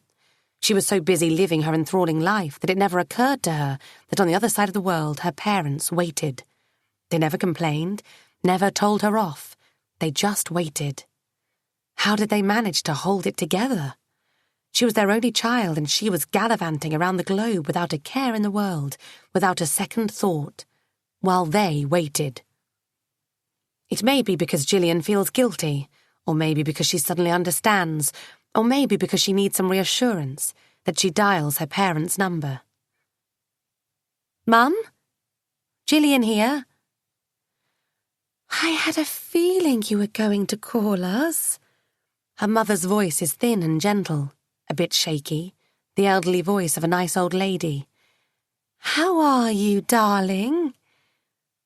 Okay, just been thinking about you. Oh, that's nice. Dad and I rang you yesterday. I'm not at home. You can always call me on my mobile. You've got the number.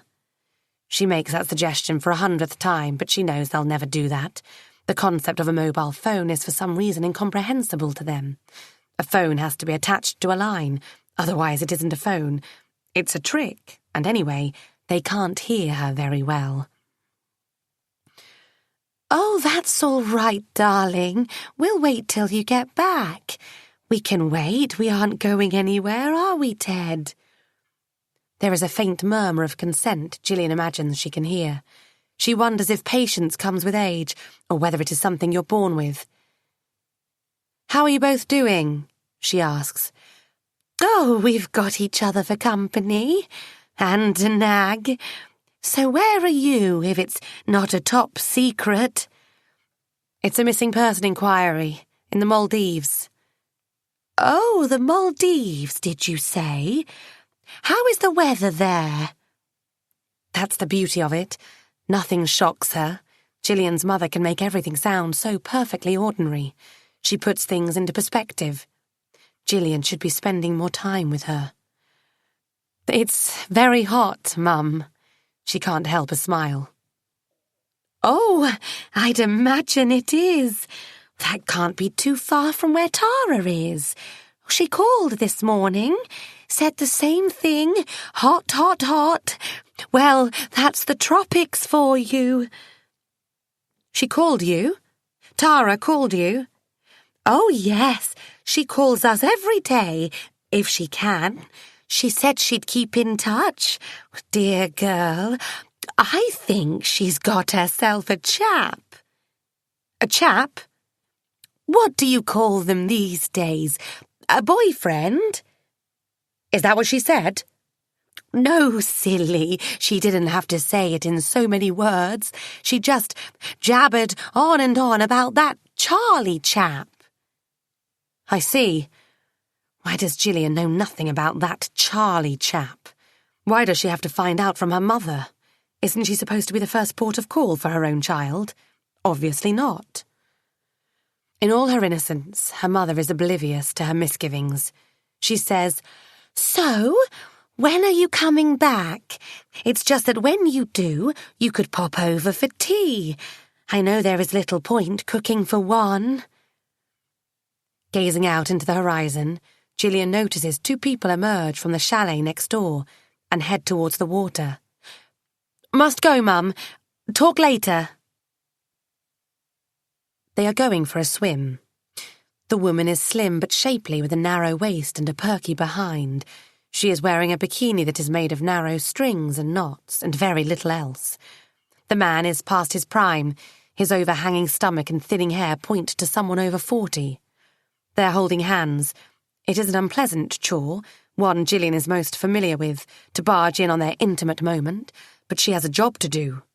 She charges towards them and nearly knocks the woman over as she stops unexpectedly to dip her foot in water. "Oh, sorry. So sorry. Are you all right?" Gillian is brimming with apologies. The woman gawps at her and nods. "Yes, I'm fine. No problem." Gillian sighs with relief. "Great. And hello." "Hello?" the man says, and eyes are up and down as if she was a nasty barnacle stuck between his toes. Gillian is glad to hear he is English. At least no language barriers to reckon with, only his attitude. "Sorry I ran into you like that." The woman presents a friendly smile. She is not as young as Gillian first thought, at least in her mid-30s. "I'm fine, honestly. Don't worry." "I couldn't help noticing you're my neighbours. I'm staying in number 42. She points to her chalet. "Oh." The man has little interest in Gillian's revelations. "Nice to meet you," says the woman. Gillian is no good at diplomacy. This is as far as she can take her respect for guests' privacy. "Same here." She tries to smile. "I've only just got here. This morning, as a matter of fact. A woman was staying here before me, Nicola Eagles." The man is gaping at her. He is puzzled and annoyed in equal measure. "Okay, if you say so. We're going swimming if you don't mind." I don't mind you swimming. I need to ask you about that woman, Nicola Eagles." "We don't know Nicola Eagles." "Early 40s, shortish brown hair, average build. I have a photo." "No." The woman shakes her head and furrows her brow. Unlike her partner, she looks like she wants to be helpful. The man, on the other hand, doesn't. "Look, lady, we don't know Nicola Eagles, and we want to go for a swim. We'd really appreciate if you—" The end of that sentence would have been buggered off or something to that effect, if Gillian hadn't interrupted. "I am investigating her disappearance. D.S. Marsh, Sexton's Canning, CID. The man closely examines her ID card. "Far away from home?" he comments and returns the card to Gillian. "We still don't know Nicola Eagles. Here is her photo. Have a look, please. We only got here last night." The man explains. Gillian realises their arrival date should have been the first thing to ask them about before she embarked on a full-blown interrogation. The woman is examining the photo. She asks, alarm rising in her eyes. "How did she disappear? How can you disappear here? I thought it was safe." "We don't know yet. Please, don't be alarmed. This is just an informal inquiry," Gillian says sheepishly. "Enjoy your stay." As she is strolling back to her chalet, she can hear the woman ask her husband, "Do they have those Somali pirates operating in these waters, Mark?" "How should I know?" Hassan is openly dismayed to see her. He has only just left her at her front door. She has found him in one of the restaurants, kitchens to be more precise, discussing the menu with the chef. The kitchen is hot as hell, hotter than outside, which says a lot about the unbearable temperature. How can people function in this heat? Gillian pushes across the sandy floor, manoeuvring amongst stainless steel tables and steaming hobs. "Sorry, I need to ask you for something." Her manner is matter-of-fact, but she tries to avoid eye contact with the distraught manager. In vain. Can it not wait? I am busy. Hassan's eyes are large and bulging, accusatory. The quicker I get what I need, the sooner you'll see the back of me. He speaks fast and furious to his chef, presses the menu into his hand and leads Gillian out of the kitchen, for which she is hugely grateful. They sit at one of the tables in the restaurant. It is nearly lunchtime and tables are beginning to fill with diners. Colourful, relaxed, laughing, radiating heat through their sun-tanned skins. Hassan steals a few nervous looks, but no one seems to take any interest in his tête-à-tête with the dreadful policewoman. What can I do for you? He is patience personified. His hands are clasped together and placed on the table with his chin resting on them. It occurred to me that some of my witnesses may no longer be on the island. People who were here a week ago may by now be long gone. Am I right? The standard stay is for a week, sometimes 2 weeks. Hassan agrees, still unsure how he can be of any assistance short of herding all the last week's guests back to the resort. Yes, precisely. I need to talk to anyone who may have witnessed something when Nicola Regals was here. That includes all staff members as well as the guests. So that takes me to your guest list. I need a full list of your guests. Everyone who stayed here between January the 31st and last Friday. That would be 6th of February. I'll need their contact details, names, etc.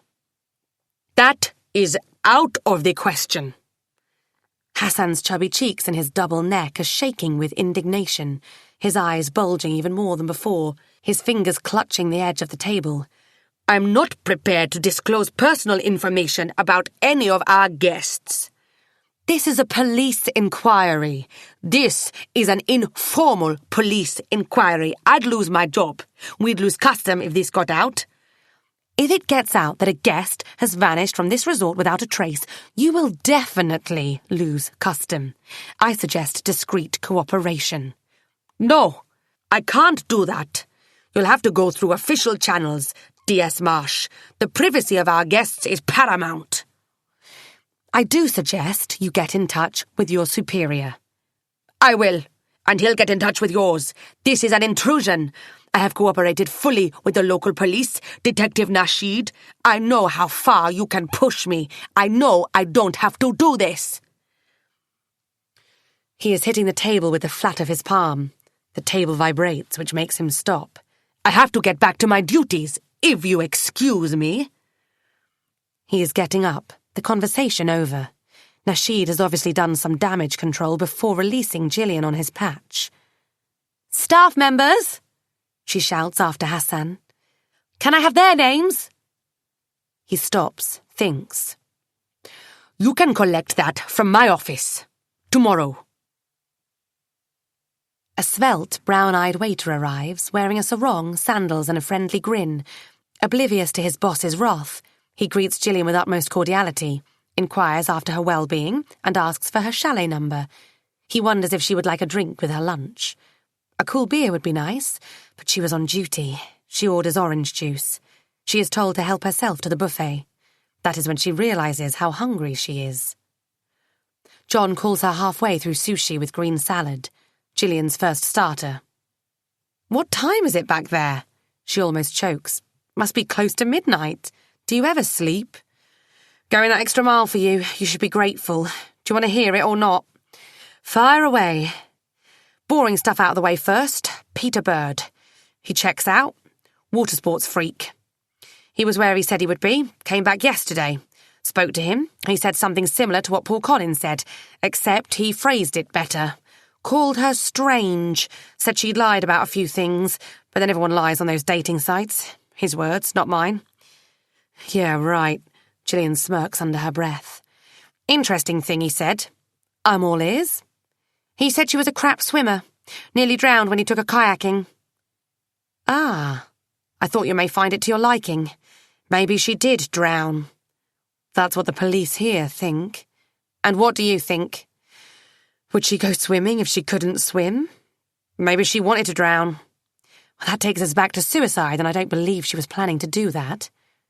Gillian catches a moment to push the last medallion of sushi into her mouth. She speaks with her mouth full. The blood? Do we have a match with Nicola Regals? They haven't sent any samples from Marley. Bloody mindedness she'd. Interesting bits now. Ready? While Gillian mumbles encouragement, John gets on with it. The will. Spoke to a lawyer.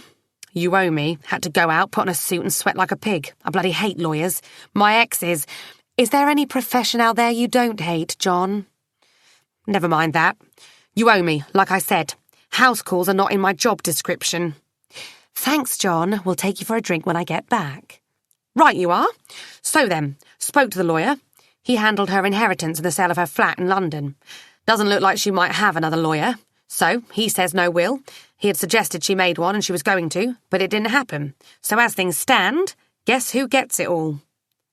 The brother. Exactly. Robert Eagles, our friendly salesman. And this is where it gets juicy. The man is broke, flat broke. He works on commission, high stakes and that, but the software company isn't doing too good. 9 months ago he lost his house, mortgagee sale. He's renting now, some rent-to-buy scheme, wife's unemployed, 2 kids. The guy would be interested in a nice little windfall. He most certainly would. And he was in Hong Kong around the time of her death. Tell me I'm good. Almost, John, except that Hong Kong isn't precisely in the heart of the Maldives. And you aren't telling me he's coming this way. He could have hired someone to do the deed for him. That's what you do in Hong Kong, if you know the right people. He didn't do it in person, of course he didn't. Even I wouldn't do my own sister with my own hands. He paid some scum to do it for him. But what would he pay them with? Flat broke, remember? If there was an expectation of inheritance, they would have done it on credit, high interest rate. Or maybe he just sweet-talked them into it. Sales reps are good at this kind of shit. Gillian has to smile. So, how's that new car of yours? Don't mention. OK, I won't. I'll get my fucking money back if it kills me. I will. The gearbox is fucked. Sorry to hear that. Never mind. I'm cycling to work. Good for the heart. Did you get to Nicola Regal's mobile records? Waiting. Should have something by tomorrow if they stop being obstructive and get on with it. No worries. I'll look through our calls on the handset. You've got it there? Did you lift the phone from the evidence box? John is impressed. Thinking outside the box, he never would have suspected Gillian of that. The coppers here have no need for it. I doubt they even turned it on. Anyway, I'm hoping someone may call on it. There is a valid reason for hanging on to it. They may call on it to ask for a ransom. If they haven't by now. I know. Small chance. Let me know if there's anything else. There is, come to think about it. Gillian remembers the scrap of paper with random foreign words and numbers on it, which she has also lifted from the box and forgotten all about. It is buried in her jeans pocket. She pulls it out, smooths out the paper.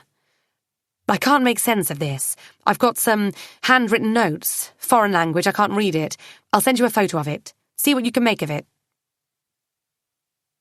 4 courses later, Gillian is full. She is so full that she decides to stay at the table to help her overloaded stomach with its digestion. Having found no recent call history of any interest, she is paging through the phone's photos. Most of them she has already seen on Nicola Eagle's Facebook. There are also a few pictures of Fritz the cat. John hasn't reported any success in tracking the creature down. She will have to remind him tomorrow or speak to Miller about it. Then there is that one photo of Count Karenin, the only person featuring in Nicola's gallery of images.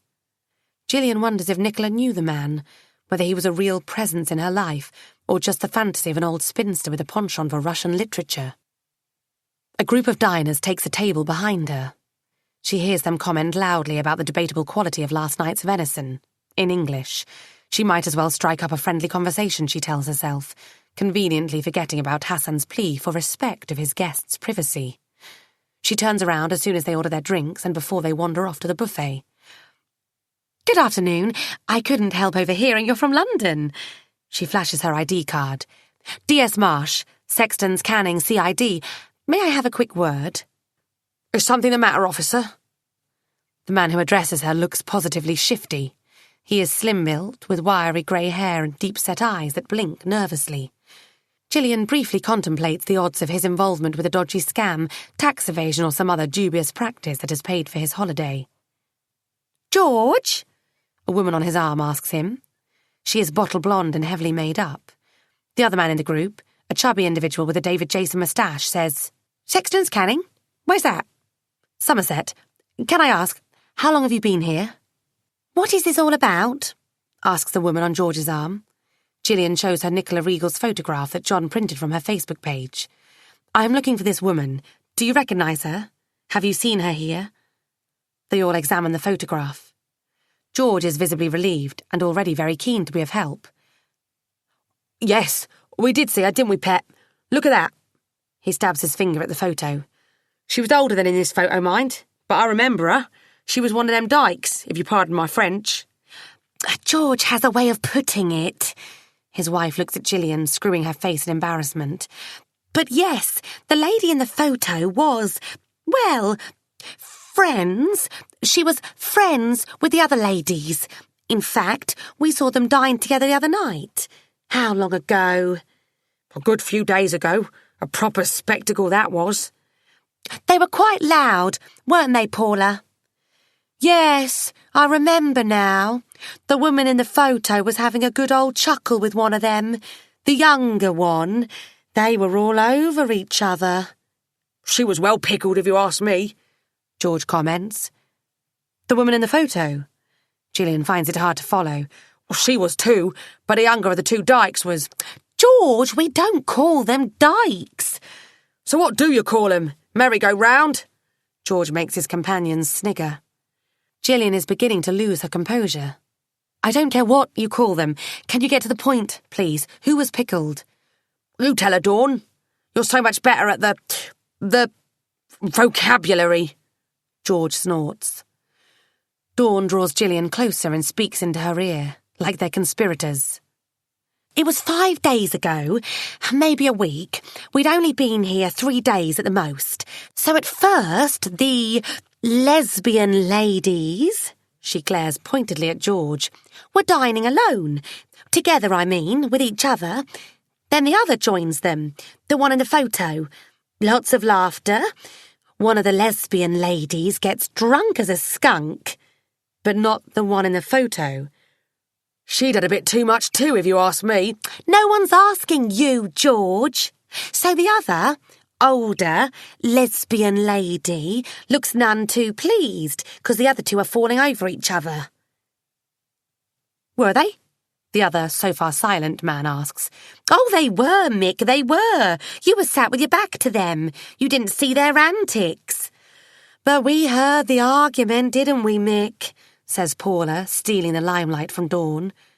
What argument? The next day, or maybe 2 days later, there's this big row next chalet to ours. This is a chalet where the ladies were staying, George clarifies, and now there's only one of them left. Hang on, go back. Gillian thinks she is at last onto something. Go slowly. I'll say it, Mick, OK? Paula says. It was like Mick said, about 2 days after the restaurant antics. We didn't see the one in the photo after that, but the other two went on as if nothing had happened until about 2 days later. Huge row. There was shouting, things flying. Embarrassing for us to listen to. Did you hear what was being said? Well, no, not really. But something about letting go? And fucking up the other's life. In so many words. The language, ouch. Then one of them storms out. The younger one. The other one follows. They keep on arguing on the beach, but we can't hear what's being said. Then again, the young one breaks away and runs back inside their chalet. The old one sits alone for a while, till it gets dark. It gets dark very quickly here. What about the woman in the photo? Haven't seen her since the scene in the restaurant, Dawn says. That was 2 days earlier. Mick seems to be the one who keeps the track of time in this place, where time seems to stand still. So what happened after the argument? Nothing, Mick shrugs. Nothing happened, or we've heard nothing more. Except that now she's alone. George gestures towards a lone woman at a table near the veranda. Is that the lady? One of them, the older one, Dawn says. Come to think about it, we haven't seen the younger one for days. Not since that row, and the other one from the photo is gone too. We reckon they did a runner together. Mick looks pleased with his bit of deduction. Look at her. Sour as a lemon. Has been ever since the row. We've been wondering what she's still doing here. Sulking, more likely. I feel sorry for her, Paula says generously. Women should not meddle with women, if you ask me. No one's asking you, George. Gillian approaches the woman, the lesbian lady, as Dawn has put it, head on. Dressed in a pair of baggy jeans and a sensible white blouse, the woman doesn't belong in this heat-infused inferno. She looks like she is on her way out, back to the civilized world. Only a straw hat with a frayed rim sticking out of her backpack testifies to her being a holidaymaker. Gillian flashes her ID card. DS Marsh, Sexton's Canning CID, she announces briskly. May I join you? The woman looks alarmed. What is this about? It's about Nicola Eagles. Miss Eagles went missing from this island a few days ago. I'm investigating her disappearance. Nicola Eagles? Uninvited, Gillian joins the woman at the table and presents the photograph. The woman looks at it briefly and nods. The expression in her face is inscrutable. She has a full face, soft and chubby, but the eyebrows are thick and straight, which gives her an expression of stern disapproval. Yes, I believe I met her here. Nicola. She disappeared, did you say? She was meant to return to the UK 4 days ago, failed to turn up. I'm trying to piece together her movements. The woman relaxes. She is obviously not particularly concerned about Miss Eagles. I see, she says. I don't know what I can do to help you. Like you said, you met her here. Perhaps you can tell me more about that meeting. There isn't much to say. She bites her lip. We met Nicola here. She was alone. We asked her to join us for dinner, once. Frankly, I can't remember seeing her after that. We? That being yourself and... me and my... partner. She shrugs, smiles, exhales. Me and my wife. The last word is spoken with bitterness. Amy befriended your missing person in the swimming pool, if my memory serves me correctly. We had dinner together. She didn't say much. Amy did most of the talking. And drinking. That's it. That's all I can tell you. So the last you saw of Nicola Eagles was that evening when you had dinner? Yes, a week ago now. How did she seem to you? Normal. Shy. A bit embarrassed by Amy's drunkenness. She excused herself as soon as she could and left. We said goodbye, see you tomorrow, the usual. She wasn't agitated, upset, didn't say anything. No, just like I said, pretty normal, not suicidal if that's what you mean. Though how can you tell if someone is suicidal, especially if you don't know them? And you didn't see her after that, the following day?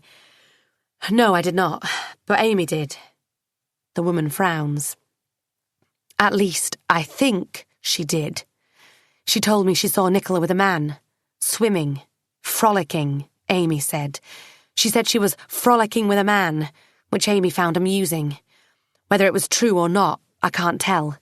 I was convinced Nicola was here alone and she wasn't the frolicking type. And Amy will say anything to get me off the track. No matter. She gets up and reaches for her backpack. I must be going. Leaving today. I believe the boat is due to leave in half an hour. She is striding ahead, a large woman with wide hips and an ample bosom. Gillian can hardly keep up with her. It is bloody annoying that she is leaving the island as they speak, but there is nothing Gillian can do to stop her. The woman hasn't done anything, nor is she under any suspicion. Her very passing connection to Nicola Eagles can hardly serve as an excuse to try to detain her. I couldn't help noticing your wife... Amy, she isn't with you. Amy's already gone home. That's a bit strange. Happens. To leave halfway through your holiday. Honeymoon? It's odd it doesn't just happen. Did she have some prior commitments? Not really. We split up. She left me. The woman stops halfway through a stride. Her large face is flushed red. She is holding back tears and manages to turn her emotions to anger. Not that it is any business of yours. It is my business if Nicola Regals was implicated in any way. Why would she be? She wasn't. For God's sake, I don't know the woman. I don't want to know her. It is strange that you parted ways with your spouse soon after you met Nicola Regals. If she wasn't the cause for you two arguing... Arguing? Who said we were arguing? You were overheard having a violent argument. We were both upset. Her tone is milder. There is something philosophical about it, something bordering on resignation. We've been together for 7 years. I had the right to be upset, but it wasn't violent, and it had nothing to do with that woman. We've had it coming. I had it coming. What was the reason for you splitting up in the middle of your romantic getaway together, if you don't mind me asking? Boredom? Age difference? Who knows? She picks up pace again. Don't you people have better things to do than to pry? A woman is missing. That is a great cause for concern. Frankly, I'm surprised you don't find it significant enough. I do. I did. It did cross my mind that she was the reason for Amy's sudden U-turn. She has stopped again and is facing Gillian. There is raw emotion etched in her face, something that cannot be disguised or faked. I put it to Amy. She denied it. That was when she told me about her and that man, frolicking in the ocean. She said Nicola wasn't into women. I hope to God that's true. But you will have to ask her. Ask Amy. She isn't here to ask. She went back home, I told you. OK, we'll speak to her. I'll need your full names, your address in the UK, contact number, before you leave if you don't mind. Why would I? You keep asking me if I do. Would it make any difference if I did? They are standing in front of the reception hut. Just as the woman shouts out her name, Sarah Ludlow Gray, Hassan floats into Gillian's peripheral vision. Is everything all right, madame? He asks, an expression of grim concern in his bulging eyes. Perfectly all right. I just want to check out and go home. I hope you enjoyed your stay with us. Sarah Ludlow Gray bites her lip and does not care to answer his question, but asks her own. Can I borrow a pen and a piece of paper to give the detective here my full details? Having sent Gillian a furious glare, Hassan is quick to oblige.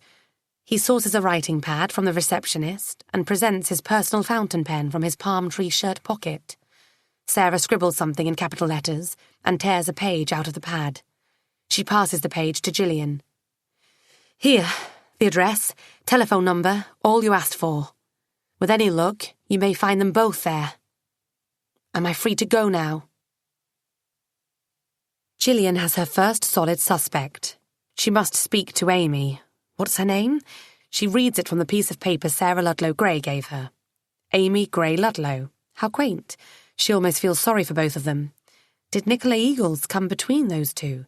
And if she did, how does Count Karenin fit into it? Amy may have some answers. Is it possible that she and Nicola travelled to the UK together? Gillian finds a stranded boulder by the side of the footpath. She perches on it, a scrawny bird with a tuft of feathery hair and lips puckered into a beak. She dials Amy's number. It rings and rings until an answer machine kicks in. A shiny female voice chimes with a twinkle and a chuckle. You've reached Amy and Sarah. We're not at home. We are on our honeymoon. Leave a message if it can't wait. Back in business Monday week. Gillian doesn't leave a message. She is not sure what she wants to say, or ask. She isn't sure she would get a straight answer. How do you ask for confirmation that a relationship, a marriage, is over? How do you ask who is to blame? How do you inquire if a third party was involved? This isn't a conversation for the telephone. Gillian calls John. On the 5th ring, a gravelly, disorientated voice answers. Gillian, this had better be a dirty call. It's too bloody AM. I need you to get hold of someone. And I need you to let me get on with my beauty sleep. Amy Gray Ludlow. Gillian dictates the number. That's in London. Yes, I'd have done it myself, but London is much closer to you than me. Anyway, I just tried the number, no answer. Are you surprised? It's too bloody AM. Plus, it isn't a telephone kind of conversation. Amy Gray Ludlow may be romantically involved with Nicola Eagles. Wow, it's getting spicy. I've just waved goodbye to a woman scorned, Amy's dumped spouse. If Nicola is responsible for the breakup, then we have ourselves our first strong suspect. Amy may hold the key to Nicola's disappearance. Hang on, slow down. How is this Amy here in London holding any key to your disappeared person over there? Patiently, Gillian begins to paint the picture of the love triangle she has formed in her mind, the violent fallout, and the sudden departure of one of the newlyweds. You can see why I need you to talk to her face to face, observe her reactions. She may still be protecting her former partner, or she may be running scared, or whatever it is. I have this feeling that getting Amy's version of events will lead us to Nicola. Just that one favour, John. I'm not going to London. I don't go to London, out of principle. Gillian is well aware of John's agoraphobia. The metropolis and John do not mix. John does not do people en masse.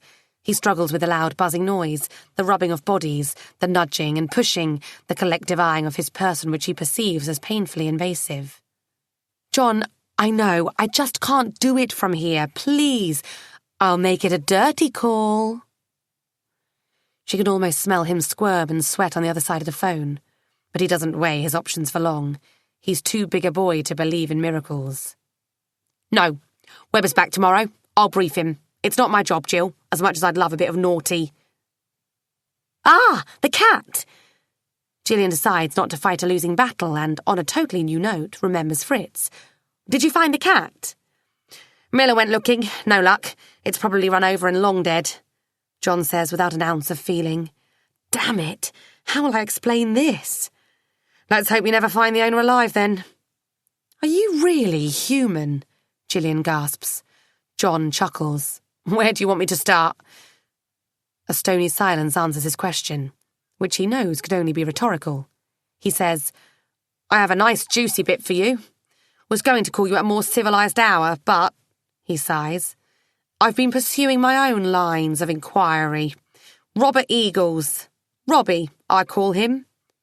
Go on. I was bored, surfed a bit. You can follow a named passenger's travel history with this app. Choice. And? Out of interest, I checked Robbie's return journey itinerary. You know his way back to Aussie from Hong Kong? He flew on a direct flight to Hong Kong, but funny thing, he went back via Colombo. Funny that, isn't it? It was odd, considering that the most obvious route would be a direct flight from Hong Kong to Australia, with the same airline. Why stop in Colombo? Gillian asks. You'll have to ask him that. He had a stop in Colombo on Tuesday, 3rd of February, 6-hour stopover. Beats me. Unless... You see, I've got my gut feeling about our friendly salesman. Call it woman's intuition. A man can have it too, you know. Interesting. I thought you'd like to know about it. It really brings it home. I'd forget about the gay love triangles and focus squarely on her brother, if I was you, which I'm not. But you know. I do know, John. You may be on to something. I think it's time I had another chat with Mr. Eagles. I may have to visit him in Melbourne. Melbourne? Why Melbourne?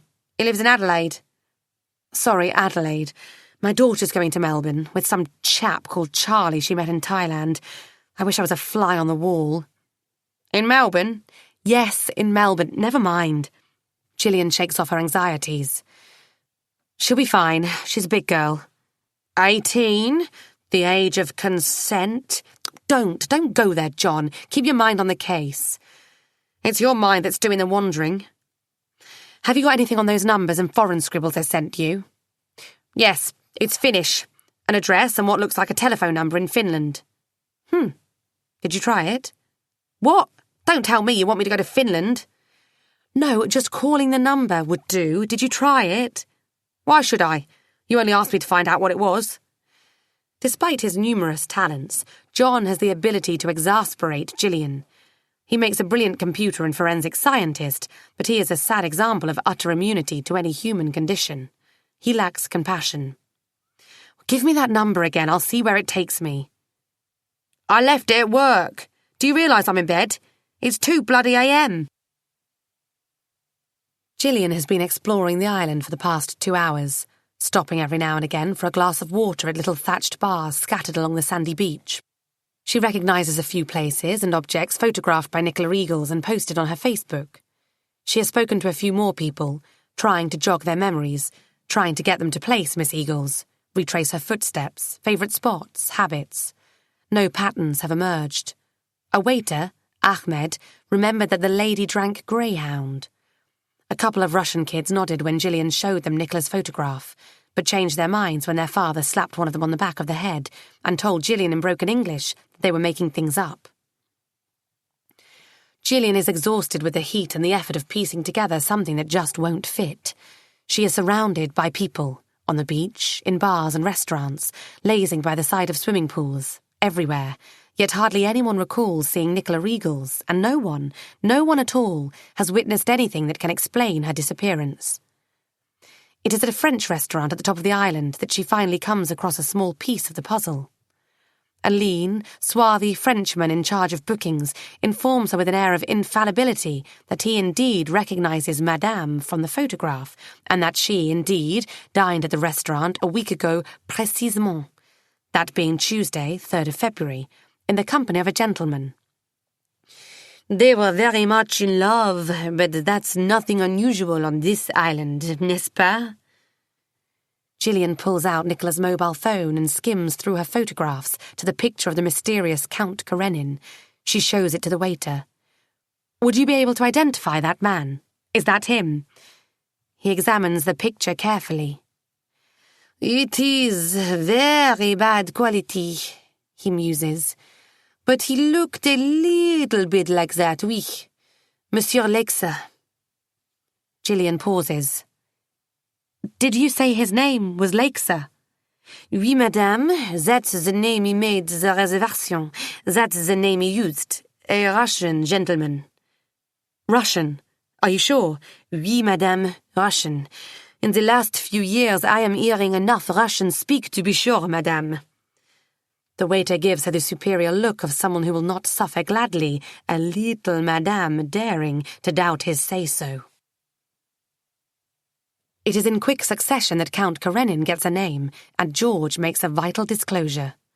The 4 middle-aged Londoners happen to be at the French restaurant, sitting at an outdoor table, having an alfresco meal. They wave to Gillian from their vantage point on the veranda. It is Paula who waves.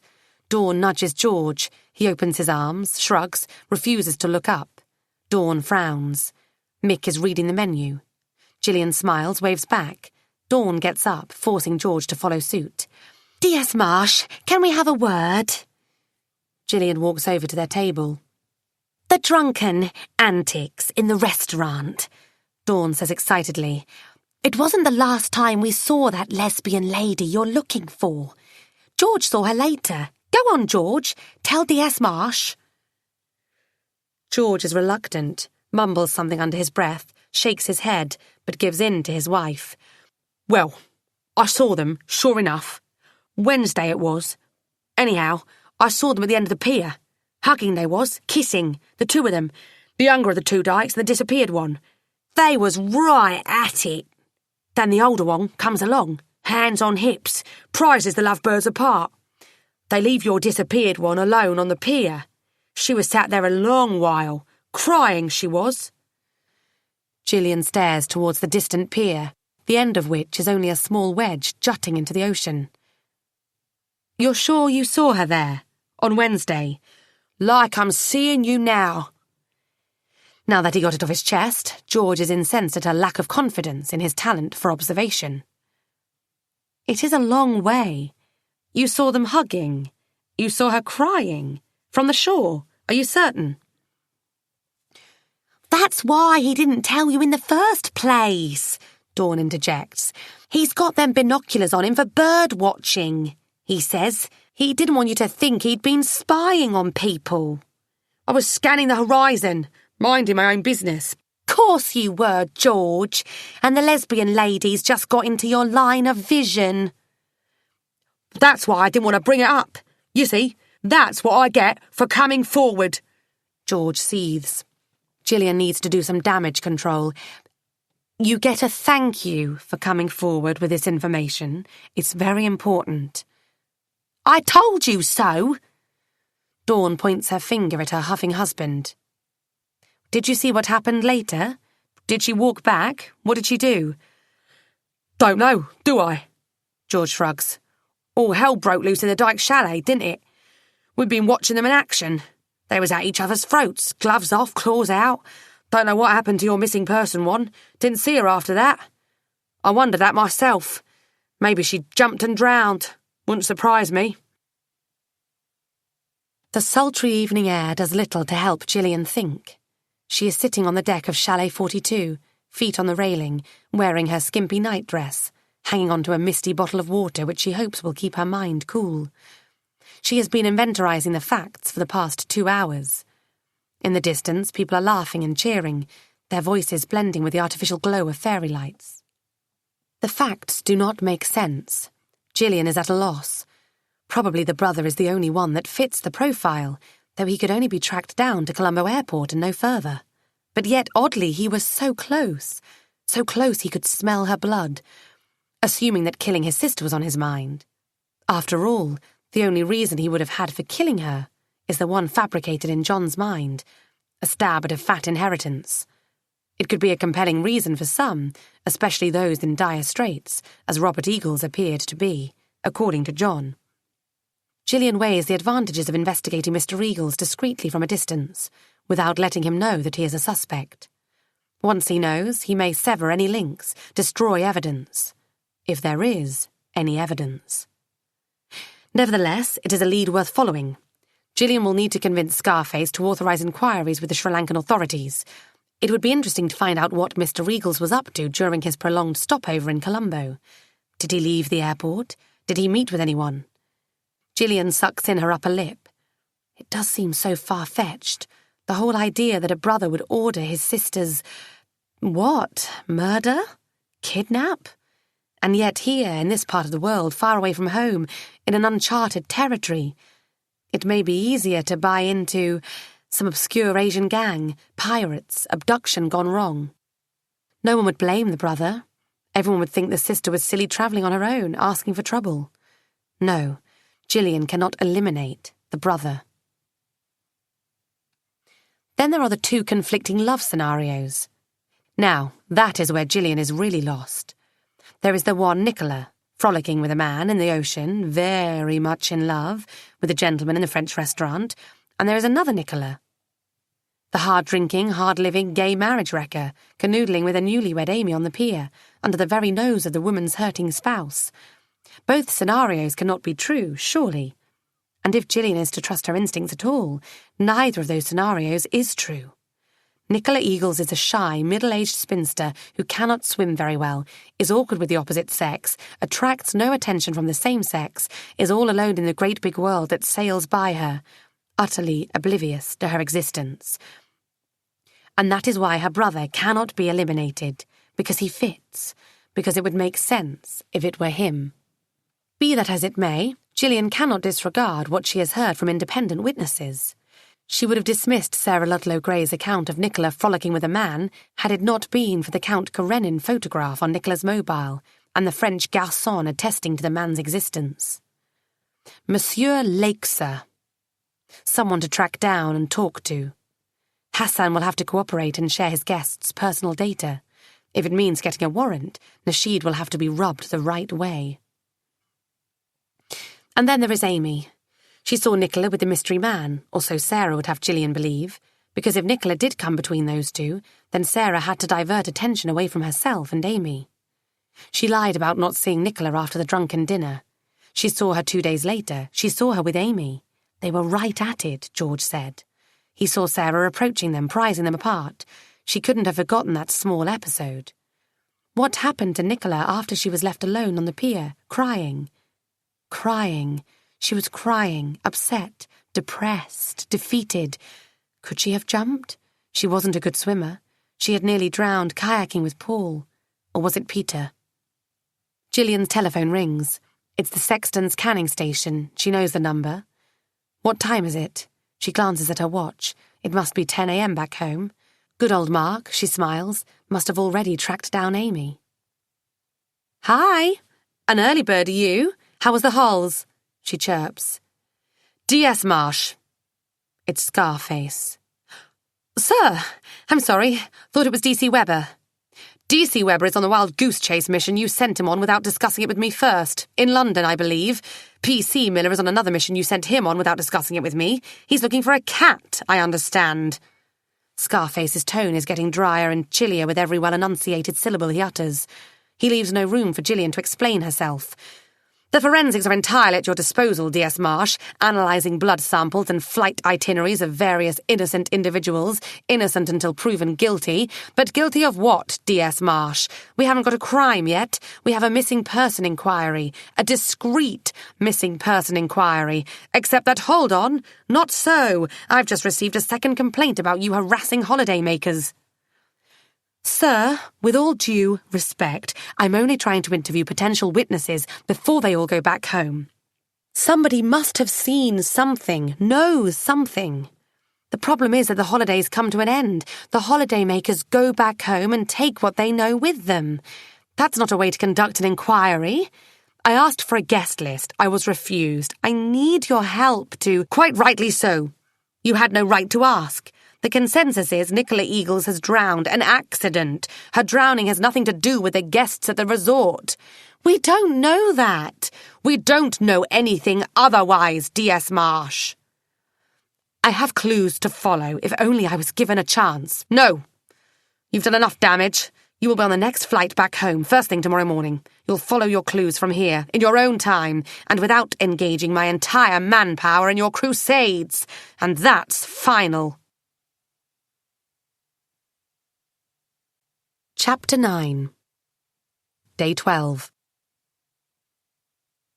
Gillian is lying in bed, wide awake. She is waiting for her 6 a.m. wake-up call, which Hassan will no doubt execute personally. His ends have been achieved. He has got rid of Gillian and her snooping around. Without her, the resort will be back to its silky and luxurious self, without a care in the world, and with well-looked-after residents. Nicola Eagles and her unpalatable disappearance will be put out of mind, like a bad dream. Business as usual. Hassan must be gloating. He will make a point of seeing her off with a bottle of champagne. Gillian is fuming. How can she let it go? No one cares about Nicola Eagles and what happened to her. She is easy to forget, and that is just not on. Riotous thoughts wreak havoc on Gillian's mind. Does she have to obey orders? Stupid orders? Her mortgage is paid off. Tara is about to fly the nest. Nothing to lose. Gillian could leave the force, something that she contemplates every now and again when things become too ridiculous to stomach. Stupid directives, pointless and unattainable performance management targets, convoluted priorities, budget restrictions, cotton wool wrapping, under the carpet sweeping, political correctness gone berserk. Gillian can't bear unfinished business, just because there is a new priority or the funds have been withdrawn. She thinks about Scarface's words. In your own time. She could do it. In her own time, on her own terms. What does she have to lose? Her mortgage is paid off. Tara is about to fly the nest. Recycled ideas pass through her head, swirling, swelling. The telephone rings. Her wake-up call. Yes, thank you. I'm up. Gillian, Nasheed here. I told you you'd be the first one to know. We found her. It takes her a while to digest his words. She is leaning against the table, gathering her thoughts. You found her? Alive? I'm afraid not. Despite those words, Nasheed sounds triumphant. He was right. Local fishermen fished her out early hours of this morning, not far from Itsuru. Literally pulled the body out of the ocean. Caucasian woman, apparently drowned, just like we thought. We're bringing the body to Mali. I thought you may want to join us for the autopsy. Thank you. I'll be on my way. We need to notify the next of kin, her brother in Australia. He'll have to identify the body. No one else really knew her. We've done that already. He's making travel arrangements. So I wasn't the first one you contacted? Gillian wishes she had been the one to break the news to Robert Eagles, just to hear his reaction, the extent of his grief, the exact words he would use. By the time he arrives in Mali, his reactions will be well rehearsed. Nasheed is astounded. You were the first one after the immediate family members. We thought it rather appropriate to contact the brother in the first instance. How did he take the news? She asks, for what it's worth. He was shocked. How else? The body is small and slim, naked. Whatever shreds of clothing they found on her, they have been taken away and bagged. Gillian will examine them later. She wants to listen to every word the pathologist will utter. Unfortunately, the post-mortem will be conducted in Divahi. Nasheed will be translating. It will be a few days before Gillian will be able to read the full report in English. Gillian's own assessment is inconclusive. The corpse is a mess. Empty eye holes and a number of gaping cavities testify to a frenzy feeding by carnivorous fish. Hair is thin, bleached of colour. There are no signs of blood. The edges of all wounds look well cleaned and disinfected by the salty water. She is frighteningly skinny, though bloated. Somehow Gillian has pictured her as voluptuous and fit. It is unbelievable how much life a few days in water can drain out of a body. How long has she been in water, did he say? She asks Nasheed. His rough estimate is about 4 days. Only? Gillian is doing quick mental maths in her head. Nicola Regals was last seen alive on the pier Wednesday week, according to George. That is a whole week ago. That leaves the period between Wednesday evening and, say, Saturday unaccounted for. He wouldn't commit himself to anything more precise at this stage. What is he saying so far? Gillian wishes she could understand Divahi. Nasheed's version of what is being said may be tailored to what he thinks Gillian needs to know. She does not trust him. Going over the external wounds, all incurred post-mortem. All? Yes, the body has been in water for a few days. You'd expect it to be affected. Gillian watches as the pathologist makes an assured incision in the corpse and begins the ritual of examining what is left of Nicola Eagle's internal organs. A photographer takes pictures using a flash. The pathologist's speech is fast but monotonous, matter-of-fact like a shipping forecast, and as indecipherable. Nasheed is passing on to Gillian scraps of irrelevant information. He stops, says something quickly to the pathologist. He sounds like he is annoyed. The pathologist replies with equal fire and shrugs his shoulders. Nasheed frowns. What's happening? He says there is no water in the lungs.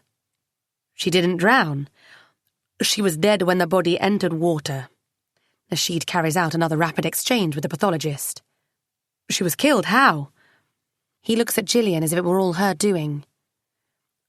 That's what we're trying to find out. If you just keep quiet, let him do his job. I'll tell you as soon as he tells me. His irritation is unabated, and he isn't trying to hide it. Gillian doesn't mind. She has been vindicated. Nicola Regals has been murdered. The pathologist is conducting another, more thorough external examination. His narrative has slowed down. He is attentive and detailed. More photographs are being taken, of Nicola's fingers, neck. Nasheed translates. Broken nails indicate defensive wounds. Any tissue, any foreign DNA would have been destroyed by now. She's been in salt water for 4 days. The post-mortem injuries, especially segments of skin eaten by crabs and other scavengers, conceal most of the original wounds and discolorations. But there is the damaged windpipe and... Hang on. He is listening to the pathologist who has cut across the base of the neck and buried his latex-gloved fingers in the corpse's throat. The spinal cord has been... He's saying it looks like her neck has been snapped. No, hang on. She's been strangulated. Someone wrung her neck. That'd be more accurate, I think. She couldn't have wrung her own neck and then dragged herself to the ocean and thrown herself in, could she, Ali? Nasheed realizes it is a rhetorical question and says nothing. Within minutes, Gillian is on the phone to DCI Scarf. The circumstances have changed. Scarface accepts that.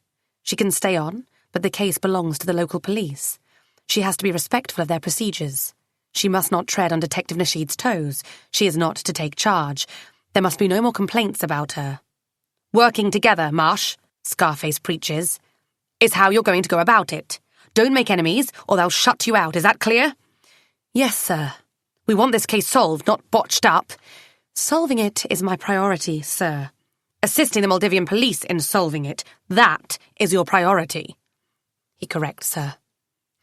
We have a common purpose, sir, but I do wish they shared everything with me. I have a feeling they're keeping vital information away from me. They don't want this case to reflect badly on their tourism industry. It's a big tax earner here. An example, I've asked for a list of guests at Itsuru. It's been refused on the grounds of guest privacy. The nature of your inquiries has changed. I'm sure the resort management will cooperate from now on. I'll see to it. Gillian doesn't doubt Scuff's power of persuasion. He will make a case for her. Doors will start opening. Thank you, sir. Incidentally, about that woman you're trying to track down in London, Amy Gray Ludlow, no sign of her. Webber has been around the flat. It doesn't look like she's been back.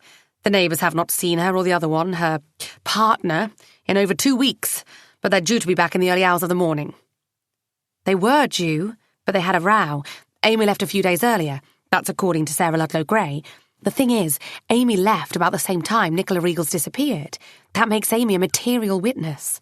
Possibly the last person to have seen Nicola Eagles alive. Or rather, one of the two people, her and Sarah. I think their bust-up was about Nicola Eagles. Pretty ugly, according to witnesses. I saw Sarah off yesterday. She's on her way home. She wasn't very cooperative when I spoke to her before she left. If nothing else, at least she must be interviewed again, until we find Amy. I see. I'm assigning DC Webber to this case. He'll be reporting directly to me. Both of you will be reporting directly to me. A desk has been allocated to Gillian Marsh. The desk comes with its own fully enclosed office, tiny as a walnut shell, but complete with all the mod cons a senior investigating officer may ask for. It is duly isolated from the rest of the open plan area, where the Marley detectives are working on the case. Obligingly, Gillian has been included in the briefing, which for her benefit has been conducted in English by the officer in charge, Ali Nasheed. Gillian has shared her lineup of suspects and the few lines of inquiry she is working on. Going by the raised eyebrows and a number of unabashed yawns, she is not going to be taken seriously by this exclusively male investigating team. Nonetheless, to keep her occupied and out of the way, she has been given the desk and, to her pleasant surprise, the Itsuru Resort guest list she has been asking for. And there, on that list, the name Mikael Legser strikes her. It is in fact Mikael and Agatha Legser, Finnish nationals. They had been staying in Chalet 41, next door to Nicola's, but they left the island on Wednesday morning. Nicola was last seen alive that Wednesday evening. Oddly, they checked out 3 days before they were due to leave. Gillian cross-references their address and telephone number in Finland with the scribbles on the back of Nicola's itinerary. They match. It is time Gillian made an acquaintance of the man who possibly may answer to the name of Count Karenin. The telephone hardly rings once before it is picked up and a deep male voice says curtly, "Legser." Gillian establishes quickly that the man can speak English. She introduces herself, gives her rank and gets straight to the point. "You were staying on Itsuru Island, Chalet 41. "Yes, we were. What about it?" His voice is calm, almost disinterested. Perhaps the Finns are made that way, impassionate, or perhaps he is making a deliberate effort to control his emotions. "Miss Nicola Eagles was staying in the chalet next door to yours, Chalet 42. An English female, brown hair, average build, early 40s. Might you have met her?" "I'm sure." "Why are you asking me about her?" The steel in his voice is hardening. He is beginning to answer questions with questions of his own. Not a good sign. "I've been investigating Miss Eagles' disappearance. She failed to arrive home from her holiday. She was due to be back 5 days ago. I'm contacting everyone who may have come in contact with her.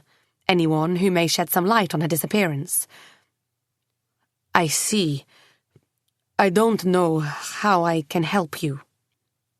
Calm and collected, no exclamations of surprise or concern, and yet Gillian is sure he is Count Karenin. "You could help me by telling me about the nature of your relationship with Miss Eagles." "Ha! Relationship!" He laughs, but it is a forced merriment, fallacious. "I wouldn't go that far. We knew each other." "You've been seen together." "We have? Well, yes, I struck up an acquaintance with Nicola, if that's what you call it." His English becomes more accented, heavier. Perhaps there is a hint of emotion in it. Gillian would swear it's a Russian accent. As little as she knows about accents, Russian is unmistakable. The waiter in that French restaurant on Itsuru was of the same opinion. What did he say? In the last few years, I am hearing enough Russian speak to be sure, madame. Mr. Lexa, if it is your wife you're worried about, let me assure you she doesn't need to be told. I'm merely investigating. My wife is dead. Steele returns to his tone. I'm not worried about her. My mother, on the other hand, doesn't mind. Yes, my mother. We both made good friends with Nicola. Mother? Oops. I'm sorry, sir. I didn't mean to imply anything untoward. I'm sorry about your wife. My wife's been dead for years. She has nothing to do with this. I'm sorry I'm intruding on you this way, but Miss Eagles has been seen in your company, and now she's missing. I'm just trying to establish her moves on the island. Yes, I understand. I don't mean to be evasive. I just don't see how my liaison with Nicola can help you. But yes, we became very friendly. I took her out to dinner. She twisted her ankle, you see, and my mother and I took care of her. We became close, yes, but it came to an end, and that's all I can tell you. You left your address and telephone number with her. You intended to stay in touch, I take it. She asked for it.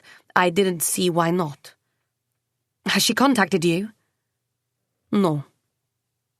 One last question. Why did you cut your stay short? It just so happens that you left within 24 hours of Miss Eagles going missing. 3 days before you were due to depart. Another false chuckle. I would have stayed, but my mother, she isn't used to the heat. Her heart couldn't take it. She complained of chest tightness in the morning. She never complains. That got me worried. I thought about it, but I had no choice. We left the same day. The trip was her birthday treat, and she wasn't enjoying herself, not being well. I would have loved to stay. Nicola, his deep voice softens. We did have a good time, and yes, we were planning to stay in touch. She's a lovely lady. Did she seem fine to you? Happy? Yes, he says slowly. Very happy. So you don't think she would have done anything like suicide? He laughs, and this time it is genuine. No, definitely not. We had a good time together. She was alive. I like her a lot. She will be fine. You were seen swimming together. Snorkeling, yes. Would you say she was a good swimmer? Passable, she's all right. Anyway, the buoyancy in that ocean is amazing, and I was looking after her. He pauses. After a short silence, he adds, I hope you find her soon, alive and well. On my part, if I hear from her, I'll let you know. There is confidence in his tone, and Gillian hates to break it to him, but... I'm afraid you won't be hearing from her. We found her body this morning. Nicola's dead? It is not the same voice. It does not belong to the same man. It is ghostly, crumpled and weak. It is an old man's voice. I'm sorry. She was killed. This isn't a question. It's a statement of fact. Nevertheless, Gillian answers. We believe she was strangled. How long has she been dead? About 4 days. I need to find out what happened between the day she disappeared and the day she was killed. Where was she? I can't tell you that. I don't know. He puts the phone down abruptly and without another word. Gillian knows it's the shock. He wasn't surprised to hear about Nicola Eagle's disappearance. He wasn't concerned, as if it was perfectly normal for a woman to go off the radar for a while. But he is shocked to hear she is dead. Gillian ponders that for a moment. If you're fond of someone, and he is fond of Nicola, that much is obvious from his fragmented admissions, you would be worried if they went missing. You would try to contact them. Does he have Nicola's number? He left his with her. Did he ask for hers in return? If so, would he not try to call her? And yet Nicola's telephone has remained ominously silent throughout. No one ever called her. That, in itself, means little as far as Nicola Regals is concerned. No one seems to be calling her whether or not she is available to take the call. Perhaps Mikhail Legat simply follows the trend. Nicola was just a brief holiday encounter, and he doesn't have the desire to keep in touch with her. It is not to say that her death didn't shock him, but it would have come as a shock to any half-decent human being who happens to have known her. So there may be nothing else to this line of inquiry. After all, Legat and his mother had left the island days before Nicola was killed, and what motive would they have to kill her? And then, against all logic, leave their address and telephone number behind. Despite her misgivings, Gillian is reluctant to eliminate Legat from her investigation. Something is not right. Something is niggling at the back of her mind. Something she can't see yet. Chapter 10. Day 13. Robert Eagle steps off the plane looking tired and dishevelled. His eyes are bloodshot, and his breath smells of alcohol. He isn't the fit and lean man with a boyish grin and suntanned face that peers from his Facebook photos. He looks much older than that. It may be the merciless Australian sun that has drained away his youthful looks. It may be the hardships he has encountered in the new world. Gillian observes his demeanour with interest. He strikes her as a man on the edge. He shakes hands with both Nasheed and Gillian. His grip is firm and businesslike. In the car, he asks if they have any clues about what happened to his sister. My sister, he says. He does not use her actual name. It sounds impersonal, makes one wonder whether he remembers his sister's name. We know she didn't drown. Nasheed tells him what they know didn't happen to Nicola. So how did she die? Mr. Regals demands impatiently.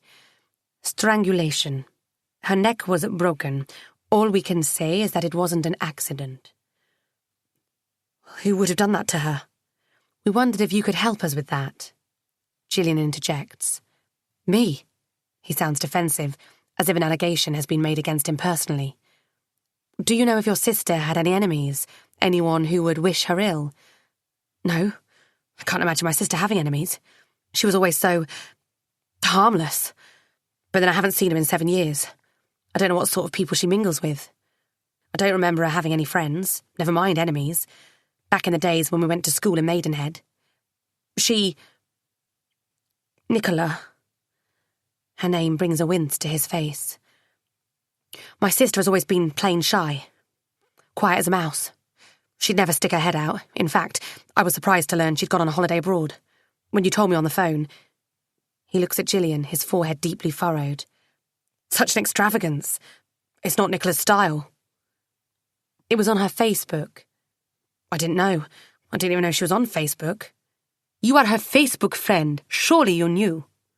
Nasheed sounds exasperated. Until now, Gillian didn't realise he had gone as far as trudging through Nicola's Facebook. Maybe she has underestimated him. Maybe he's been carrying out his own background checks, on the quiet and without causing any backlash from Itsuru's management, unlike Gillian. Clever man, Ali Nasheed. It may pay to listen to what he has to say. It will certainly pay to share intelligence with him. She says, and on top of that, you were in Colombo the day before your sister went missing. That'd be Tuesday, 3rd of February. What were you doing there? Robert stares hard at her, his bloodshot eyes bulging with indignation. Colombo is a long way from here. Are you trying to imply I had something to do with my sister's disappearance? I only asked you a simple question. It was probably a pure coincidence. You in Colombo, your sister in the Maldives, but it is my job to ask questions. She tries to sound non-confrontational, but she won't let him off the hook. So I'm asking, what brought you to Colombo last Tuesday? Business. I travel for work. I was on business in Hong Kong, flying home via Colombo. It's cheaper that way. Does that answer your question? It's just that when you travelled to Hong Kong, you took a direct flight there. So why on your way back? I told you it was cheaper. His face is flushed red. Is it guilt or indignation? I resent your insinuations. What are you implying? I might not have been particularly close with my sister, but for God's sake, I wouldn't have had anything to do with her death. Why the hell would I? She was my sister, and now she's dead and I blame myself enough without your bloody help for not seeing it coming. I'm sorry if I came across as insensitive. We bloody well do. His fists are closed, white-knuckled, and Gillian can almost smell his fury. If he could, he would hit her. She wonders what brought on all this anger. Are her questions too close to the truth? Did she hit a nerve? She won't let go. She is known to be the pit bull of interrogation. Once she got her teeth into something, she just couldn't let go. Your sister was wealthy. I understand that as her next of kin, you are her only heir. You'd be getting quite a handsome inheritance. Correct me if I'm wrong, but my sources tell me you're in a spot of financial bother at the moment. I can't believe this.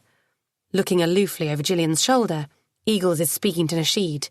He has decided to disregard her, thus showing his righteous superiority. I didn't come here, all this way, to be insulted. You asked me to identify my sister's body, that's all. You didn't say I'd be bloody well interrogated. And anyway, who the hell is in charge here, you or her? Nasheed fixes Gillian with a firm stare. There is a muscle in his jaw that twitches as he clenches his teeth. I do apologize, Mr. Eagles. It is a difficult time for you and your family, and we are grateful for your cooperation. I am the officer in charge. D.S. Marsh is working with my team. So I don't have to answer our offensive questions, then?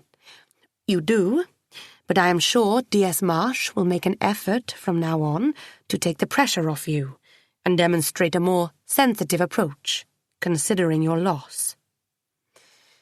Another meaningful glance at Gillian, who does not feel in the least contrite. She is suspicious of Robert Eagles. He had a motive, very likely an opportunity, and he doesn't appear much grief-stricken.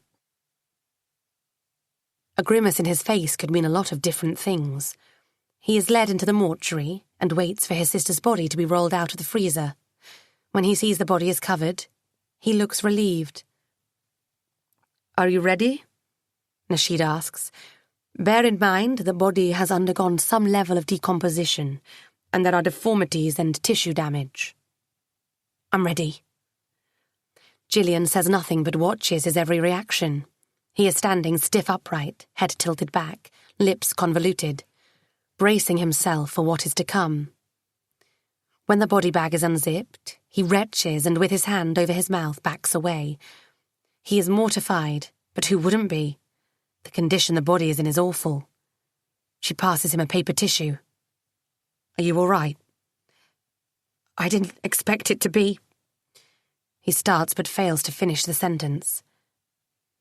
Is this your sister? Holding the tissue to his mouth, he returns to take a proper look. His nostrils are flaring, his breathing shallow and rapid. It is the shock of it. He didn't expect it to be so gory. Gillian finishes the sentence for him in her head. What did he expect? Did he order his sister's killing? Is this what he had in mind? His reaction seemed to deny that, but this isn't a pretty sight. Not what he expected. This isn't my sister. He has now overcome the initial convulsion and is frowning with a strange, puzzled look in his eye. She doesn't look like she used to look. Nasheed tries to tell him. No, it isn't Nicola. Does Gillian detect a hint of disappointment in his voice? It most certainly isn't relief. No, it isn't her. Bloody hell! Can you turn her head to the right? The pathologist does as he asks. With the tissue still firmly pressed against his mouth, Eagles bends over and examines an area just behind the ear. No, there should be a birthmark behind the left ear. You couldn't miss it. It's not her. Confused, Nasheed gapes at the pathologist. Could it be bleached out by the salt water? The pathologist shakes his head, speaking in Divahi. Gillian does not understand a word, but the body language is clear. No, it couldn't be. Are you sure? She demands from Eagles. Take a good look, please. His glance towards her is contemptuous. I am bloody sure she should have a birthmark just like this one. He turns his head and displays a blood-brown patch, the size of a 5-pence coin on his neck. Hers is higher, just behind the ear, but very similar to mine. We both have it. Runs in the family. Gillian and Nasheed exchange puzzled glances. The pathologist wheels the body back into the fridge as Eagles walks away, towards the exit door. He discards the tissue paper in the corridor outside with disgust, as if it were contaminated with some deadly virus. It lands on the floor. He is back to his angry look. "You've got the wrong woman. How did you get the wrong woman?" It is a bizarre question to which neither Nasheed nor Gillian can offer an answer. "You brought me all the way here for nothing. I hope someone's going to reimburse me for the flight. What a bloody waste of time and money." He is raving, stomping down the corridor, his boots resonating on the stone-tiled floor. "We had every reason to believe it was your sister," Nasheed manages to say weakly. He himself looks bewildered, a rabbit in headlights. "You put me through all this shit for nothing?" Gillian is not prepared to take this lying down. She says, "It isn't nothing, Mr. Regals. Someone is dead, lying there. Your sister is still missing. That someone is not my sister. Find her body, be sure it's her, then call me." Callous twat. Gillian is livid. He sounds like he is frustrated, like he was hoping to see his dead sister's body dispatched neatly and tidily out of this world, and all he got was someone else. Was there a mistake? "We would still like to talk to you, Mr. Regals," Gillian tells him. That stops him in his tracks. He glares at her, points a finger in her face. The finger is trembling. His face is flushed red, just like it was when he first lost his temper. "No! I'm not talking to you. I'm leaving on the next flight out, unless you want to arrest me." He turns to Nasheed. "Am I under arrest?" Nasheed shakes his head. "You're free to go, Mr. Regals. Thank you for your cooperation, and I am truly sorry about the misunderstanding." They are sitting over a curry in a small takeaway outlet in the heart of Mali. It is a district full of miniature eateries and stalls lined up along the streets. Pungent spice aromas overwhelm the senses. Gillian's lips are puckered as she is musing over the latest development. She had to let Eagles go, which went against her every instinct. She says, "Did you notice how disappointed he was?" Nasheed stares at her, baffled. "Oh, come on, Nasheed, you must have seen it too. He looked disappointed, as if he was hoping to find his sister's dead body, as if he was counting on it." "No, not really. I thought he was distraught." Men simply cannot read men, Gillian is forced to conclude. Body language is lost on them. Only women can decipher the nuances of human behaviour. That is why women rear children, bring secrets to light and expose liars, who happen invariably to be men like Robert Eagles. She insists on her diagnosis. He was furious, not distraught. Who can tell? He was unnerved. I'd say you've done most of the unnerving. He says that calmly, but not without a touch of sarcasm, and attacks his curry with chopsticks, displaying uncanny dexterity. Gillian prefers a fork. "You see, I've got this theory." Undeterred by the criticism, Gillian goes on. "He was hoping to find his sister dead. He had ordered her killing when he was in Colombo. His handyman may have got the wrong woman. Remember what he said? He said, 'How did you get the wrong woman?' Was he speaking to us, or—" She raises her eyebrows, a cue for Nasheed to finish the sentence. He does not. "That is too far-fetched. We haven't got anything to back it up." "We have!" Gillian slams her small but perfectly lethal fist on the table. She points up one finger. "One. Motive. He's in financial trouble. He needs money. Nicola Regals was rich and single, with him as the closest relative standing to inherit everything. You did raise it with him, but that's just speculation. But it got him on edge. What does that tell you? He didn't appreciate us digging into his private affairs?" Nasheed raises his brows pointedly. "And what on earth was he doing in Colombo? Why was he there? What was he up to? Why did he change his flight plans? Doesn't that puzzle you at all?" "It was cheaper?" "He said that. It makes sense." "Does it really?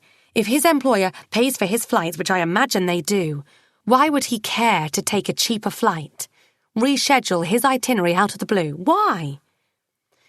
Nasheed downs a cup of strong, syrupy coffee and shrugs his shoulders. "Don't know. You shouldn't have let him go. I had nothing on him to hold him. Subject closed." He gets up. Now I have to find out whose body I have on my hands. I imagine you will be going back to the UK. Gillian is not finished here. She still has a missing person to find, a person who went missing here in this country. Increasingly, though, she is beginning to think that further clues will have to be found back home. Mali authorities seem to share that sentiment. She keeps stumbling on not too subtle clues to that effect left, right and centre. A message was given to her by a tight-lipped constable when she entered the building this afternoon. Her little desk in her little executive office is to be vacated. It has been reassigned to Detective Nasheed. He has got an important job to do, a mission impossible to find out whose body he holds in the mortuary.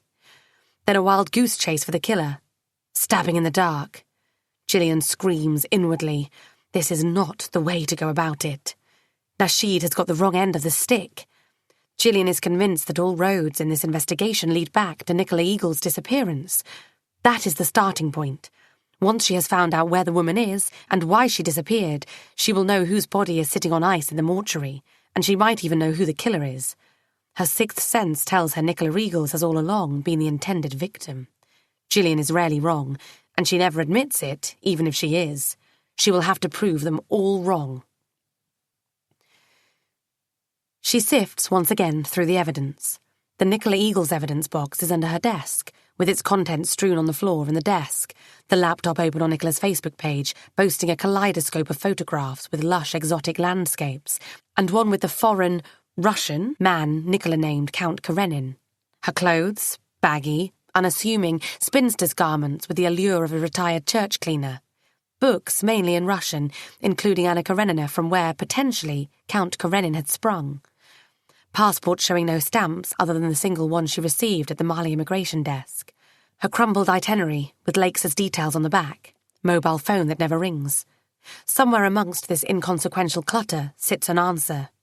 Something happened to her, and it wasn't suicide.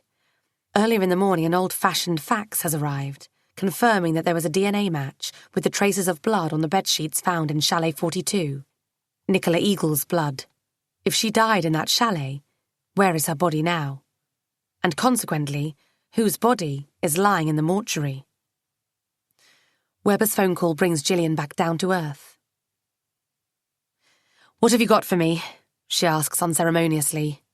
"Oh, and hello to you, ma'am. How was your holiday, Mark?" "Very good, thank you, ma'am. I enjoyed it and so did my family. It saved my marriage. By the way, wife sends her regards. But let's get down to business, shall we?" Webber is a close friend.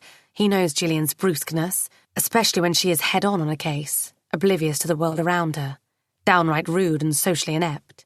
Webber is used to it. He doesn't mind, but that doesn't stop him from pointing it out to her. That's what friends are for, an idea Gillian finds difficult to embrace.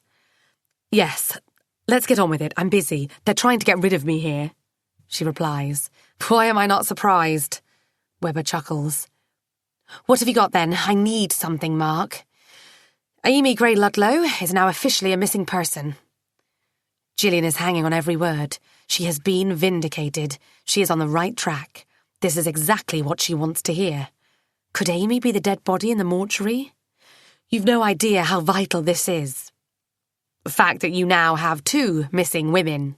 One missing, one found dead. I bet you the dead one is Amy. But go on, tell me everything. Scarface sent me camping on their doorstep until Sarah Ludlow Gray arrived. It was just after midnight. By the way, it's 2 a.m. now. Hope it's a convenient time for you. He snorts and continues as his complaint elicits no apology from Gillian. To cut a long story short, we looked around the flat. No sign Amy had been there. Bed not slept in. No notes. No clothes or personal items removed. Sarah intimated they had broken up, and Amy should have come back for her things, but she didn't. That got the woman worried, and she decided to report her missing. We also tried calling Amy on her mobile, but no answer. Gone without a trace. "We may have her here," Gillian tells Webber matter-of-factly. "Oh? How?" "In the mortuary. I told you, didn't I? Weren't you listening?" "You think that's Amy's body you've got there?" "Scarface said it was Nicola Eagles."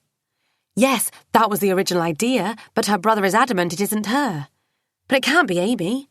Riley checked with Heathrow. Amy Gray Ludlow did travel back to the UK. She arrived 5 days ago, on Saturday 7th, except that she has never made it to the flat. She vanished on her way between the airport and the flat. Are we sure it was Amy who took that flight to the UK? Her passport was used, pretty sure. What if someone else used it? Another woman? Someone like Nicola Eagles? Gillian pauses for effect, but Webber is too slow for her liking to pick up the cue. She has to guide him by the hand. My theory is Nicola Eagles is hiding. She knows someone's out to get her. She may have witnessed Amy's death, and she knows it was meant for her. I'm almost positive we have a case of mistaken identity here. It's her brother. Whose brother? Nicola's. He wanted her dead. Things went wrong. All I need is proof. Listen, Mark, get John Riley to check CCTV cameras at Heathrow.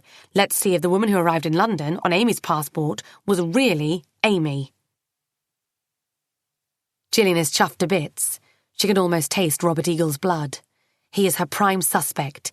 He had a hand in his sister's disappearance. That much she is sure of. Who else could be after her? She is a non-entity. By his own declaration, she has no enemies. No one but him could benefit from her death, and only a paid killer could have possibly got the wrong woman. That's how, Mr. Eagles, we got the wrong woman.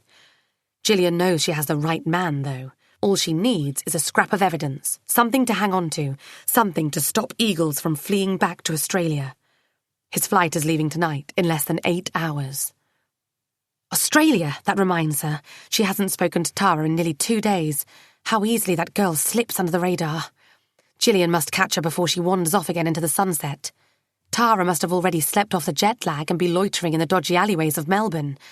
How much Gillian wishes that whole globe-trotting adventure was over, and she had Tara in one place under her watchful eye.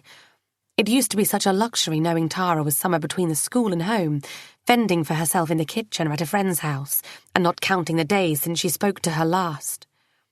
At least the child answers the phone on the first ring. "Mum, well remembered?" she shouts into the receiver, her voice untypically loud and excited. "I thought I'd better tell you before you find out for yourself through other channels." Gillian's blood runs cold. "Tell me what?" "I am in a relationship with Charlie. Remember Charlie?" "You mean you're having unprotected sex with a total stranger?" "Mum!" The jolly spark vanishes from Tara's voice. She now sounds indignant, and soon, Gillian knows, the girl will turn petulant, like she usually does whenever Gillian hits the wrong note with her. "We are in love. The SEX thing is only secondary, but it's great." Gillian groans. "And it is protected. You're only 18. How old were you?" "It's not about me." "Exactly. It's about me. I'm happy, Mum." Twinkle returns to Tara's tone. "Be happy for me." "But you hardly know him. What do you know about him? Do you even know his full name? I doubt it." "I know Charlie as much as I need to know him. He's perfect for me. We just click." "God, give me strength. He's a total stranger, you silly girl." Another hollow dip to Tara's voice comes as a warning. "Don't call me silly, Mother. Wasn't Dad a total stranger when you two met for the first time? People are always strangers when they first meet and fall in love." Who can argue with that? Gillian ponders philosophically while her heart is bounding about her ribcage and her hands are sweating on the phone handset. Come home first. Get to know him better. How much better than this can I get to know him? Don't be daft, Mum. Anyway, Charlie is coming with me to South Africa. I want him to meet Dad. Then obviously you'll get your chance to meet him when we're back home. Does your father know? It is a sinking feeling, one that frequently piques Gillian, when she finds out that everyone else knows everything about her daughter ahead of her. Course he does. He's expecting us. What can I say? You won't listen to whatever I have to say? Gillian is slowly but surely descending into self-pity. You can say hi to Charlie. He's right here. Do you want to say hi? Well, it seems like a test of Gillian's tolerance. She doesn't know what she is to say to pass the test. She takes the risk of saying, all right then. "Hello, Mrs. Marsh," says a youthful, almost boyish voice, hardly broken, it seems to Gillian, fragile and quivering. The boy must be more petrified than she is. "Hello, Charles," she says in the lordly manner of someone who is in control. Instantly, her detective's persona kicks in. "Do you have a surname?" "Yeah, I do. Althwaite." "And how old would you be, Mr. Althwaite?" Before he has a chance to respond, the phone appears to be wrestled out of his hand. There is a commotion, an outburst of laughter. Tara comes on. "That'll do, Mum." "I don't even know what he looks like." Gillian tries again. "You need a mug shot, do you? OK, I feel generous today. I will put the phone down and send you our selfie. Ta-ra for now." Click. Gone. The selfie arrives within seconds. Next to the beaming Tara, a young person is attempting a smile. Unsuccessfully. He has a long blonde fringe and a rather tousled feel to his hair. His face is long, slim. That's all. Gillian can't surmise anything else about him because he is wearing sunglasses that obscure his eyes. From his general scruffiness, Gillian concludes that he couldn't look after himself, let alone Tara. He can't be older than her either. At least he is not a middle-aged slimy ogre with designs on unsuspecting young girls.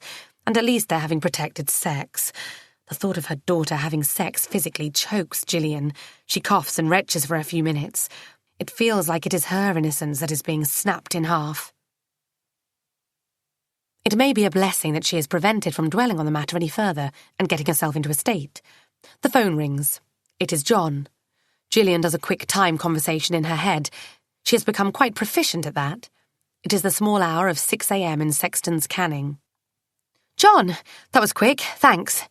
She is convinced he is calling with information about the identity of the person who travelled to Heathrow on Amy's passport. The only logical possibility, a possibility that fits Gillian's theory, is that it was Nicola. And it is a well-known fact that Gillian is rarely wrong. Tenacity of a pit bull, intuition of a gypsy. She has to be right. It was Nicola Eagles, wasn't it? Nope, it was Robert Eagles. I was right. John sounds paralytic with triumph. Only this sort of personal triumph would get him out of bed this early. Robert bloody Eagles. Gillian is confused. Robert Eagles travelled to the UK on Amy Gray Ludlow's passport. That's taking it a bit too far, even for you, John. I don't know what you're on about. Leave Amy Gray Ludlow's passport out of it. But I asked Webber. Didn't he ask you to go over the CCTV footage from Heathrow? I haven't seen Mark. I've only just spoken to him. Well, I haven't, if that's okay with you. He's probably in bed with his wife while I'm working my arse off here for you. John sounds slightly hurt. Gillian offers no consolation for his bleeding ego. Why is he so competitive against Webber? Didn't she ask the two of them to work together? At least John is working on something. He recovers and asks briskly, "Can I get to the point now? I really want to hit the sack. I've spent the whole night watching paint dry at Colombo Airport." "Be my guest," Gillian encourages him. "Right. They sent the CCTV video files last night. I've been at it all night, but I found him. There he was, Bobby Eagles." Gillian is beginning to catch up. "Great, so what was he up to?" "Like I told you, Bobby is up to his eyeholes in shit. I'm emailing you the footage where he's caught on camera handing a suitcase full of money to a dodgy-looking character. Big, nasty bloke. They shake hands. Bobby walks away with a smile. The nasty bloke walks away with a suitcase. It's all on camera. Gotcha!" Robert Eagles had been dragged from the airport kicking and screaming, less than an hour before his plane was due to leave. He is quiet now, looking a bit shifty, but even more tired than when he arrived in the morning. It will be easy to break him. A duty solicitor, a smooth but young and Gillian hopes inexperienced buffoon, is sitting next to his client, with a reassuring black suitcase resting on the table in front of him. They are both watching the CCTV footage from Colombo, featuring the mysterious exchange between Eagles and the nasty bloke. "Would you like to tell us, Mr. Eagles, what exactly is going on there?" Gillian asks. No comment. "Can I put it to you that you travelled through Colombo in order to meet that man?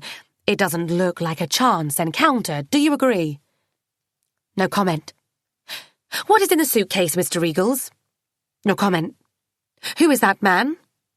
No comment. I know. We will find out his identity, Mr. Regals, and we'll ask him the same questions. You see, it seems to me that you're paying that man for something.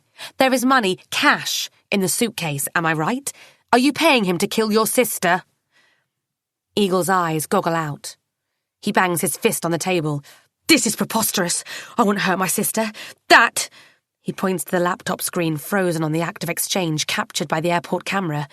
That has nothing to do with my sister's disappearance. Then you must tell us what that is to do with so that we can make up our own minds about it. The solicitor intervenes. The event at the airport is irrelevant to your investigation. You do not have evidence to the contrary. Gillian's eyes are fixed on Eagles. She hardly acknowledges the buffoon's comment.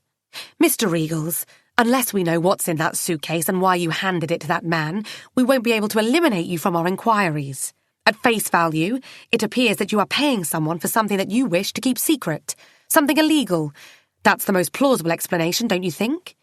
You have gone out of your way to carry out this exchange in secret. If, indeed, it is irrelevant to our inquiries, then please tell us what it pertains to. No comment. My theory is this.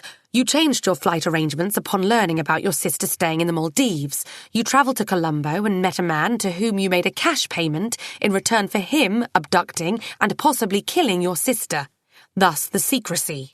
The motive was to secure inheritance which you desperately need, considering your current financial circumstances. Where would I get the money from then? If I'm broke, where would I get the money?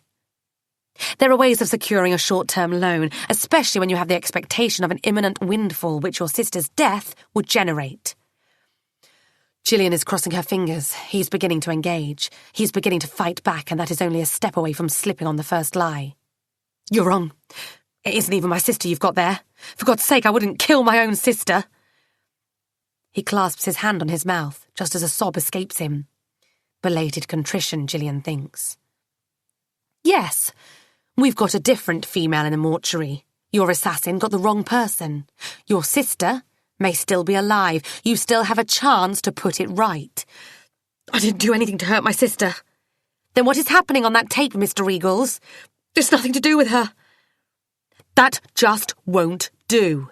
You need to give us a full explanation. As it stands, with you remaining silent, we have grounds to remand you in custody while we're investigating further. You can help us, of course, and help yourself, but that is up to you. Eagles leans towards his lawyer. He is gazing at him, looking for reassurance or confirmation.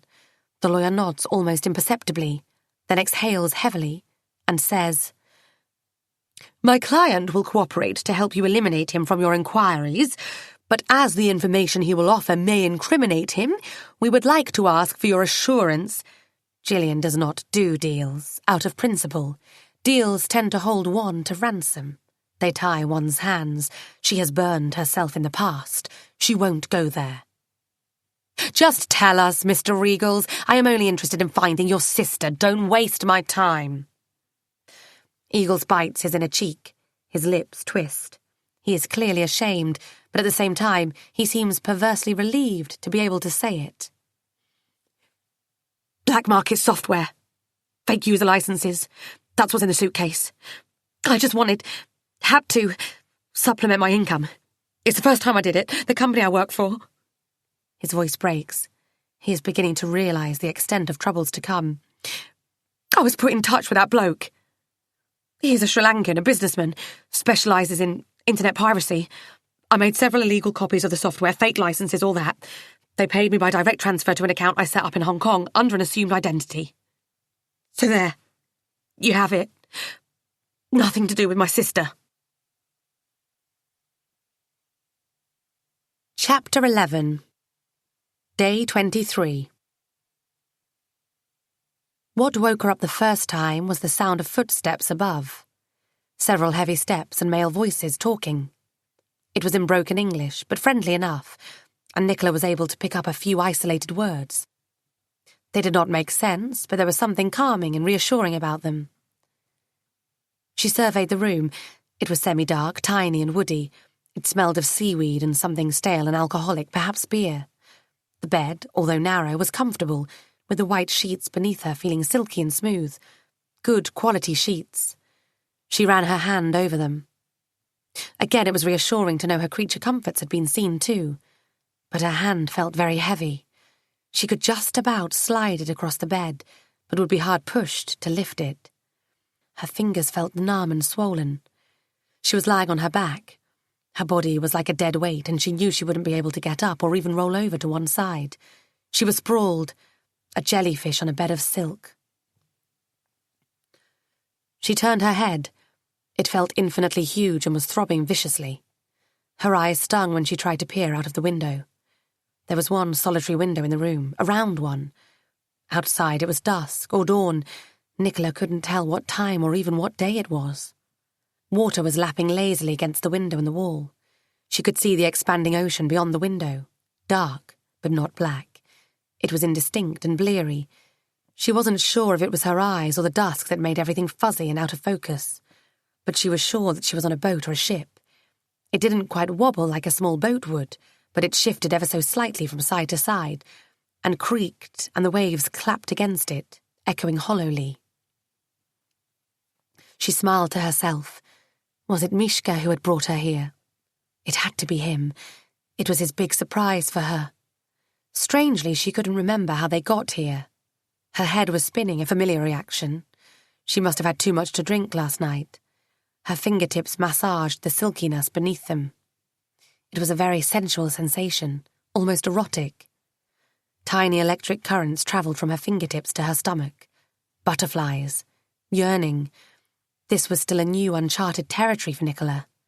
She had been sexually awakened, and now she was luxuriating in those thrilling new sensations. Better late than never. She kept smiling at her thoughts. Then she sobered up. She remembered the cruel joke Mishka played on her, made her believe it was over. It was as though the world had ended. Never again. Her lips felt crusty. She ran her tongue over them. Water. She needed a drink. Where was Mishka? Water! She tried to call out, but it came out as a groan. No one responded. The voices outside receded, so did the steps. She heard a motor being started. Like a shot, a speedboat swerved in a sharp arch past the round window. It had a blue strip across, and Nicola recognised the word police printed on the side. As the boat zoomed into the distance, a wave left in its wake rammed into Nicola's little window. It was at the same time that she heard a scream. There was shouting. This time it was a woman's voice, agitated, high-pitched. Softer than before, footsteps rang on the deck above, followed by heavier ones. It seemed like a chase. The woman was screaming. Her words were indecipherable. She sounded foreign, or perhaps her emotional state distorted her words. Perhaps there were no words, only that harrowing scream. Then a thud, and a silence. Something was being dragged across the deck. Something was knocked over. Someone cursed, finally a splash. It was very dark by then, but Nicola did register a heavy load plummeting into the water outside her window. Despite her exhaustion, she managed to stagger up to the window to look closely. It was a person. At first, she, for it had to be a woman, as she was wearing a stripy dress, ballooning with water, floated, but slowly she began sinking. No resistance was coming from her as she went under. She wasn't trying to swim. She most certainly was dead. Nicola screamed. Crawling into the corner of her small cabin, she tried to stifle the scream and ended up whimpering like a baby. The door to her room, which she had not seen before as it was behind the narrow bed, swung open. At first, it was a square shadow of a person, but quickly he drew close to her. His face levelled with hers. He put his finger on his lips and told her to shush. Nicola stopped screaming. She recognised the man. His thick-set frame, shaved head, heavy eyelids, Asiatic features. He was the man to whom she had opened her door, who had grabbed her by the arm, painfully bending it and holding it against her back, and stabbed her with a syringe. It had not been Mishka. It had been this man. "Shh," he hissed. "You shouting and you go swimming with sharks, like she." He pointed to the blackness outside the round window. His voice was surprisingly soft and heavily accented. She had heard that accent before. Nicola broke down in a cold sweat. The realization hit her. She had been abducted, probably for money. "I've got money," she mumbled and nodded keenly. "How much do you want? I can pay." She could probably raise £1 million. Was £1 million enough? She didn't have a clue. She regretted she wasn't in the habit of watching the news. Things like that were on the news: kidnaps, abductions, ransoms. She would have known how much was enough. As it were, she didn't have a clue. She did hear somewhere a while back that no one paid kidnappers anymore. It was a matter of policy. Except that this was her life. Her life had just begun. It could not possibly end this senselessly. "Please, don't kill me," she implored him. "Shh," he said again, this time putting his finger across her lips. It smelled of tobacco. She swallowed the thick bile that had built up in her throat and nodded silently. She did not want him to hurt her, and she could imagine many ways in which he could do that. His breath stank, rotten and alcoholic. He grinned unpleasantly. One of his front teeth was missing or decayed. The space looked black. He was a vile man, and the more vile he was, the more real was the threat he posed to Nicola. She prayed he wouldn't touch her anywhere else. His finger pressing against her lips slid down to her throat, pushing hard into her vortex. His hand gripped her neck, all his fingers digging into it, forcing her eyes out. She choked, fearing she was about to be throttled and thrown overboard, like the other woman. But he loosened his grip on her throat, letting her breathe. The flat of his palm pressed against her chest. Like a claw, it clutched her left breast and fondled it, tightening and making it ache. Nicola held her breath as his hand moved to her other breast. Through her dressing gown, he could feel her nipple. A glint of pleasure passed through his eyes. He circled her nipple with his finger, the same one he had held to her lips. His other hand reached for her pelvis. It rammed into it. His grin widened as he realized that under her dressing gown there was nothing. Nicola drew her thighs together. It was an involuntary reaction, but it made him angry. He prized her thighs open, lifting her left leg and thrusting his finger inside her. Nicola cried out and fought back. She punched him, her fist landing in his eye. That amused him. He laughed and released her. Standing over her for a few seconds, he made her watch as he licked his finger. Then he threw a bottle of water to her and once again, before leaving, told her to shush. Nicola drank greedily. It was a 2-litre bottle, but she managed to drink half of it in one go. She did not hear when the hum of the engine started, but she could feel and see the motion against the parting waves. It became a constant background noise, with time almost imperceptible. Over the days, she got used to it. She could not tell how many days exactly she was kept on the boat. It had to be roughly 2 or 3 weeks, but there were times when the vile man, he was the only person to deal with her through the entire sea voyage, though she could hear many voices from the deck above, would inject her with something which put her into a daze. It was a state of semi-consciousness interspersed with violent dreams and periods of wakefulness when she could hear and see things, but could not lift a finger or speak. She had gaps, hours of which she had no memory whatsoever. She did not allow herself to think what might have been happening to her in those blank hours.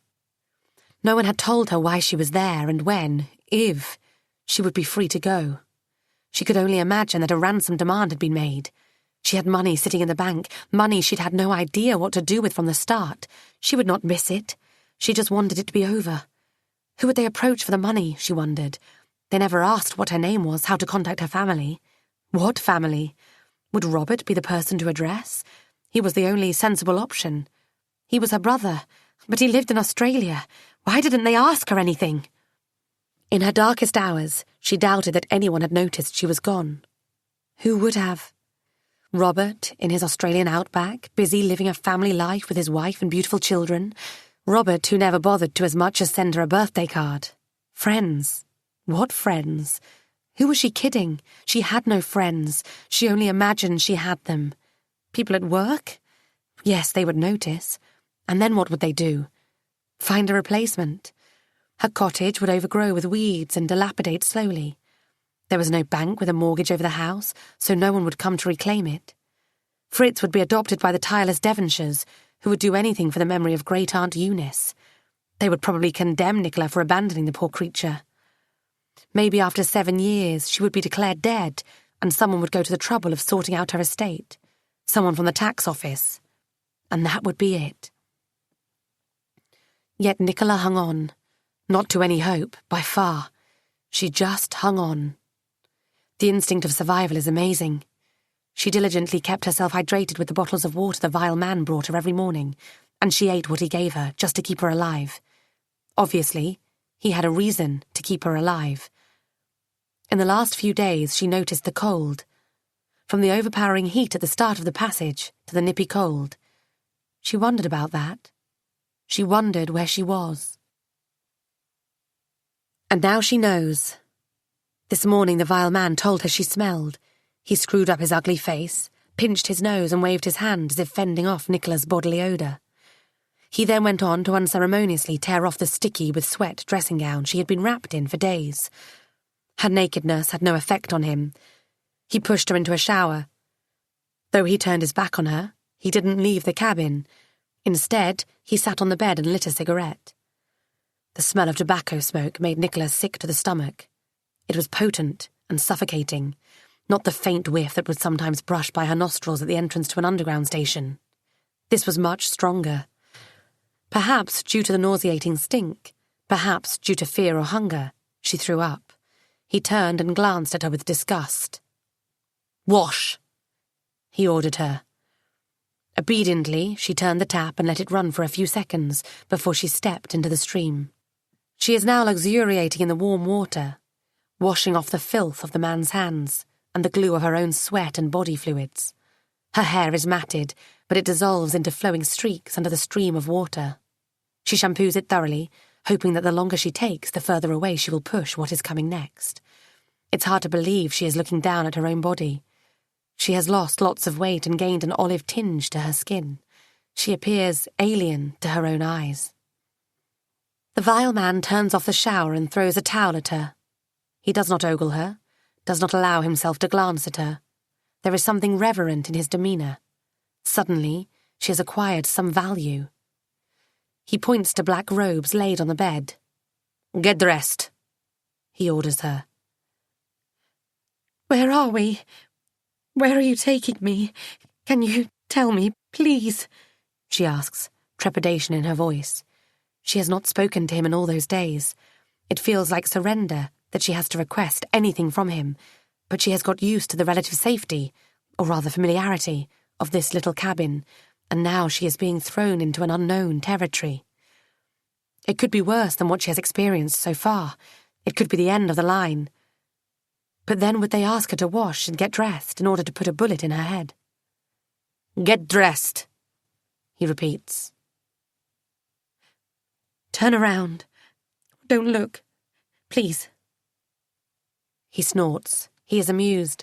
His stupid grin makes a reappearance, but obligingly he turns to face the wall. Nicola dresses, pulling the garments on with trembling hands. They are odd garments, a long black robe and a headscarf with a gauze veil, also black. All in one. A burqa. Two men escort her off the yacht. One glance behind her, and she realizes she has not been on some decrepit, rusty old boat full of Somali pirates. The yacht is large and luxurious, streamlined, fresh, a beautiful white swan amongst other white swans moored alongside it. Whoever owns it does not need to kidnap Western women for ransom. Then why? And why is she now being released? They step onto the pier and merge with the crowd. Now she understands why she is wearing a burqa. She is invisible. The vile man stays half a step behind her. The other man is walking arm in arm with her. He has shown her a pistol, which he is holding in his pocket. He told her he wouldn't hesitate to use it if she decided to run. He said he hoped she wouldn't do anything stupid. She was nearly free. His English is also heavily accented, but perfectly grammatical. She heard that accent somewhere before. She remembers. Of course, how could she forget? Mishka speaks with the same accent. They are Russian. They have now entered the streets, which are full of people shouting, laughing, arguing, trading. They speak foreign languages, Arabic and French. Lots of little outlets and run-down shops are scattered along narrow and windy alleyways. Some of them shut down and boarded up, others full of life, exuding aromas of raw produce and cooked food. At one stall they are selling pigs' heads. The smell makes Nicola's stomach turn. She sees mainly men, dark-skinned, with keen eyes and wiry bodies. The The few women out there are dressed in similar outfits to hers. That is why she is invisible. She thinks she must be in some North African port, but as she has never travelled abroad, she cannot form any conclusive verdicts. Slowly, she and her bodyguards leave behind the loud marketplace and enter a quieter area, but still rather ramshackle and dirty. And it is there, at the far end of a busy street, she sees Mishka. Her heart jumps to her throat. Whether she is happy or shocked, her heart is pounding wildly. She doesn't know what to make of this encounter, whether she is betrayed or saved, whether this is supposed to be good or bad.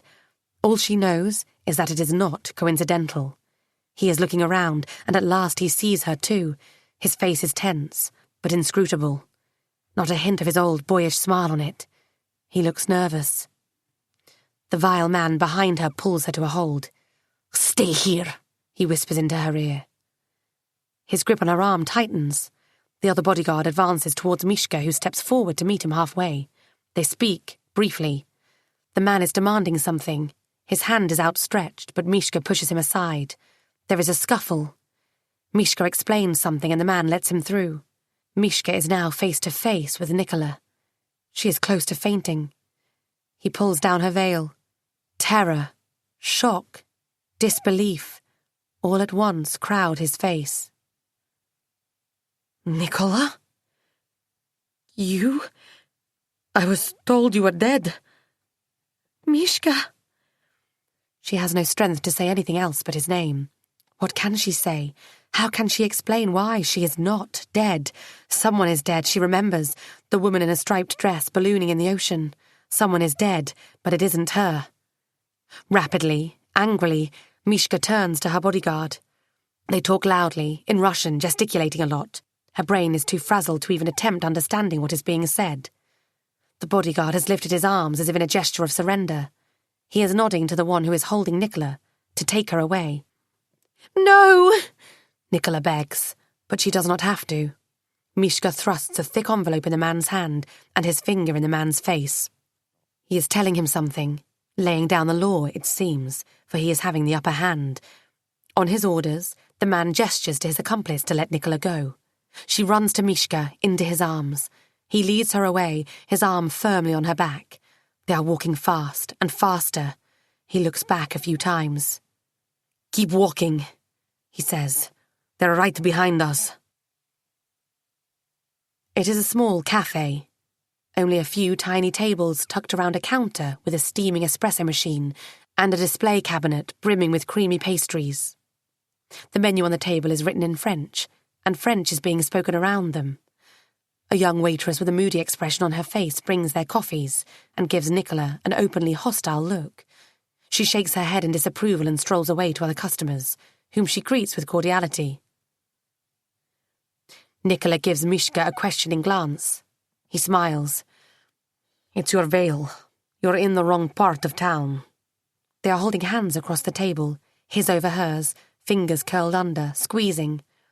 He still looks sombre, and his trademark carefree smirk is absent, but there is also tenderness in his eyes. Nicola feels safe and loved, and not at all forgotten.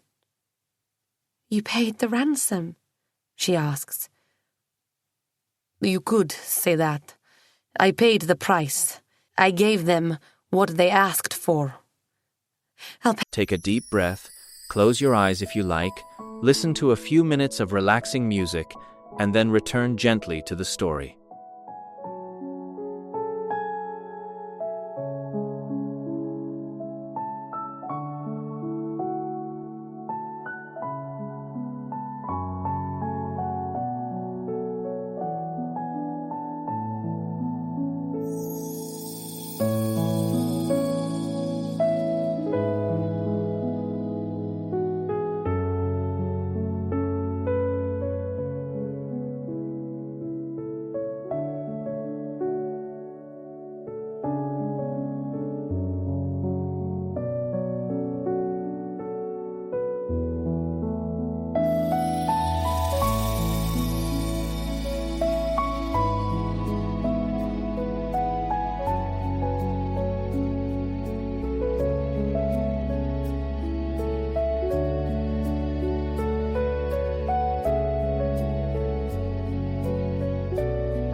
pay you back.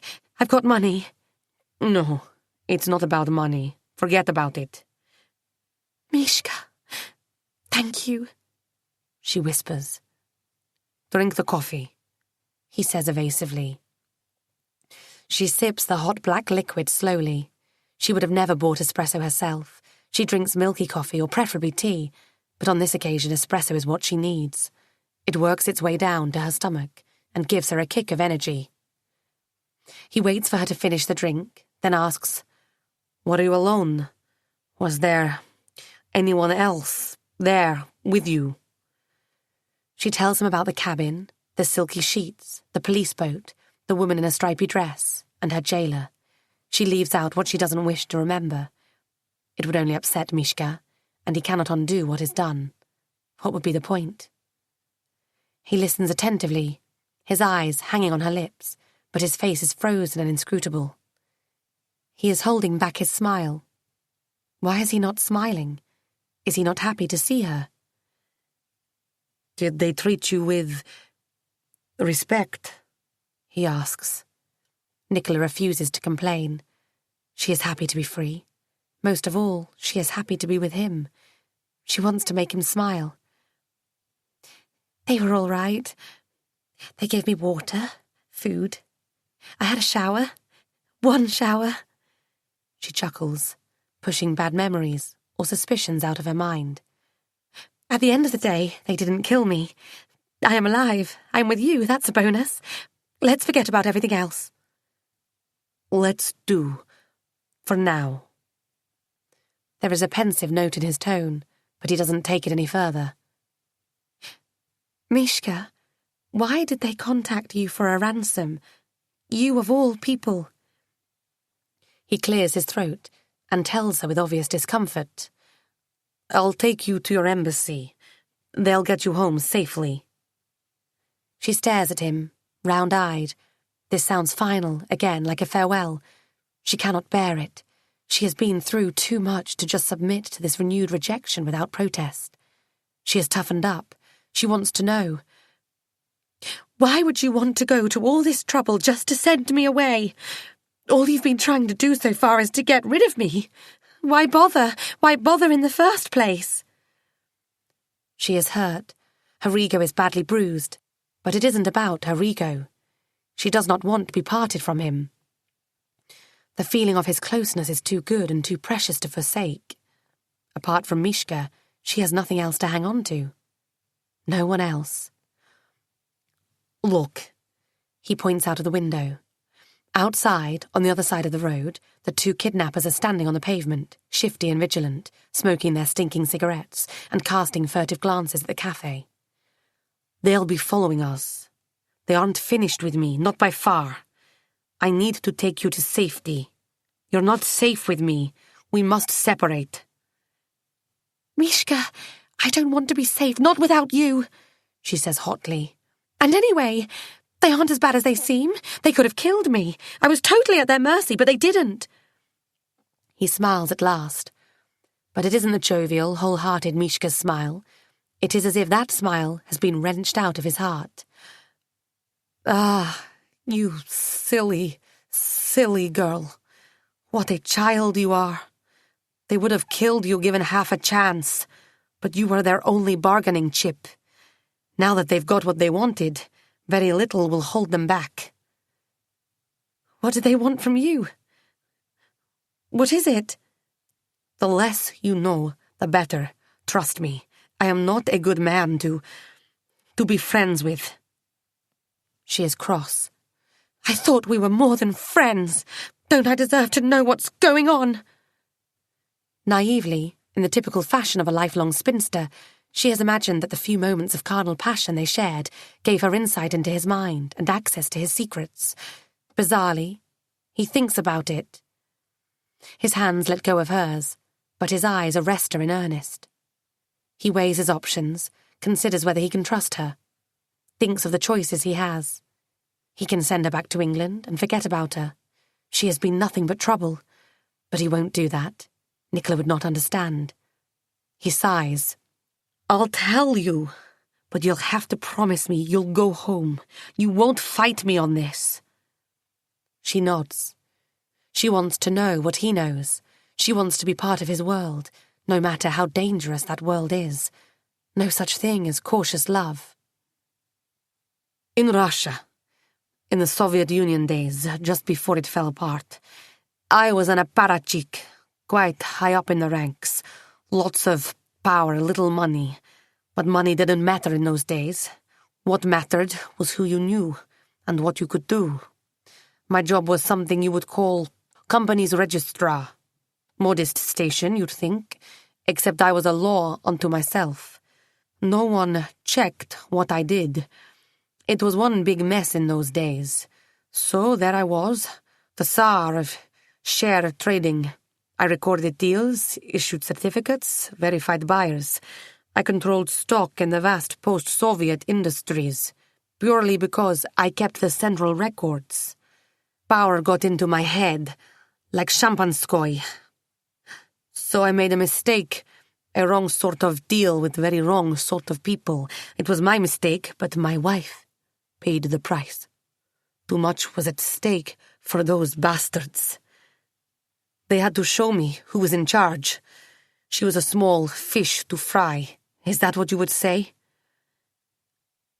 I don't know.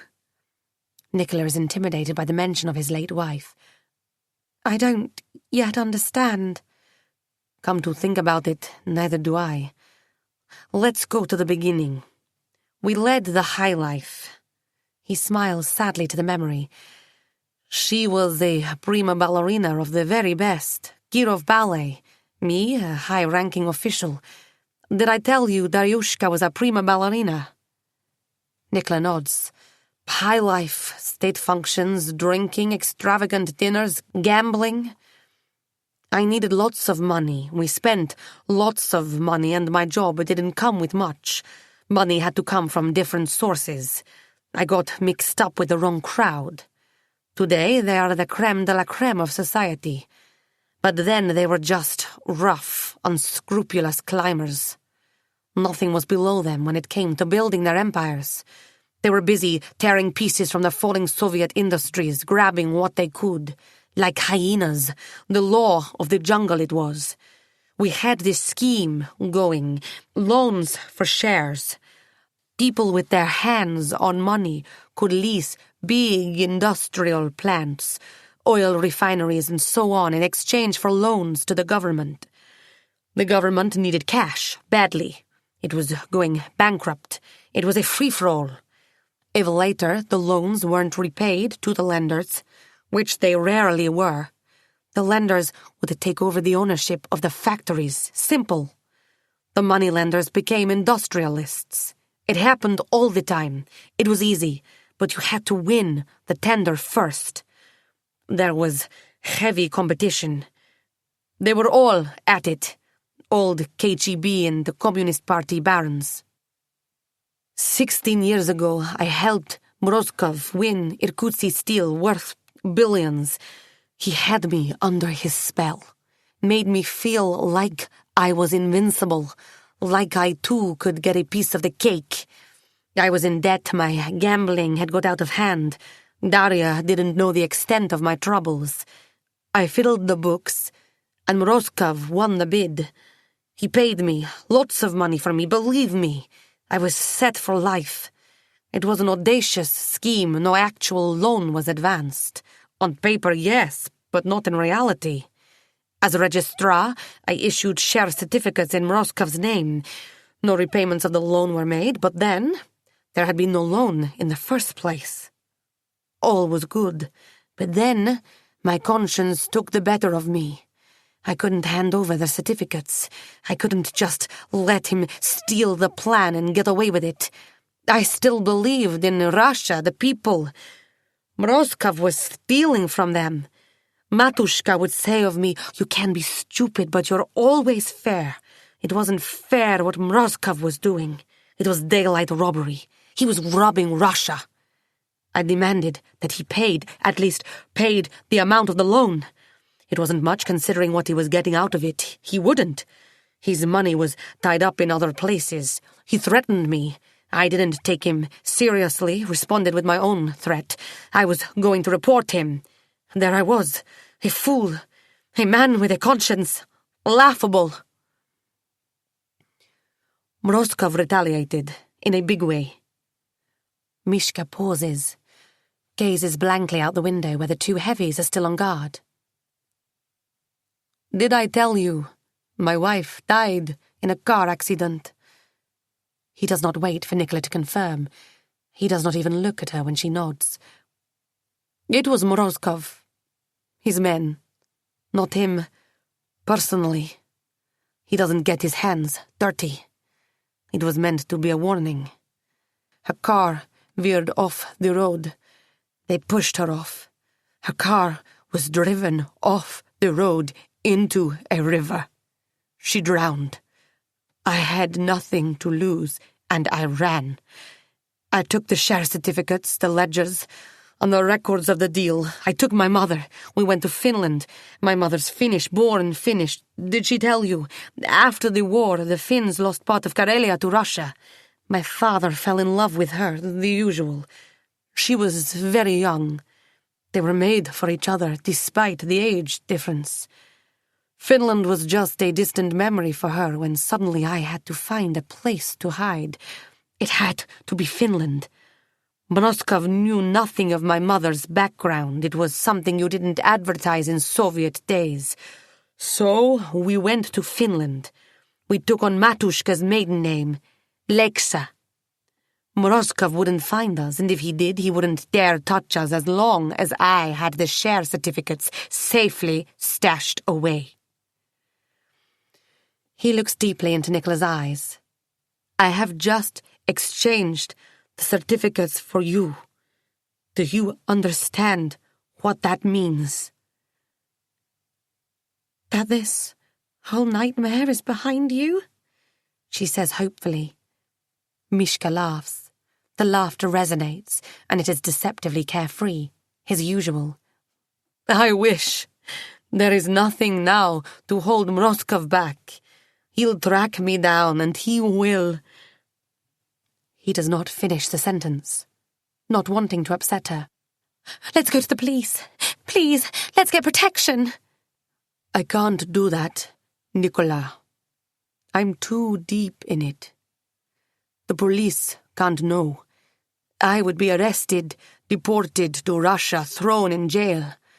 Anyway, Morozkov has them in his pocket. You may as well forget about it. No way out. They got me. I've had a good life, 15 years of it. But they found me in the end. All good things come to an end. He takes her hand, kisses it with his typical chivalry. But don't worry about me. I still have the ledgers, enough evidence to keep them at bay. Though, never mind. You must be safe. If you stay with me, you will be dead, like everyone else. You understand? No, Mishka, please don't do this to me, to us. Let's go to the police. Not all police are corrupt. This isn't Russia. We have laws. He laughs. Don't laugh. Please don't, she implores. If you don't do it, I've lost you. You'll have to hide for the rest of your life. You won't have any life. Going to the police is the only thing to do. That was your first instinct, remember? Doing the right thing. He stops laughing. I know you, Mishka, even though it's only been a moment. You don't know me. But I do. You are a good man. You will do the right thing. I know. And I will stand by you no matter what. And I won't lose you. It's a win-win. We can have a life together. That's the only way. She doesn't know where the tears have come from. She is not a crier, and she believes, she is sure, he doesn't want to lose her either. So why is she crying? You promised. His face is hard, expressionless. It is the face of an uncompromising man with a steely resolve and no room for sentiment. Almost a stereotype of what she would once have considered a hardcore Russian. He means what he says, and Nicola knows she can't change his mind. That is why she is crying. He tells her, We'll leave now, I'll take you to the British consulate here, in Marseille. You'll go home. It will be easier for me to get away when I'm on my own. I'll lose them. I stand a chance. They don't know where I live. Let's go. She steals a few backward glances at the two kidnappers. Sometimes she sees them, sometimes they blend into the blob of pedestrian traffic, but each time they re-emerge, like two black ghosts. Mishka doesn't look back. His arm is wrapped protectively around her back. He is steering her amongst passers-by as if she were blind or made of glass. 15 years, Nicola marvels. He has managed to evade them for 15 years. How do they catch up with him now that he has come into her life? It's so unfair. She wants to lash out at them, run to them and scream in their faces in front of all these people, to leave her alone, to get their hands off Mishka. It is, in a strange, perverse way, flattering to think that they used her as a bargaining tool, and he thought she was worth the sacrifice. He took a terrible risk. He came out here to France to face them, for Nicola. No one has ever done anything like that for her, and no one ever will. He loves her. Something warm and fuzzy envelops her stomach. She doesn't regret meeting him and running into his arms. She stops looking back. Her mind wanders back to the sandy beach and the man, Count Karenin, pressing through the waves to the shore, towards her. The strong man who will make everything right. She has that picture, that first picture she took of him and posted on her Facebook page. It wasn't a dream. It hits her then. That is how they found him. Of course. It was all her fault. How stupid. She showed them where to find him. Her silly Facebook, of course, how else? She is to blame for everything that happened. She, and no one else, put herself in danger. And it isn't just her own life. She put his life in danger too. Blood drains from her brain and she feels lightheaded. She has to tell him even though he may never forgive her. Then she will crawl back into the shell of her meaningless existence, because everything will be lost. Mishka, she says, breathless, as they wade through the crowd. Let's go, let's go. He is not looking at her. No, I must tell you this. She stops. He stops. They are facing each other across the pavement, other pedestrians muttering abuse in French as they are forced to slow down and go around them. I put your picture on Facebook. That's how they found you. It's my... It is most bizarre to hear his laughter. In this precarious situation, with his life turned upside down, his defences down, and he is laughing like only he can, a teenage boy with mischief on his mind. Die, Dorak! You Humpty Dumpty, you're wrong. It's not so, he says. Pepov found me. I know it's him. Pepov. A cunning rat. Don't fret over it. They found me without your help. Pepov? The father of those two boys. His two boys led him to me. Boys? Remember that night when they were teasing you, playing cat and mouse with you? You fell. You told them off. I did. Popov must have heard me when I was talking to them in Russian. He must have followed me to make sure he had the right man. Popov works for Mrozkov. I wouldn't have recognized him. He was nothing to me but a pimple on the face of the earth, but he knew me. The day I was leaving Itsuru, I stood face to face with him, and I knew it was over for me. It was too late to run. They would get to me one way or another. I made my mother board the boat and decided I'd lie low on the island overnight. We had to separate, you see. They knew me. Popov recognized me, but they didn't know my mother. She was safer without me, I thought. I traveled out of Itsuru the next day, sneaked out unnoticed.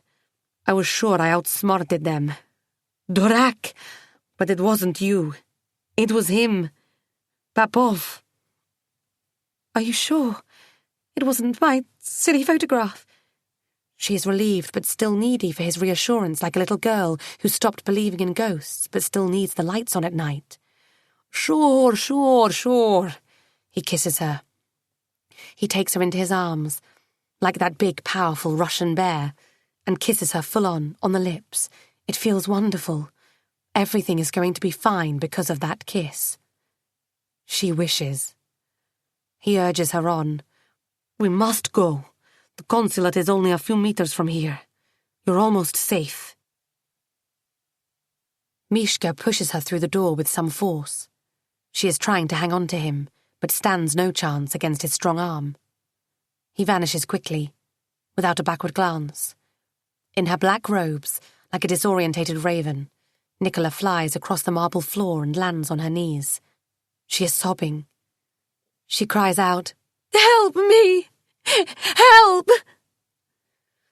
A small crowd of people around her, visa applicants and compatriots who've lost their passports and have to queue at a small window, gawp apprehensively at a shrilling woman wearing a burqa and looking like she has got nothing to lose. Some run away, hunched down, and hide wherever they can. Some fall to the ground and lie still. Alarm is raised. 2 armed security guards approach her with great caution. They are shouting at her, telling her to stay calm and move her hands away from her body, to put them above her head, where they can be seen. Chapter 12. Day 25. Amy is a pin-up girl. She has a tiny but perfectly formed Ally McBeal body and light, almost weightless disposition. She is reclining on a sofa, her head resting on Sarah's shoulder, her eyes focused on DC Weber. They are twinkling with a mixture of intrigue and flirtation. She is playing with a wisp of her hair, curling it round her forefinger. Her big blue eyes, her childish gestures, and a small woman's vulnerability render her dangerously seductive. Perhaps she is trying to seduce poor Mark. Perhaps there is very little trying in it. The pose comes naturally to her. It is little wonder that Sarah struggles with bouts of jealousy. Amy is the type that could seduce any man, or any woman for that matter, and both would have every confidence that she was theirs for life. Amy puts people in touch with their inner sensualities, and Mark has just got in touch with his. She has mesmerized him into submission. Sarah's arm is placed firmly around Amy's shoulder, where it belongs. Amy needs it, Gillian thinks. Amy needs looking after, and she knows it. She has returned into the bosom of her marriage for that reason alone. "I'm so sorry, officer, if I caused any trouble." She addresses DC Weber to the exclusion of DS Marsh. That sends a clear message. She has no interest in other women. Perhaps that is what puts Sarah's mind at ease. "I needed time to think. I never thought, not in a million years, you'd be looking for me. It's insane." She chuckles. "We've had a little misunderstanding." She tears her eyes away from Weber and gazes lovingly at her partner. "An identity crisis, I guess. My identity crisis. Sarah is my mainstay. We're inseparable. You knew I'd be back, didn't you, darling?" Sarah exhales through her mouth. It looks like she's blowing on something hot. "I wasn't sure this time," she says. "I am so sorry. I just wanted to disappear for a while, get my thoughts in order. I stayed with old friends of mine in the lakes. It was my time out. All I did was curl up in front of the fire and think. And I realised how much I missed you.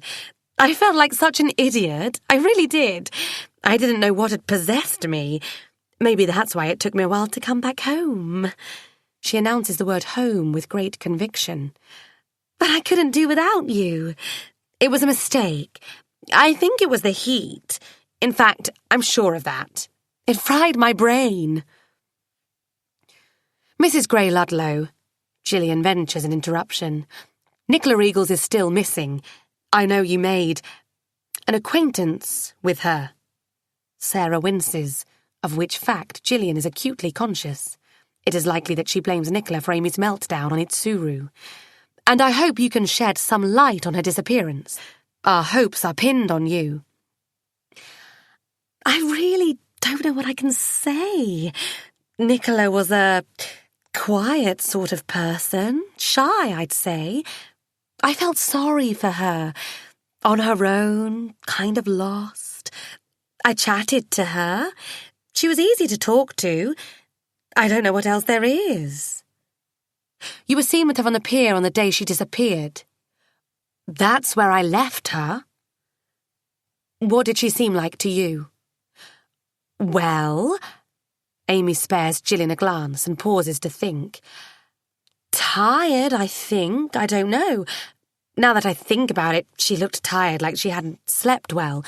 Or maybe like she'd been crying. Red, puffy eyes. Quieter than usual, sort of resigned. I don't think she said much. Well, Amy shrugs. I did most of the talking. I was upset. I was on and on about Sarah and me. I didn't pay that much attention to Nicola, to be honest. It's terrible, isn't it? She gazes apologetically at D.C. Webber. I wouldn't blame myself if I were you, he says, rather pointlessly, Gillian believes, since he is not her and never will be. So she said absolutely nothing to give you a clue why she was looking downbeat and tired? No, not that I recall. But it was odd. Amy perks up, considering how she was the day before when I saw her with that man. She was playful, threw all caution up in the air. You should have seen her, Sarah.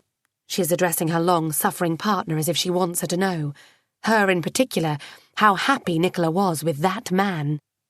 Until then, I was sure she was gay. Just didn't know it yet. But then I saw them. They were kissing, canoodling, God knows what else, right there in everyone's sight. Gillian shows her the picture of Count Karenin. Is that the man? Amy examines the image and nods. Yes, that's the man. Tall, much taller than Nicola. I must give it to her. She took me by surprise. I didn't realise she had it in her.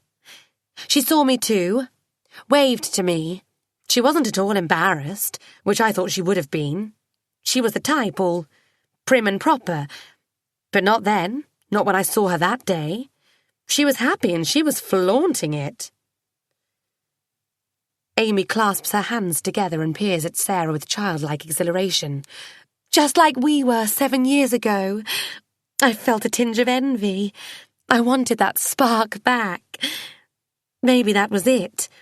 That was what made me doubt us. Silly me. She gazes at Sarah and her gaze is returned, a guilty plea in Amy's eyes, tender forgiveness in Sarah's. Gillian is fed up. Do these two really need to exercise their demons right this minute? She makes a discreet noise. Nicola? Can we go back to Nicola? Yes, Nicola. It's all about Nicola. Reluctantly, Amy tears her eyes away from her lover. What can I say? She looked alive. And then, such a transformation. That Monday morning she was spent, flat, like she didn't care to breathe. Suicidal, Webber suggests. Maybe. On the train, Gillian tells Mark. She couldn't have killed herself and then hid her own body so well that no one would bloody well find it. You still don't accept the drowning, he yawns. A big and heavy man, only 34 but already looking middle-aged and on the flabby side. Webber exudes the air of a man in authority. Gillian certainly lacked his gravitas. She looks like his older prodigal sister who had never grown up, while he'd had to take care of the whole ailing family since he was 12. She is glad to have Webber back from holiday and on the case, hands-on. He is good at putting his family on the back burner, all 4 of them, the wife, Kate and the 3 girls, whose names Gillian forever forgets. Sometimes she watches him, efficient and dedicated, and wonders, is his work an escape from the mounting challenges of his family life? She never bothers to pause long enough to answer the question. More pressing matters are usually at hand. No, I don't accept suicide. For 1, we have Nicola's blood in the chalet. 2, we have no suicide note. 3, we have a body. Somebody else's body, Webber points out. Maybe that body is unrelated. Nicola Eagles disappeared on Wednesday, 4th of February. That person was killed at least 2 days later. Maybe one has nothing to do with the other. There's a link, I'm sure of it. We just have to find it. You were sure it was Amy's body. Now that we have Amy back alive and kicking, we'll have to look elsewhere. Gillian finishes his sentence. Could it be Nicola after all?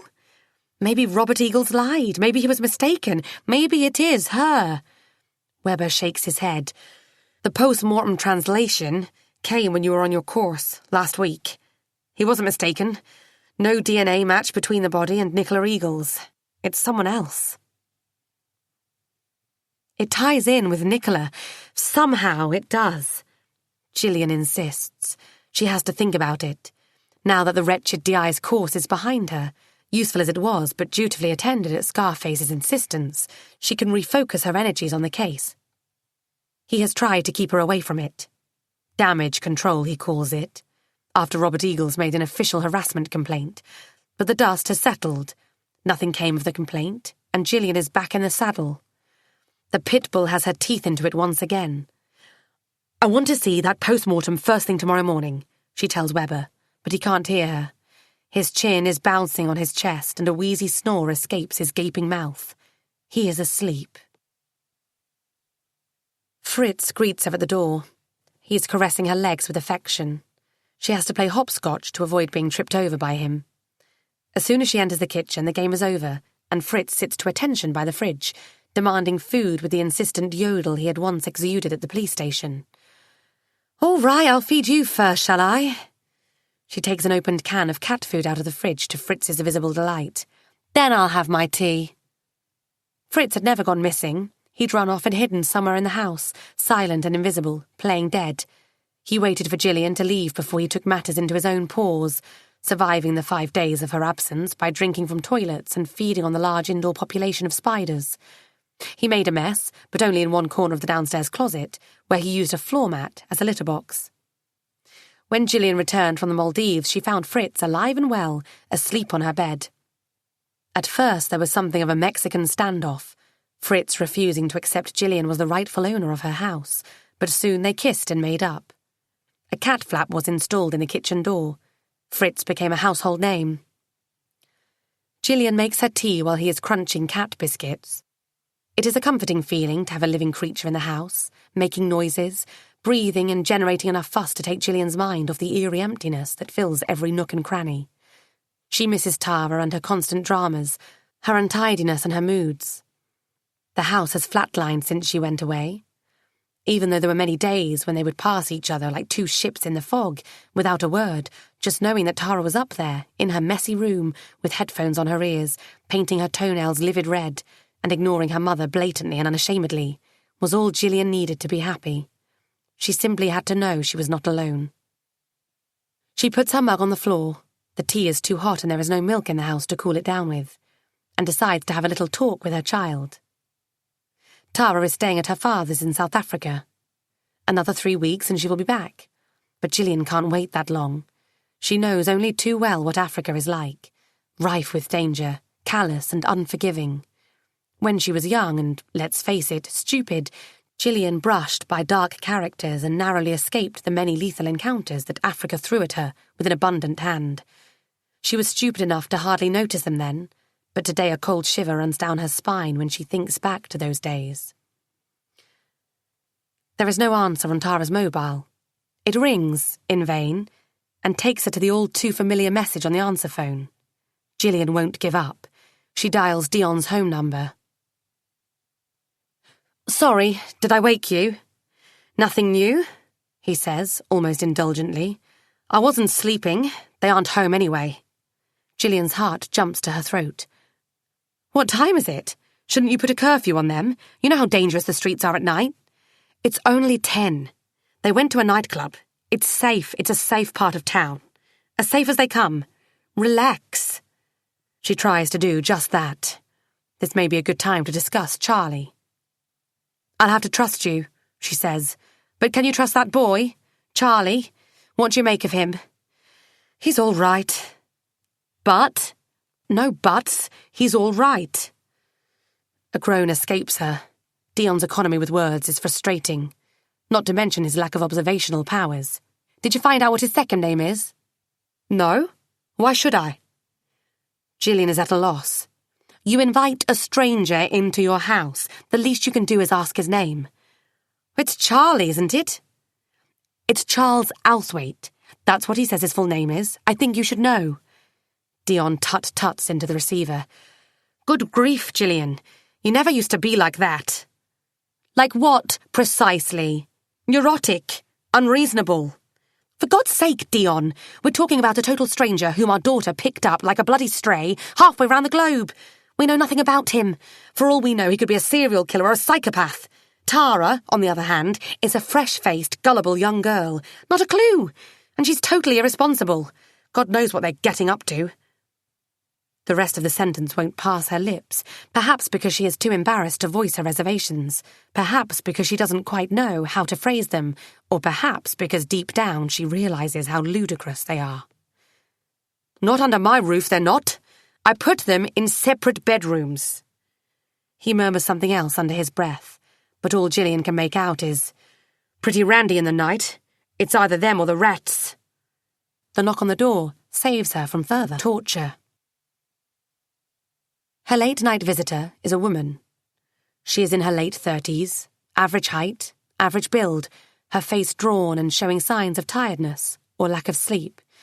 Her eyes are underlined with dark circles. She has the appearance of someone who has recently lost lots of weight. Her clothes are too baggy, her skin sagging around the jaw. Something weak and vulnerable shifts in her eyes, something immature. By looking at her, Gillian ventures a guess that the woman is both unmarried and childless. I'm sorry to trouble you this late, but I believe you have my cat, Fritz. I found this note. She passes a scrap of paper to Gillian. My name is Nicola Eagles. Of course. Gillian was right. The woman is unmarried and childless. She recognises the face from the photo she still has somewhere in her unpacked bags.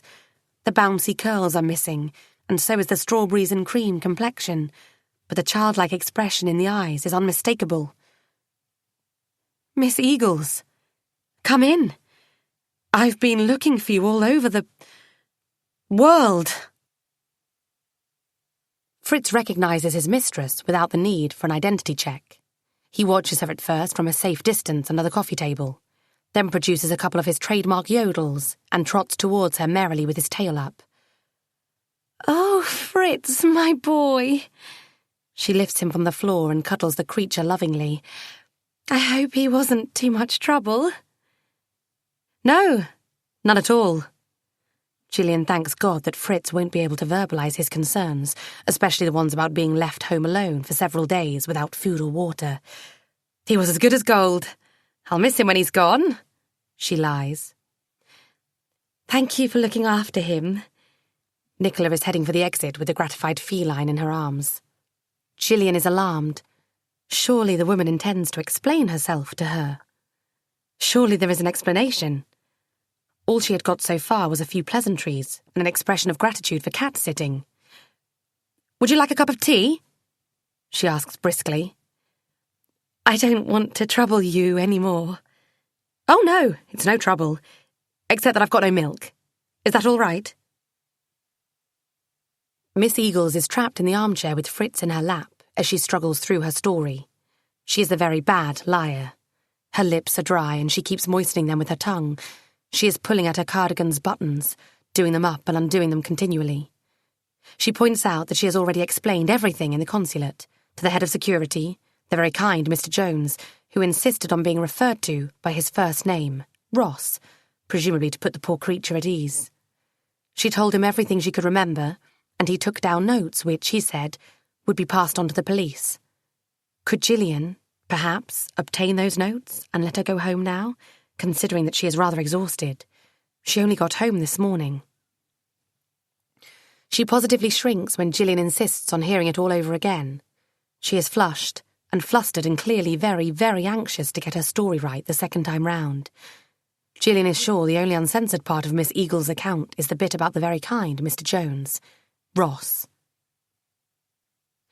So, please, help me get my facts in order, she presses her. I'll have to investigate this matter in full, write a report. Plenty of paperwork, believe me. It simply won't go away by itself. A crime has been committed. It's a clear case of abduction. It cannot go unresolved. I don't wish to press charges. Miss Eagles ventures gingerly, a glint of hope in her eyes. It's not that easy. We're talking about a serious crime. It's in the public interest to bring the perpetrators to justice. Those people, if they go unpunished, will do it again to another innocent person. Next time round, it could end in a tragedy. We can't let it happen. Of course not. She is quick to surrender. It's just that I know so little. They kept me locked up in a tiny cabin. I saw nothing, heard nothing. I slept a lot. I was drugged, I think. There's nothing I can tell you. Are you sure they released you without any ransom being paid? Gillian is relentless. It's not a crime to pay a ransom to kidnappers. No, I mean, yes, I am sure. They just let me go in Marseille. Perhaps they realised I had no way of paying them anything.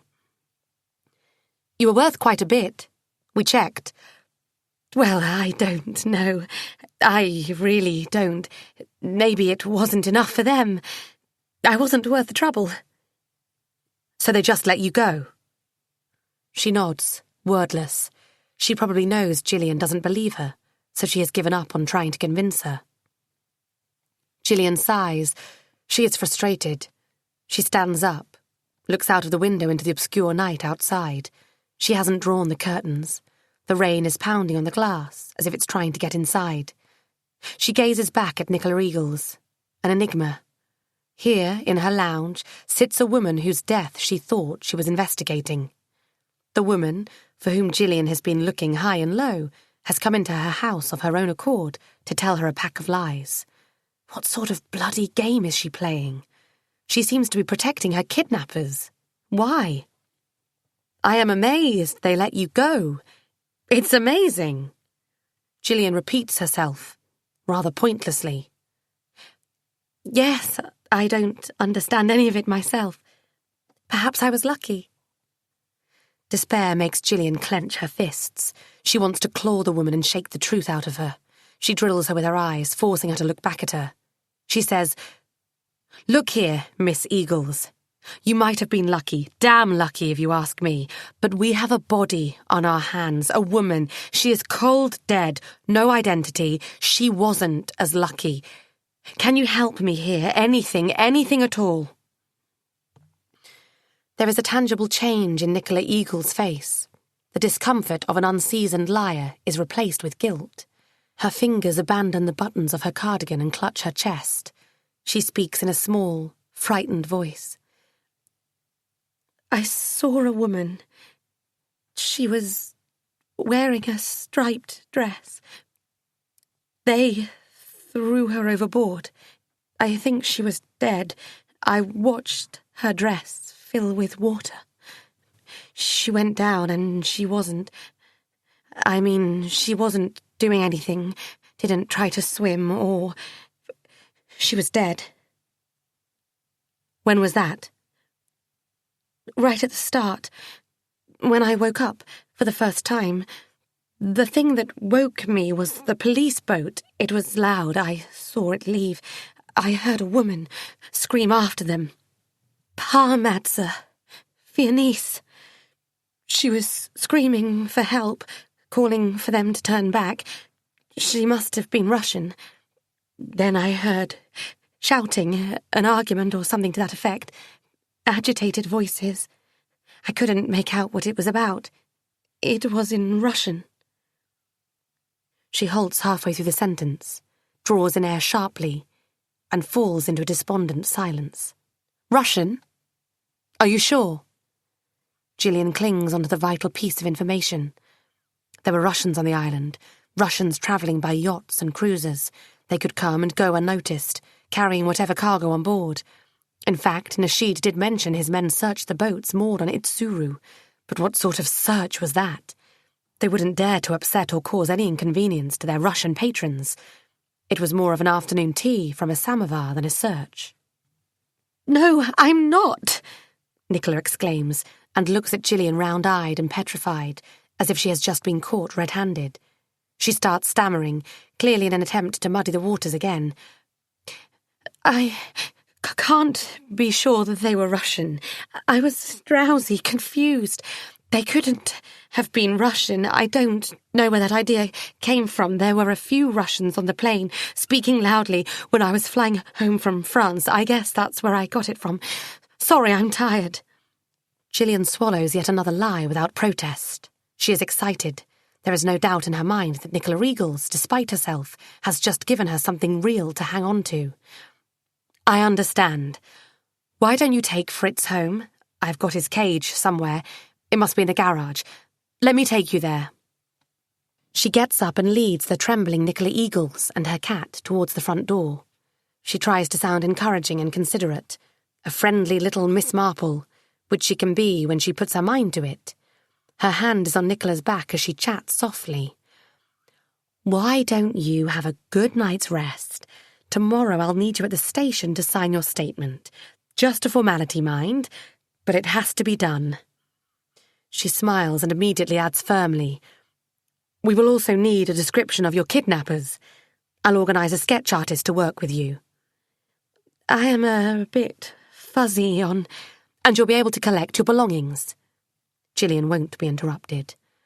All those items you left on Itsuru. We have them at the station. Gillian watches Nicola Eagles as, hunched and with her head between her shoulders, she braves the rain and limps off home. She cuts a pitiful figure. The cage with Fritz rattling inside bounces off her leg. Soon the night swallows her whole. Gillian shuts the door. She marvels at the hapless, vulnerable creature she has just dispatched away. It is astounding that the woman has somehow survived abduction, as well as a journey across the 7 seas on a bottle of water a day. Strangely, Gillian feels reassured by this miracle. After all, if someone as hapless as Nicola Eagles has made it through all that and come out on the other side, her innocence unscathed, then there was hope for Tara. Chapter 13. Day 26. DCI Scarf has made himself perfectly clear. The investigation is at an end. The missing person has been found, not in the least through Gillian's efforts. A sufficient number of police officers around the globe have been antagonised entirely through Gillian's efforts. A complaint about police harassment has been made, again, thanks to Gillian. Operational funds have been substantially depleted. Gillian. Public relations have been severely strained, especially in the sensitive area of respecting gay rights to privacy. Gillian. Scarf is foaming at the mouth, the dip in his upper lip, livid red. He is sitting upright and tense while Gillian stands before him, pale and desperate to look reverent. A dead goldfish, belly up, in his feng shui fish tank, which caught Gillian's eye and made her feel queasy, doesn't help with concentration. In the window behind his back, Gillian observes Nicola Eagles scuttle away with the treasure box of her belongings. Scarf hollers. You've done enough damage, DS Marsh. More than you bargained for. Now you're off the case. No, hang on. There is no case. Whosever body they've got in Madagascar... The Maldives, sir. Don't interrupt, DS Marsh. Whatever body they've got down there, it has got nothing to do with us. With you, in particular. So you have no case. Sir... No. He lifts a foreboding finger. No discussion. Let me tell you this, DS Marsh, so that you're clear about it. I looked into it myself. The description of the kidnappers will be circulated. It's being sent to Interpol as we speak. That's all we can do on this count. As for the murder, 1, it has been committed outside our jurisdiction. 2, the victim is not British. If you bothered to read the post-mortem, which I did while you were gallivanting in London, harassing that gay couple...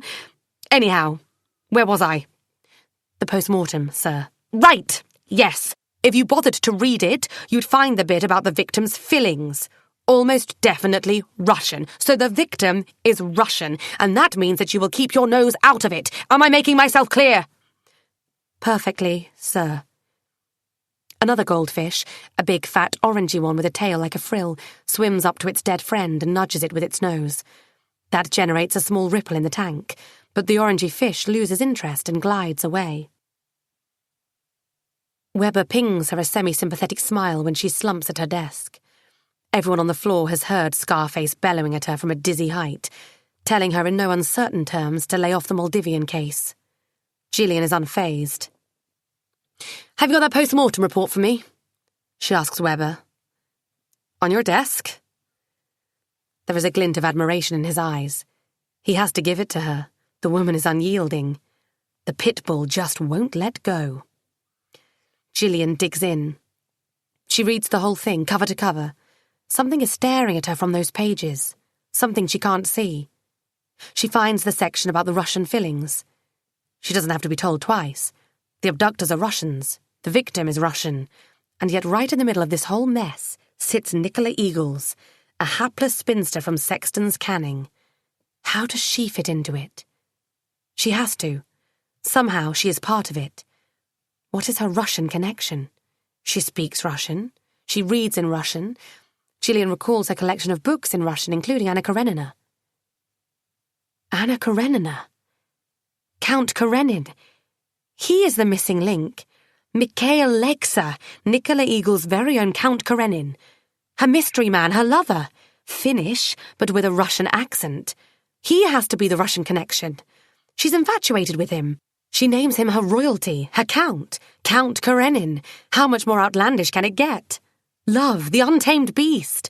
By Amy's account, Nicola is in love with him. She was so happy and she was flaunting it, Amy's very words. And if she is in love with him, she will protect him against all reason. That explains why Nicola is covering for her kidnappers, because they are linked to the man she loves, Mikhail Legsa. Yes, yes, yes! Gillian is having her when Harry met Sally orgasmic moment. Weber stares at her. "You're all right." "Better than all right," she grins. She picks up the phone and punches in John Riley's extension. "Hurry up, man," she urges him. "Get off your fat ass." Weber keeps staring. Riley answers. "Gillian, thought you'd never phone. I need a favour, John. I need fast-track background checks on Mikhail. If that's to do with the missing woman case, then I can't. Scarface's strict orders." "It's personal, John. It's always personal with you." "Thanks, I knew you'd understand." "Who said I did?" "So the background checks. I want to know his place of birth, nationality. Actually," Gillian pauses for thought, "it's two people I'm after. Mikhail Legsa and allegedly his mother, Agata." This is the point where she finally recognises that something that was staring her in the face from the pages of the post-mortem report. She slams the phone down and picks up the papers. It's right there in front of her. Page 1. The body is that of an elderly woman of approximately mid to late 70s. Agata Legsa. Nicola is sitting on the floor, contemplating a cardboard box with the word archive written on it and Nicola's name accompanied by a case number. Her memories of Mishka are buried in that box. It feels like a funeral. She reaches into the box and takes out her spanking new laptop, plugs it into the wall. It becomes alive with images from the Maldives. It displays her Facebook page as she left it weeks ago. It just went to sleep. It is overdue for an update. But Nicola can't bring herself to pick it up from where she has left it. The continuum of her pallid, uneventful life has been broken. She zooms in on the photograph of Mishka and smiles at the caption. Count Karenin. He is no Karenin. She knows that now. He isn't a sensible old man. He isn't as upright, hardly a mainstay of society. Nobody's role model. He is a daredevil, a man with a past. So enchanting, pure glitz and glitter.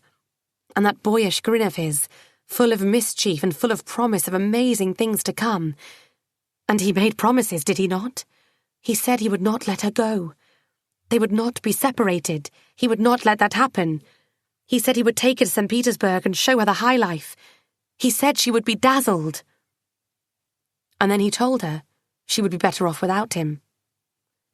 She finds her summer dress, rolled up in a bundle with other items.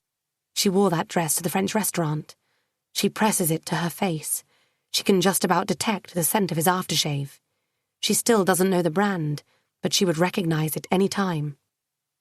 She wore that same dress the first time they met, when she was slumped to the ground, disorientated and frightened, crying her eyes out, desperate to go home to Fritz and the strawberry fields behind the cottage. Today, she cares little for the fields, and the cat can look after himself better than she ever could.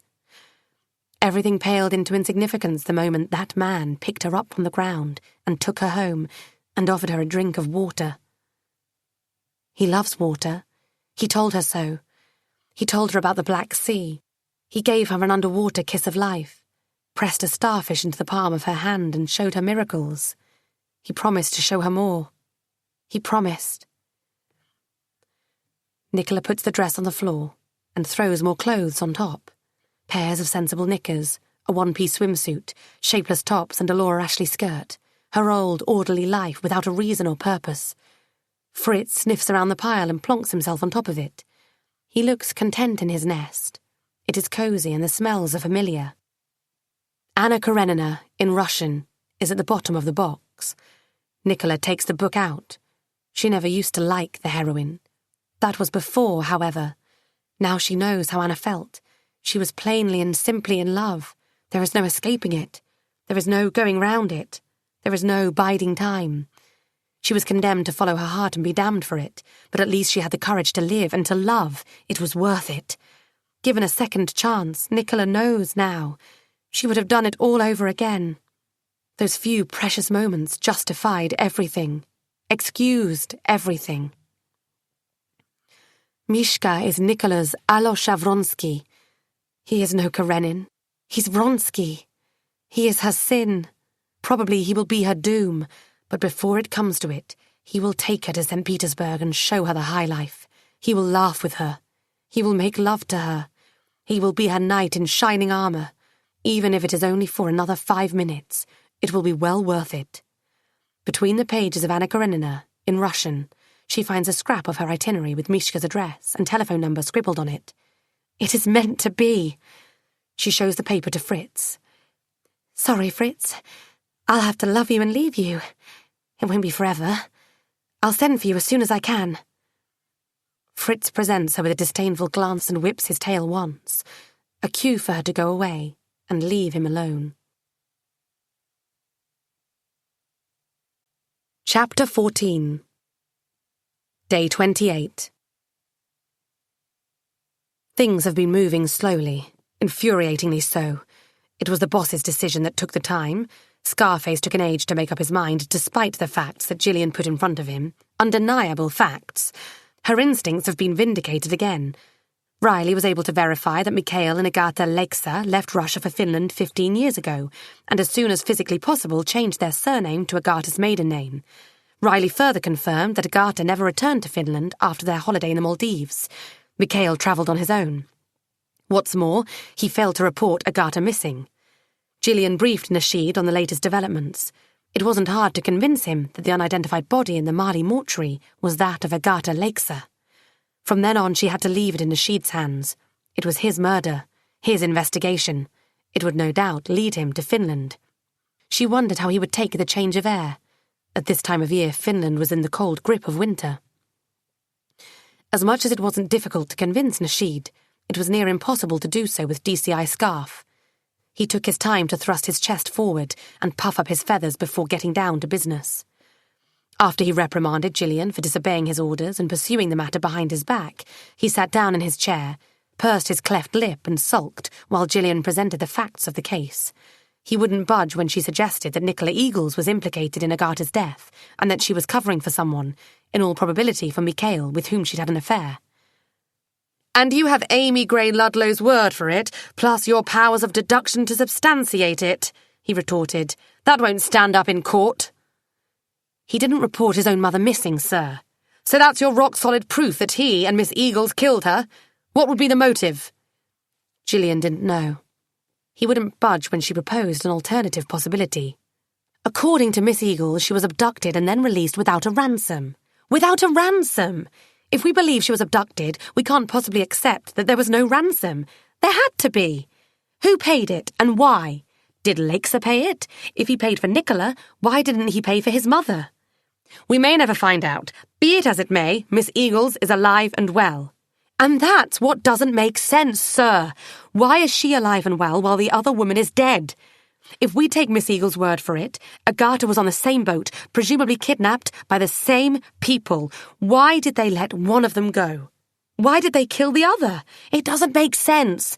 Nicola Eagles has to do better than that. She knows more than she lets on. She is up to her ears in it. You are throwing idle accusations at a woman who has been through quite a lot. We are not bringing her in, and that's final.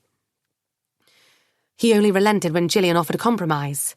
Sir, could I at least interview her as a witness? I'll visit her at home. I won't put her out in any way and won't bring her to the station. An informal interview. How about that? New facts have come to light. We may have the identity of the victim. We need to put this to the witnesses, to Miss Eagles, our only witness. At last, Gillian is knocking on Nicola Eagles' front door, about to knock the truth out of her. It has taken a day of to and fro, but now she has Scarface's blessing to get to the bottom of it. She won't be taking prisoners. The damned woman is protecting Lakesir, and Gillian wants to know why. She also wants to know exactly what happened and what led to Nicola's release and Agatha's death. In her bag, Gillian carries the unsightly photographs of Agatha's corpse, fished out of the ocean. She has every intention of showing them to Nicola. Maybe that will refresh her memory. There is no answer to her persistent knocking. Only Fritz appears on the footpath from behind the cottage, followed by none other than Mr. and Mrs. Devonshire. Fritz rubs himself on Gillian's legs and purrs, which is a welcome departure from his habitual yodeling. Mrs. Devonshire speaks. Fancy finding you here, D.S. Marsh. What brings you back? She doesn't wait for an answer and hurries to inform Mr. Devonshire of her discovery, even though he is only a step behind her and can see it all for himself. Look, Vincent, dear. Look who we have here. D.S. Marsh. I need to speak to Miss Eagles. You're not in luck, I'm afraid. She's gone, isn't she, Vincent? Gone where? To Finland. Where else? Mr. Devonshire nods affirmation. Would you believe that she left us in charge of Fritz? We're only doing it for poor Eunice, if you must know. Nicola has proven herself very unreliable in the past, you may remember. Oh, yes, she said it'd be only a few days, but that's what she said the last time, didn't she, Vincent? And look what happened then. Chapter 15. Day 29. The taxi driver drops her at the end of the hard-beaten track. He won't go any further. It is a country road, windy and unpredictable. Flat, snow-covered fields lie on both sides of it, the monotony of them occasionally broken by a gnarly white birch or some other specimen of subarctic fauna. He points to a distant dwelling and in broken English tells her to head in that direction. The house she wants is there. He can't venture to drive her to the doorstep. His small tyres weren't designed for the deep ruts of country paths. Nicola pays him, and he drives off. She sets off in the direction of the house. All she can see is a high-pitched roof and dark wooden decking. This is a cold, desolate place, like Siberia. It is moody and unrestrained. It feels like the very soul of Russia. Even though she is dressed for winter, the dry, cold air penetrates through her coat to the bare bone. She wraps her arms around her and trudges on through snow that reaches up to her calves. The snow cracks and crumbles under her feet like a meringue. The light is already thinning, though it is only 3 in the afternoon. Nicola detects tyre tracks. Mishka has been driving in and out, getting supplies for the house. Fresh bread, milk, fruit. Agatha has started on the dinner. They will be so surprised to see Nicola. Mishka may even be angry at first. He told her to stay away, but that was in Marseille. He had to get away from those nasty characters. Couldn't afford to have his hands tied up with Nicola lagging behind him. She accepted that. That was then.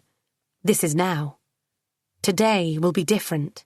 Today he will sweep her off her feet and carry her inside the house, just like he carried her into the ocean when her ankle was sore and swollen. He will shout to Agatha, "Look, Matushka! Look who has come to visit!"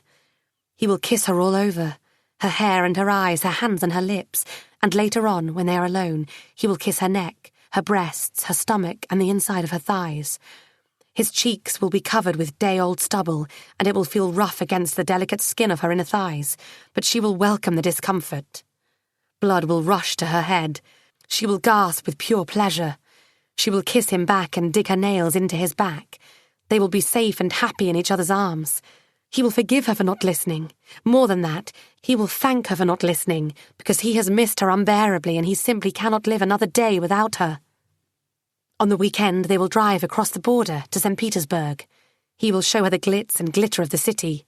They will drink champagne that flows like rivers and eat caviar canapes. They will gamble and play cards, go to see Uncle Vanya in a theatre with crystal chandeliers and gold-plated picture frames. And next week, perhaps next month, they will go to the police. It will have to be done, for peace of mind, for that woman in the striped dress that ballooned in water but could not keep her afloat because she was a dead weight. Nicola has been dreaming about her. She won't go away, just like Mishka's wife, Daryushka, won't go away until her killers are brought to justice. Then Mishka will be free of his past, free to love Nicola. She has waited for him to come to her all her life. It was worth the wait. Every minute of awkwardness with other men, her spinsterhood and her acute loneliness, all of that was worth the wait. The terrible man smelling of booze and stale cigarette smoke, and whatever he did or didn't do to her on that boat, it was worth the wait. She is nearly at the door, drawn to her darling Mishka like a moth to a candle flame, like Anna was to Alosha Vronsky. Beyond this moment, nothing matters. Beyond this, to hell with the rest of the world. She can't wait to see his face, the expression of shock immediately replaced with joy. She knocks on the door. Silence. She closes her hand in a fist and bangs on the door. She hears steps. The door opens. It is the man from the boat, the one smelling of booze and stale cigarette smoke. Chapter 16. Day 30. Gillian has only herself to blame. She should have never let that woman go. She should have detained her. She should have kept her safe. Nicola Regals was the most vulnerable, helpless creature Gillian has ever come across in her career. She had the word victim printed on her forehead in bold capital letters. She had to be looked after, and the problem was that there was no one out there to do the job. It was down to Gillian. Right from the beginning, Gillian has had this irrational feeling that she was investigating Nicola Eagle's death. Not just her disappearance, but her death. Now it has come to it. By the time Gillian had got Scarf's permission to travel to Finland, by the time she had met up with the Finnish police, by the time they got their act together and made it to Leks's house, Nicola was dead, her throat slit, one surgical cut. Her death must have been instant. Mikhail Leksa was found bound to a chair in the middle of his kitchen. He had been tortured and left for dead. They'd probably thought he was already dead. The stab wound between the third and fourth rib was deep, narrowly missing the heart, but he clearly has the constitution of an ox, for he survived. Gillian has been sitting in a brightly lit hospital corridor for what seems like days. Her back aches. The chair is hard and uncomfortable. Her eyes can't get used to the light. She has been sustaining herself on caffeine, a collection of polystyrene cups by her side testifying to that. Her eyelids feel heavy, her mouth dry and her head is reeling. Her telephone is switched off. She won't be distracted and she won't leave until she has spoken to Mikhail Leksa, whenever that's going to be. A Finnish policeman is sitting in another uncomfortable chair on the other side of the door, guarding the patient. Gillian is grateful. She can't afford to lose her only witness. She no longer believes Leksa a murderer and kidnapper. He wouldn't be where he is now, and in the state he's in now, if he were. But he knows answers to all of Gillian's questions. She won't leave until they are answered. Not that any answers will bring Nicola back. Her preventable death is something Gillian will have to live with. The doctor whom she saw enter Leksa's room a few minutes ago comes out. She is a tall, slim woman with no time for appearances. Her hair is in a knot so tight that her eyes slant. There is no trace of makeup on her perfectly pale face with its high cheekbones. She reminds Gillian of an alien. "He'll speak with you now," she tells Gillian. "You have 5 minutes, then he will need his rest." It is the man from the pages of Nicola's Facebook. Even in a hospital bed, he looks strong and invincible in a large, square way. His arms are long, lean and covered in fair, reddish hairs. The fingers of both hands are bandaged together. Apparently his assailants broke all 10 of them. They also used him as a punch bag, crushing most of his ribs, and finished it off with a stab that had just missed the heart. The final blow to his head with a blunt instrument left him bleeding profusely and concussed. His head is now bandaged, his bloodied left eye peering from under the dressing unblinkingly.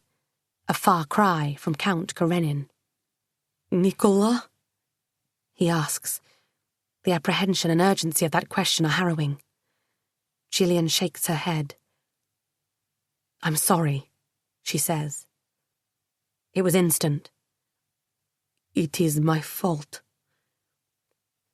Gillian could argue with that, but she leaves it. "I need to ask you a few questions." "The body you found. Tell me." He has his own questions. "An elderly woman, in her mid to late 70s, Russian, very likely." "My mother?" "I think so. I wanted to ask you." "Yes, my mother. I hoped they kept her alive. They took her from the boat just as she was leaving the island. I stayed behind so they would not make a connection between us. I hoped they would not know who she was. Or maybe I hoped, Dorak, that they would just let her go. It was nothing to do with her. I thought she had made it. I thought she was safely on her way home. I was wrong. When you told me you found Nicola's body, I never..." His voice falters, but he recovers it quickly. "Then when I saw Nicola in France, I knew it was Matushka. My mother was dead." "Sorry, we made a mistake. What does it matter? They are both dead now." "Why?" "Some papers, that is why. They wanted the papers, shares, records, important documents. My mother and Nicola, collateral damage. They took them both to exchange for the papers. But why did they kill them?" He looks at her, puzzled and hurt. "I don't know. I was hoping you could tell me. I don't even know who they are." "Ah, I could have taken the secret to my grave. Moroskov was sure I would." "Moroskov? Except, you see..." Legat sucks in his lips and makes a hollow popping noise. "I have already sent the papers to Nicola. The ledgers and the records, copies of all shares. I made copies in case. I told her to do with them as she liked. In a letter. I thought she would take them to you, to the police. I just didn't. I did not count with the possibility of her coming here. Dorak, silly, silly girl. But how was she to know what sort of people we were dealing with?" "Who is Moroskov?" "I wrote it all down in a statement and sent it to Nicola. With the papers, it is all there. She would have taken it to the police. That is what she wanted to do. I thought she would, if only she had waited." His bloodied eye drifts out of focus. He's gazing at the bland wall opposite his bed when he says, "She made me think there was a way for us to go on. A chance. I wanted to believe it. I am a gambler, you see. Gamblers are eternal optimists. Ha! I thought I could give it a go. We could start again. The two of us, hot sand, middle of nowhere. I wanted Nicola there with me." He refocuses on Gillian. "You think I'm lying? In 5 years' time, I will think I was lying. I was naive, so naive. I was going to get Nicola when it was safe, when I was sure. I found a place in Thailand. It would remind us of how we met. I was so close. Dorak!" He punches the bed with his bandaged fist and winces in pain. when I saw her in the doorway. Dorak, I said to myself. Dorak, tai ubi, Nicola, ubi. Sorry, I don't speak Russian. Can you? They found me. They were bound to find me. What was I thinking? But still, they wanted the papers, and I laughed in their faces. I did. I laughed, because I had sent them all to Nicola. They would not find those damned papers. So I won, I thought. I paid Mroskov back for everything. For Daria. For Matushka. And then I saw Nicola at the door. My blood ran cold. I knew it was no good. I knew they would kill her. I knew I could never win with Mroskov. Dorak, it's my fault she is dead. I killed her, like I killed Daria, like I killed my mother. They are all dead. He is crying. It is a pitiful sight. An adult man crying. Gillian wishes she had it in her to offer him comfort, hold his hand, do something. The alien doctor spares her the trouble. Your 5 minutes is up. The patient needs to rest. Chapter 17. Day 40.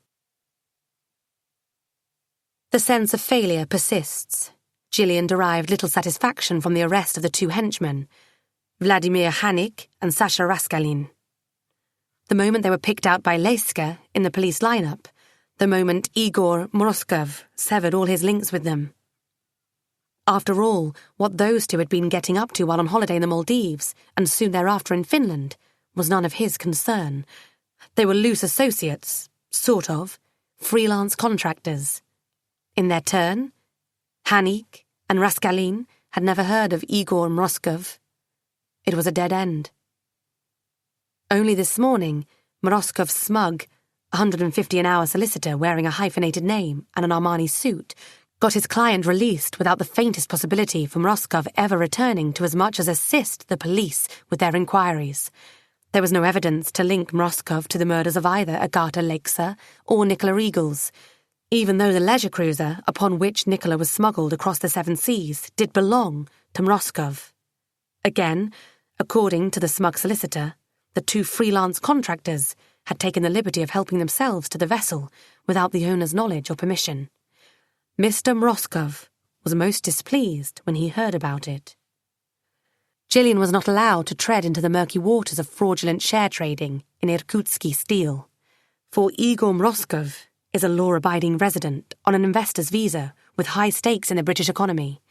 As such, he is presumed innocent until proved guilty, and beyond. Scarf got his instructions from above and passed them on to Gillian in no uncertain terms.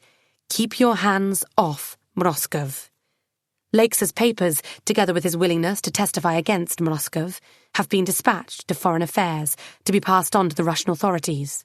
Apparently, Gillian will never know whether they will ever see the light of day.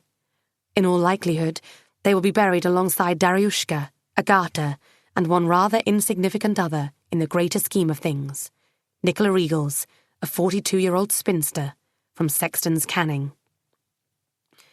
Thus the sense of failure. The traffic is slow-moving. It's the rush hour. In London, every minute of day and night blends into one endless rush hour, though rush has nothing to do with it. She is going to be late. Another failure, this time as a mother. Once again, invariably, Gillian will find herself on the wrong side of the word reliable when it comes to her parenting style. Now it is a definite standstill. She takes her frustration out on the steering wheel. Inadvertently, she hits the horn, and within seconds other vehicles respond with equal force. It is a motionless cacophony, road rage, but it won't change the fact that she is late. In the arrivals hall, she instantly spots a tiny lone figure sitting on top of a bulging backpack. Gillian dashes towards the little person, her heart racing ahead of her. Tara, I'm so sorry. The traffic was awful. Gillian throws her arms over her daughter like a fishing net of motherly love. In her embrace, Tara is a shivering bird with a broken wing. She has lost plenty of weight. Is that what puppy love does to youngsters? Let me look at you. Gillian pulls her child away and clutches her by the arms, scrutinizing her drawn face, swollen eyelids, and red patches of raw emotion on her skin. What's the matter? Nothing. Where did you lose Charlie? Suddenly, she has remembered to mention the significant other half. The plan was to meet them both at the airport. Charlie was coming home with them for a few days. Gillian has a Chinese takeaway in the oven on 150 degrees, keeping warm. She has made the bed in the spare room. Everything, short of a welcome home banner, is ready and waiting. She has already reconciled with the young man's presence in Tara's and her life. She did some background checks. Who wouldn't? At least Charlie Althwaite has no criminal record. Tara motions towards the escalator. There, she says. His girlfriend is taking him home. I think her name is Phoebe. A young couple are strolling nonchalantly, holding hands, their backs to her. The man with gangly limbs and messy blonde hair carries a camouflage green backpack. The woman keeps turning her face towards him, talking animatedly. She kisses him on the cheek, and it is then that he turns briefly and looks back. It is a fleeting glance, furtive, bastardly. It is at this point that Gillian makes a few steps towards them, white fury engulfing her mind, fists clenched. She cannot think, but even without thinking she knows what she wants. She wants to punch the bastard in the face, break his nose. She stops in her tracks and turns back. Tara doesn't need to see her irrational mother's fury. Tara just needs her mother. She is only a little girl, as little as Gillian once was, when life dealt her a blow or two of her own, and all she needs is holding tight. Gillian holds her tight. Despite the initial protest, the shrugging of the shoulders, the twisting of the face to stop tears. "I'm sorry, darling." It feels good to have her little girl buckled up in the car, next to her mother, who will never let her down, because mothers don't, even if they're habitually late. They brave the raging traffic together, Thelma and Louise. All men are bastards, a thought that gives Gillian a strange sense of accomplishment. Mainly because she is not a man. She does not dare ask Tara any questions. Answers would not heal any wounds anyway. Charlie Althwaite is gone. On some level, Gillian could consider sending him a thank you card. He has returned her daughter to her bosom. It isn't a very charitable sentiment, not to Tara, but Gillian finds comfort in it. It isn't yet Tara's time to flee the nest. She has stuck her hand out and got burned. Retreated. Gillian has her baby back. At the end of the day, Gillian ponders further. It isn't that bad. Tara is young, so young. She has many rejections ahead of her, and plenty of time to get over them. Unlike Nicola Eagles. As if reading her thoughts, Tara asks, "How is your case? The missing person case?" Gillian glances across at her daughter before responding. "That case is closed."